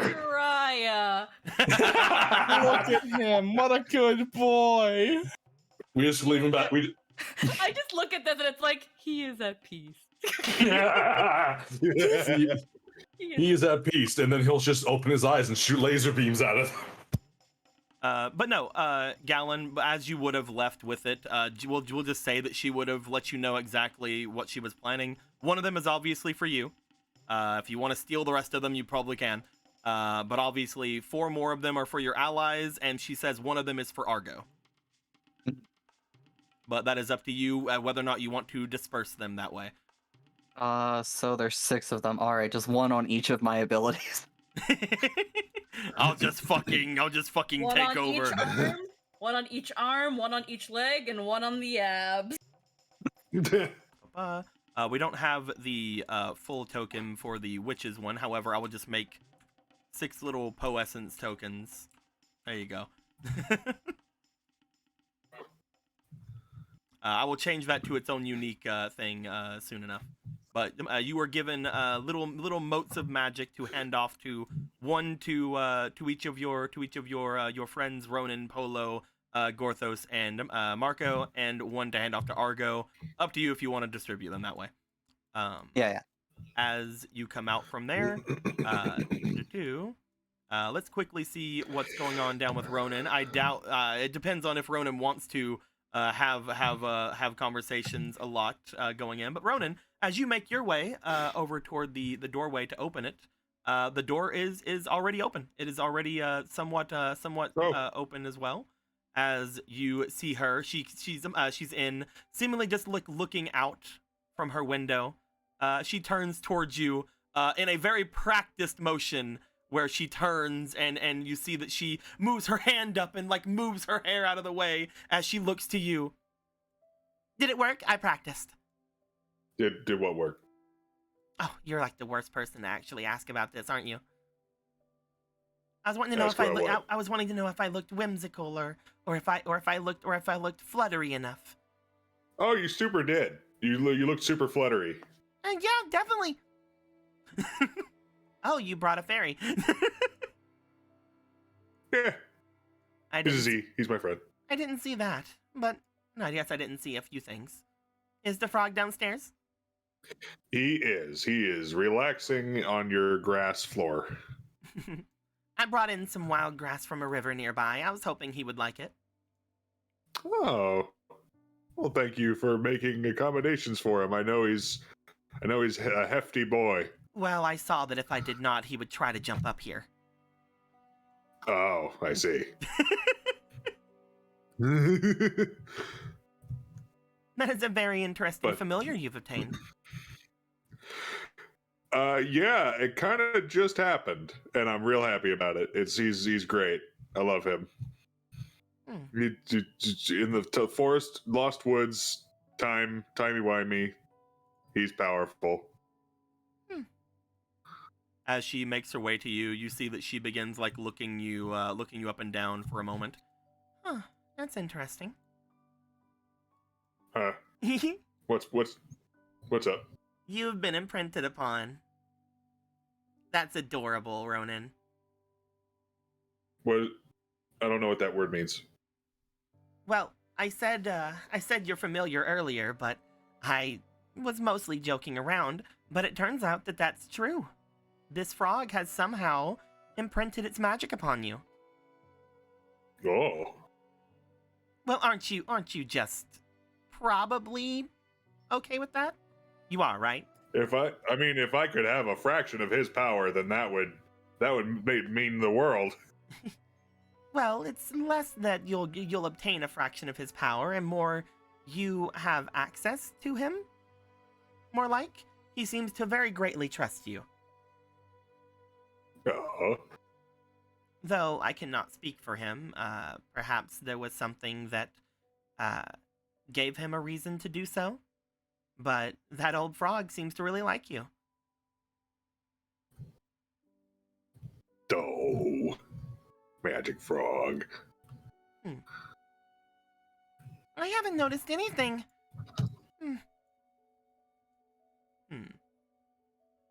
What, anyway, you came here to play music? Yeah, we stopped by for a little bit, and we're gonna want to go to the Zora's domain at some point, so I figured maybe we could pick up where we left off with that song. Of course.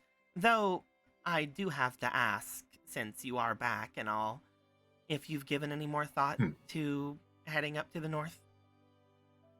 Well, that's on the agenda too. A lot more stuff's going on there than we knew the last time we were here. So, I heard that the king had led an expedition up to the north, and he did not want me and Aga to come with him. Interesting. I don't know why. I wonder why.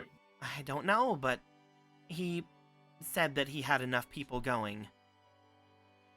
I will let you know, there's a part of me that thinks that Aga is behind it. You see a look of annoyance go across her face. Why would she be behind it? She sits down onto her bed. I don't know. I talked to you all last time about wanting to make my way there, and I guess I get impatient sometimes, especially whenever you guys are gone for as long as you have been. But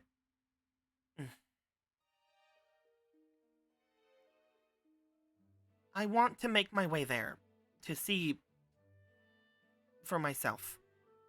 This is not good music for this situation. To see what for yourself?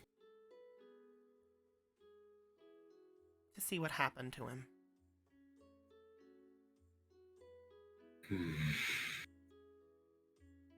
I think I'm out of the...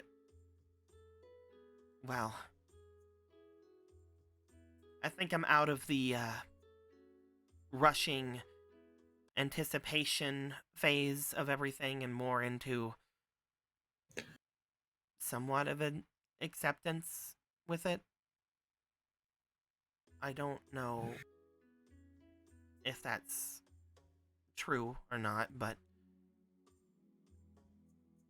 whenever you were all here before, I wanted to make my way so that I could prove all of you wrong. That, of course, he's still there and still fighting. But the more I think about it, and the longer it takes for everything,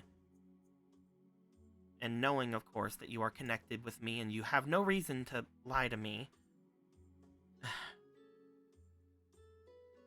he would have made it back by now.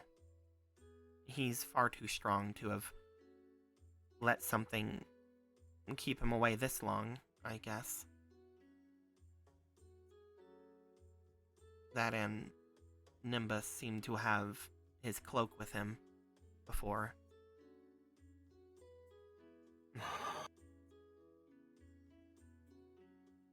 I I'm want not- to go there as well. I want to. Sorry. I'm sorry. Go ahead. No, you go. I want to help Nimbus, and I want to help you. There's a lot going on right now. Yeah. And if that wasn't going on, then I would be halfway to taking you there already. But as soon as we're able, we'll come and get you. It's just not something that's in the cards for right now. And I don't think that you should go on your own either. I don't think anyone's gonna let me. If the king has already been told of everything, and if I am right that it was Aga that told him, and the fact that Nimbus is with you, and I don't have any other way to go. You see her lay back onto her bed, just sort of looking up toward the ceiling. I don't have any agency of my own, you know? I just have to wait until the time is right. And I'm not blaming you, Ronan. I know that you guys said that you'll take me eventually. I understand that. I'm finding it hard to grab my muse anymore. For me, it was just a mere few moments whenever I returned to the city, but for all of you, it was much longer, and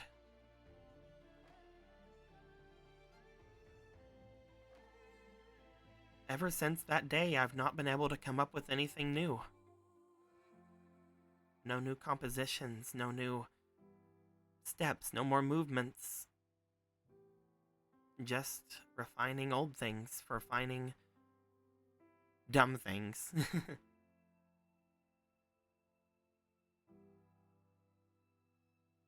It can't be that. It can't be dumb. It's... You know what? To heck with the song. Let's work on something new. Well, we can come up with something new right now.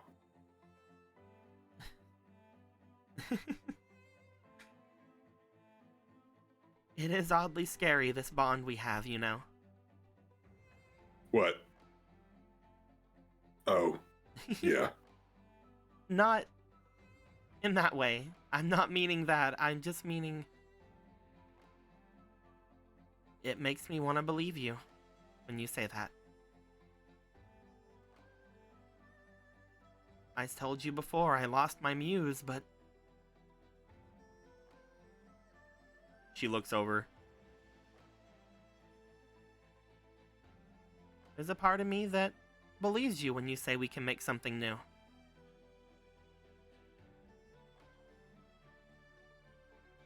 Well, obviously, we can put together something.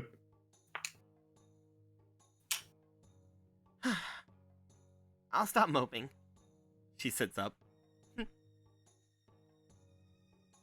What Whips sort out of- his violin. What sort of thing would you like? I don't even know what your preferences are. Well, let's experiment.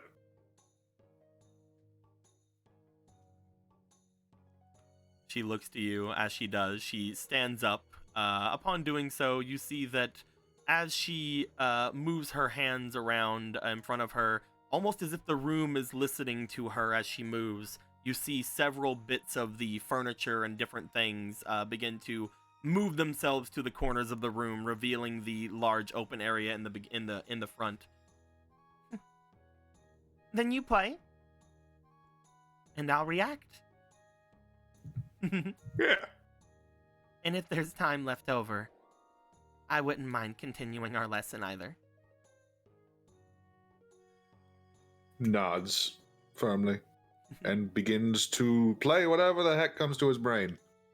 Ronan, as you begin to play, go ahead and roll me for your diligence. We're going to be considering this kind of a jam session, obviously. Sure. But There's a lot free. I mean, I can add a D4. Yes. That means you can add a D4. Yeah. Because you are just jamming. You're doing your jam. I'm gonna put in a goddess point because, heck, why not? We'll see what happens if you get high enough here. Perhaps there's something we can. That's pretty good. That's 17, 18, 19, 20. 21. The two of you. And I'll roll again. Oh right, you have advantage. Just 22. Okay. Hey. As you guys are playing your music, you see that at first the two of you sort of trip over each other as you start playing something potentially more close to how you would back at home. But she starts dancing more like a slow, like turny, like la la la la thing. Both of you seem to be kind of out of sync with each other for a moment before you both stop, look to each other, and then kind of change up your tones to match the others more slightly. Both of you overcompensating at that point as well. But then eventually, the two of you are able to find some sort of a common ground, and as you do, you guys find that your music does seem to synergize quite ferociously for a bit, and for the next little bit, your sound seems to go rather well as she is doing her singing and dancing. You are able to make something with your violin that is much more a little different than what you would expect, but still has some ringings of home to it. As the two of you do so, we are going to make note of this 22.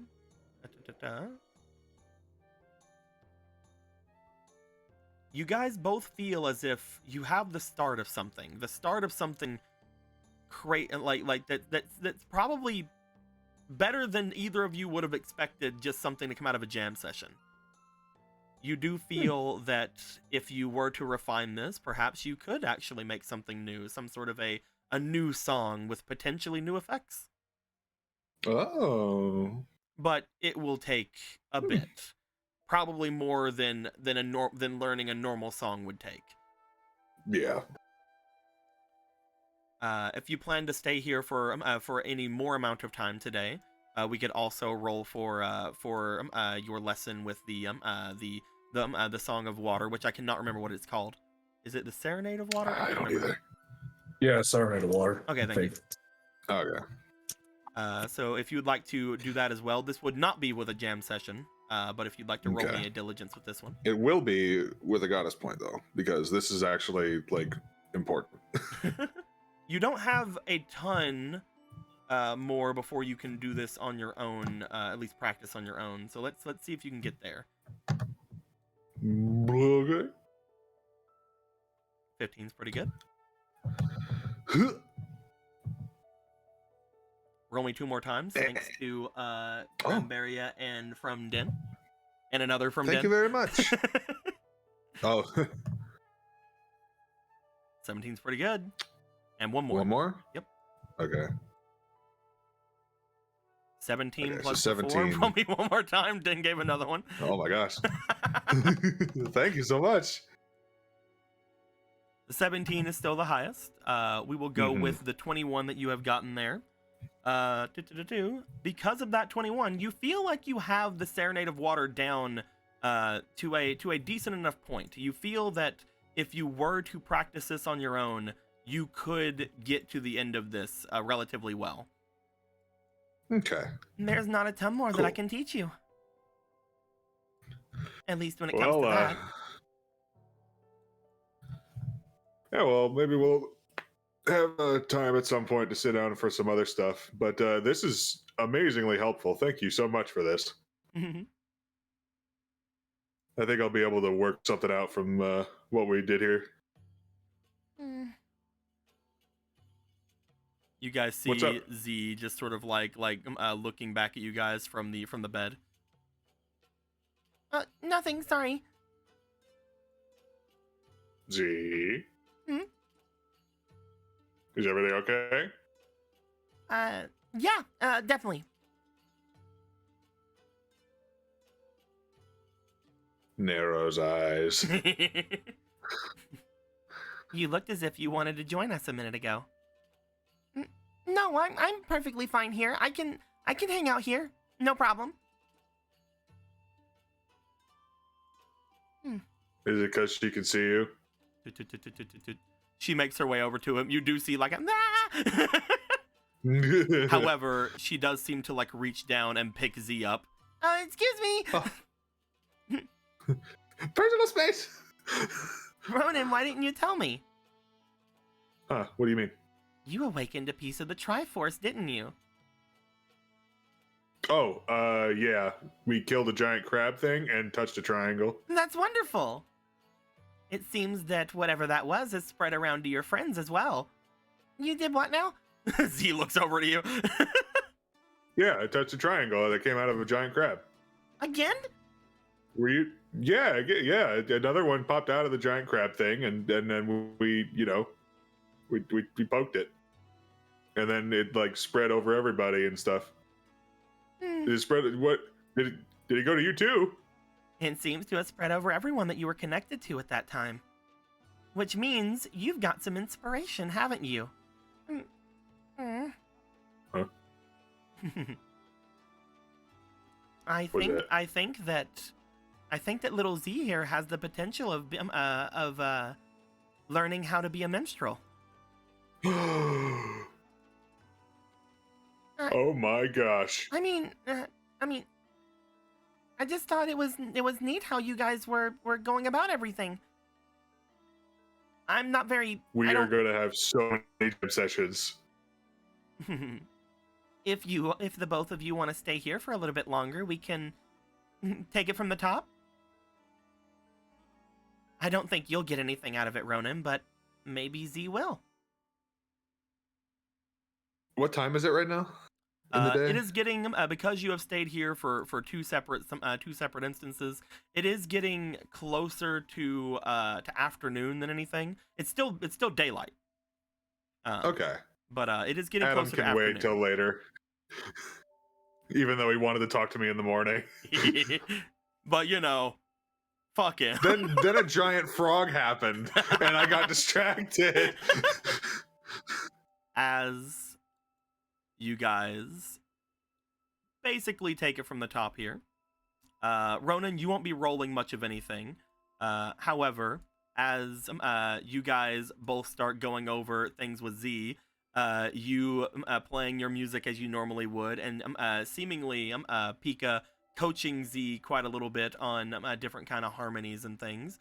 You see that Z tries their best to harmonize whatever kind of sounds that they seem to be able to make from the little twinklies of their wings to their voice as they try their best to try to harmonize with you. So, what this essentially means, Ronan, is as long as you have Z around you, your group recital will be active. Ooh. Z themselves don't have any songs they can really play right now. They haven't learned any of their own, but they are a musician, which Heck means yeah. you are able to potentially get some extra effects from it if Z rolls high enough. Hell yeah, buddy, get it. As you guys spend a decent amount of time doing that, Gallon, whenever you would have came out, you would just hear a bunch of music coming from down the hall. Definitely just them playing their little hearts out. Yeah. What exactly would you like to do from here on, Gallon, heading down way? I told Marco I'd pick up his mace and then I'd probably just go back. Okay, so you'll be making your way over toward the Octorok then? Yep.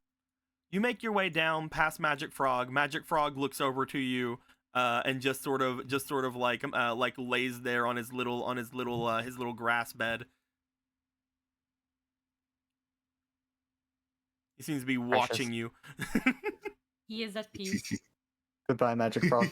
Be well. Be safe. Do not consume any passing children. You see a shoe sticking out from his mouth. I'm kidding. He burps. A skull comes out. An arm is like hanging out from the side of his cheek. Polo. He probably just does with flies what whales do with krill. As you'll be Sorry, go making on. your way over to the Castle Gallon then, Polo, Yeah. you start to make your way going up to the north.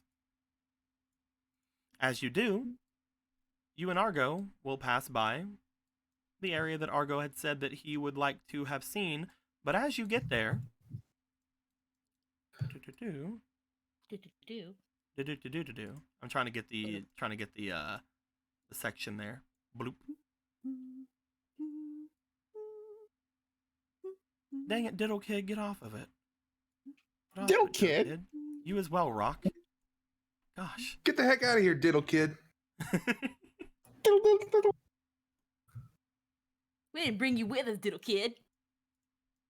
I mean, one of you guys have a Diddle Kid. Someone hasn't.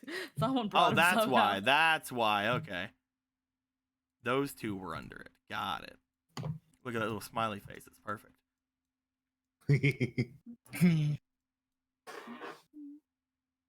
Polo. Oh yay, the smiley face is still here.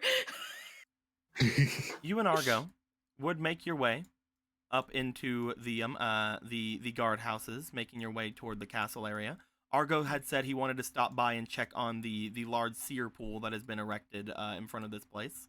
As you guys are making your way to there, we are getting rather late in the day, but there was one thing that I did want to bring up before we were to make our way further away from anything. Polo, as Argo would be heading his way off toward this large section of people doing some construction, you do see that it is rather getting on its way a lot quicker than you would have expected in about a few weeks would have been. You They see really a want large this happening. you see a large pool-like area being constructed into the ground, much larger than you would think it would be for like any sort of like actual recreational pool or anything. From the fact of you can see from where you are, you can see that people are standing in it, so it's not very deep, but they are laying many different types of raw materials, stones of all types, all the way through, throwing themselves into their work. You even see, as you go forward, what appears to be a familiar face among them who are working.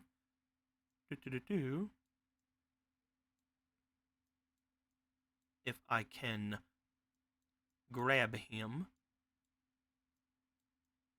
Who is to say if I can or not, though? Maybe he just doesn't exist anymore. It could be that he's just really hard to grab. He could be a slippery little snake, whoever they are.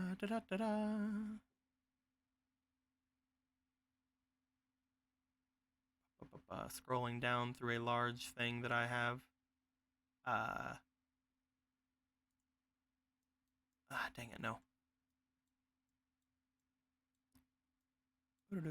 Oh wait, no, he was in there. You see, looking over at the pool of this place, working very closely with with guards all around, what appears to be a man in chains.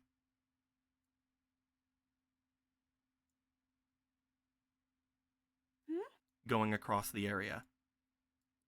From far off, looking over toward the section of area that seemingly is getting built, you see what appears to be Slaverman. You're supposed to be dead.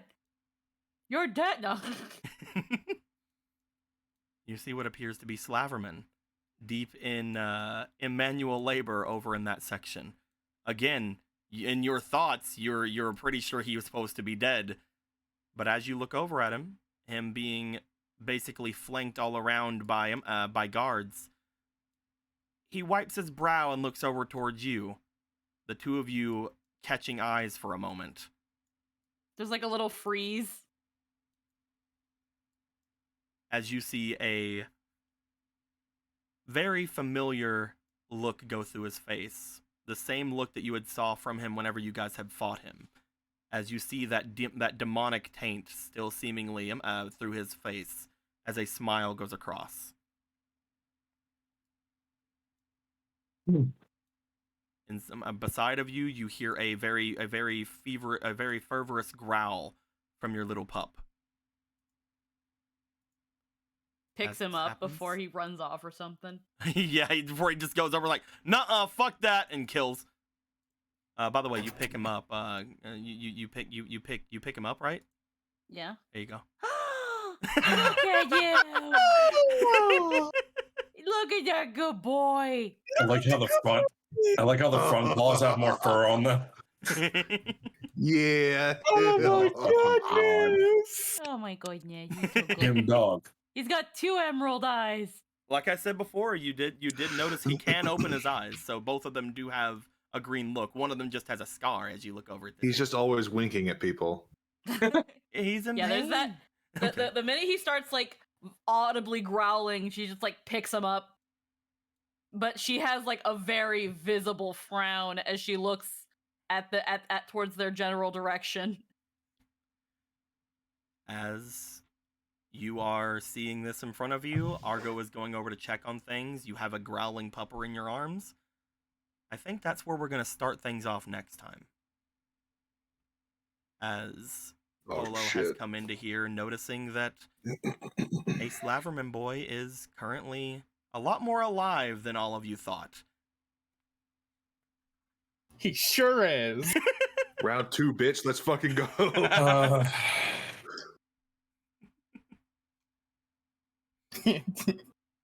Demonic taint. Oh my god, Emerald, shut up. I didn't point it out, it was Eric. I did it in chat. I didn't want to say it out loud because I didn't want to interrupt. Oh boy, Slaverman is breathing. That is a problem for everyone. Is it Slaverman, though? Oh, easy little twin. Blatherman. Fuck him. Close enough. I mean, to be fair, you're right. Anything that would take his face on is like you got to kill it.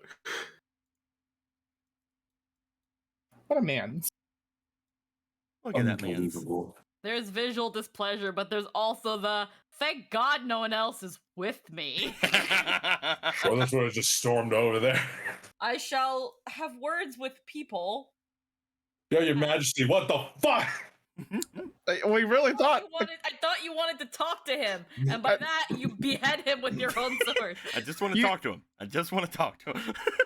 And then he actually went and talked to him and put his sword against the wall. Yeah, you see? Yeah. He told you just want to talk to him. No, he arrives at the prison place. He hangs the sword. I've been meaning to bring this back. Now let's talk. Let's talk. Now, Mr. Slaverman. If you remember, apparently, apparently the king has been sick recently too. Who knows what's going down? Yeah. I say, implanting ideas that probably aren't true into your heads. Oh, great! Slaverman. They're. I don't think those two things correlate. Who knows, though? It'd be weird if they did, right? It could also be the other demon that's imprisoned in Hyrule Castle that's been in there for decades. Ooh. Oh, great. Sovereign spit on the king, and now he's got Go. COVID. What's up, man? I play in Logan's games. There's no fucking way I believe anything a DM says anymore. It's that thing of just, again, it's like when it came to the whole Slaverman thing, she was one of the ones that was like, let's not kill him. While most of the party was like, no, there will be blood. Marco wasn't like what their people blood. That's why she said one of, not the only one, because she wasn't the By the only way, one. just because we haven't officially said it out loud as for it, we've also started messing around with Ronan and his wanting to be a tamer, although a different kind of tamer than Squeaky. It's more a tamer is happening to him as opposed to him actually working for it. Look at this majestic boy. You guys I are love. both you guys are both taking the tamer class as your third class. However, Squeaky, you have enhanced yours with frickin' Poe stuff, so yours is going to be slightly different than his. You guys will be getting different abilities because you both have a different thing that is your things going through it. But yeah, both of you are taking on the tamer class. Yeah. And not only that, now we got another essence, Deco. Now we can really talk about the idea I had. Now we have freaking witch essences over here. Witch and Poe Is that what they are? Witches, witch stuff, witch juice. Yeah. This is the witch blessings that you guys have obtained now. Mm-hmm. Instead of you guys had Poe blessings before, now you have the witch blessings. You're one step closer to making the master freaking Weenai or whatever. Or I could bestow more magic upon Magic Frog. That's true. You could do that instead. At this point, we know what 3 of the party members are going to be. I know what the other 2 are going to be, and so do they. But we haven't really gone into it fully yet. Somewhat of that showed up today with Marco, but not quite yet for Gallon. We'll get into that potentially next time as we go through some things. I'm very happy that Gallon, you just left fucking Clarity with Aga. Gallon's like, yeah, we should all be like some coven or shit and get to know each other and Wait, network. Gallon, this We're all isn't a gonna be great- good witches. Gallon, this isn't a good idea. You shouldn't do this. As he's leaving, Meanwhile- like, yeah, I thought we could all get together and have good times being witches. Gallon, Meanwhile, no. me, yes, stay alone with the lesbian. Gallon, no. I am sad. You have covered up the tentacles and the "I'm in danger" I wrote. Who knows why she's so fretful about being near Aga? Who's to say? Could be a myriad of reasons. Could be anything. David. Also, I know what you mean, Deco. I don't know. I didn't feel like a big special. What are you talking about, man? I don't know either. Who knows? That's so weird right now. You don't know how fucking unhappy I am that Slaverman is breathing. It's fine. We'll just kill him again. Again, no one let Gorthos kill him the first time. Well, you see, we What I'm thought. hearing is that no one lets Gorthos kill anything. He's just like, every time we give someone a second chance, look what happens. I mean, there's plenty of dead bodies over there. It's just like whenever we take one prisoner, we don't kill him.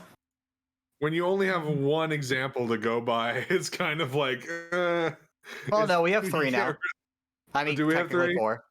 We've got Clarity, we've got Slaverman, who, well, we all thought was dead. We have the Moblin, and now fucking Necromancer Freak. Oh yeah, that's fair. Yeah, he's in our dungeon. Look at that boy. And the one who's alive right now that we thought was dead deeply offends me and must be corrected. Don't let Gallon Finally. see him. Polo, you have until Gallon arrives before he gets fireball spammed. Uh-oh. Go. Speed walk. I just love the idea. As soon as you say that, Jake, a timer appears over your head as you're walking toward the castle. She just looks at him and then there's just a brief silence. Wait, he said he was going to pick up Marcos's mace. Timers. It's like fucking 20. It's like It's 24. just like a step counter. There's just like a step counter above your head. Every step you take, it goes down by 1 as you're making your way That's the there. thing of, like, if she remembers that Gallon's on his way, what do you do about this? She can't just meander right in there. He's gonna see him. You go up, Mr. Hosier, maybe you should move him. Here's the thing. There's several thoughts. Again, seeing Slaverman here, her first idea is, oh God, thank goodness no one came with me. Now there's the realization of Galen could be coming here any minute. He immediately chose violence. And I need to speak to a manager. My dog wants to kill him too. Fucking, it's that One Punch Man timer for the game where if you pick him, he shows up on a timer, so you have to kill your opponent before he shows up or they win. Again, because I'm guessing since we had to wrap things up, there's no like immediate management, but no, she sees this fuck and she's like, "Hello, sir, may I speak to management?" You would note, just to kind of have like a little bit of a thing going. There are a lot of guards around who are also participating, but most of the bigger guards are standing off to the side watching after prisoners of sorts. You would see just to kind of give a little bit more information on things. You would see that Rock Tumble is also here, performing a service here to fix things. Slaverman is not the only prisoner that's helping. No, of course he's not the only one doing all the work. I definitely thought this. I definitely had a feeling that he was not alone here. There's still that. What is he doing here? What is he doing here, as in this mortal plane? Well, she was hoping he wasn't going to get killed right away. She was like, maybe they didn't kill him, but why is he here? Why is he where people can see him, where the rest of the party can potentially see him and be like, Your Majesty, I'm going to turn in my favor so I can kill him myself. Hosier is just watching the entire thing, just like, yes, of course. If we have to finish this up quickly so Marco doesn't come and try to steal it. I think everyone except Marco will probably try and kill him on sight. Maybe not Marco on site, but definitely probably if later. there's people packed in enough, maybe there won't be a time for too many fireballs, because maybe they'll kill the rest of them. It's a good thing Porthos has meta magic. I picked to say, yeah, I true. say, looking at the meta magic of mold spells. There's a perfect. Can't show you over all these meta magics I have. Well, if you just concentrate the entire blast into one 5-foot square and just fire it straight up. You are The not whole to party be shows up. You are not to be within a 20-yard radius of the sheep. The party shows up with a giant tongue, just fucking flies out at him and reels him in. Just shows it like a fucking just drags him into the darkness we're all waiting for. It has to be at night so it can be in the darkness.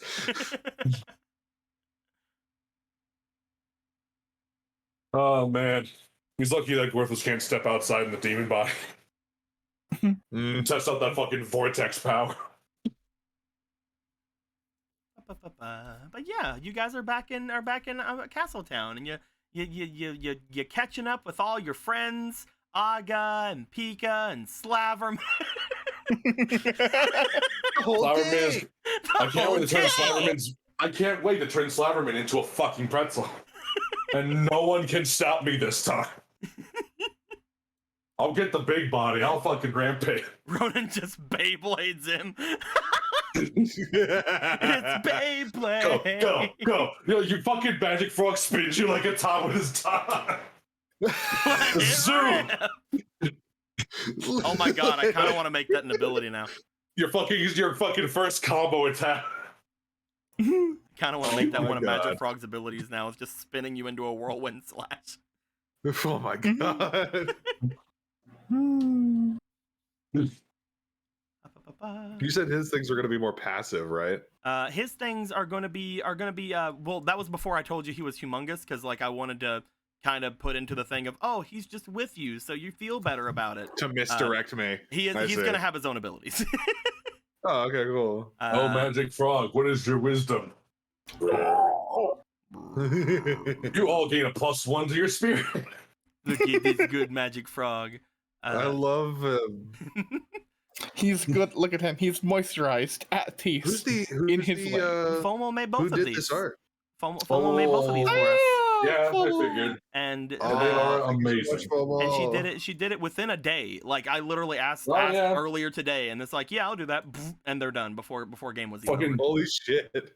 When was exactly when I asked? Holy shit! I had asked. Scrolling back, literally 30 minutes before game. Oh my god! Oh my god! God damn!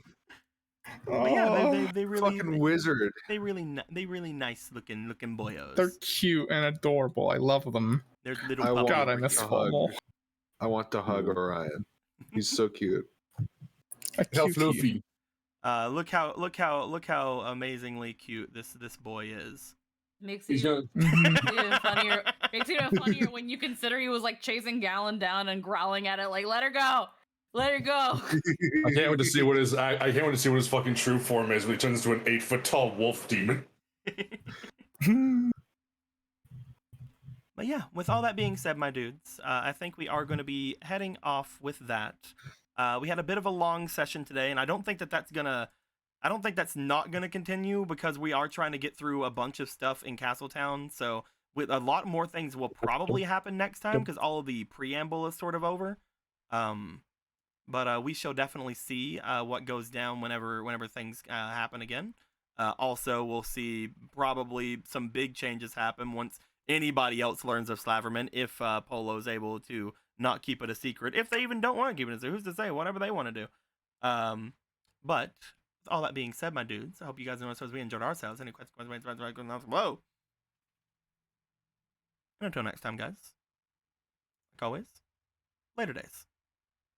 Bye, everybody. The moment you fucking tell Gorthos he's gonna chain the big skeleton and just run over. The recording is over, so we're gonna send people over to Nat 19 Official because they are doing some Great Ace Attorney over there, which is weird because this isn't the correct day for those guys. No, it is. It's the perfect day for those guys. I thought they were doing a different game. I thought they were doing the Metal Gear thing. I guess they finished it. Oh, they did. That shit. Yeah, they did it in 3 sessions. I see. Wow. My bad. Did they just fucking speed run it? Yeah, they went through Metal Gear Rising really quickly. They're doing some Great Ace Rising. I thought Attorney. you said fucking. Never worry about it. They're doing some Great Ace Attorney stuff over there. That's the one Ace Attorney game I haven't really played, so I have no idea what to expect with you guys going into there. But when you guys go in there, just tell them giant magic frog. It should be perfectly fine to do that for. And hope you guys have a fun time over there. Later, my dudes. Yeah. Well, some giant magic frog and tiny emerald eye. Yeah. Grandpa Magic Frog. I love how you took the emerald eye and magic frog and you just fucking swapped their sizes.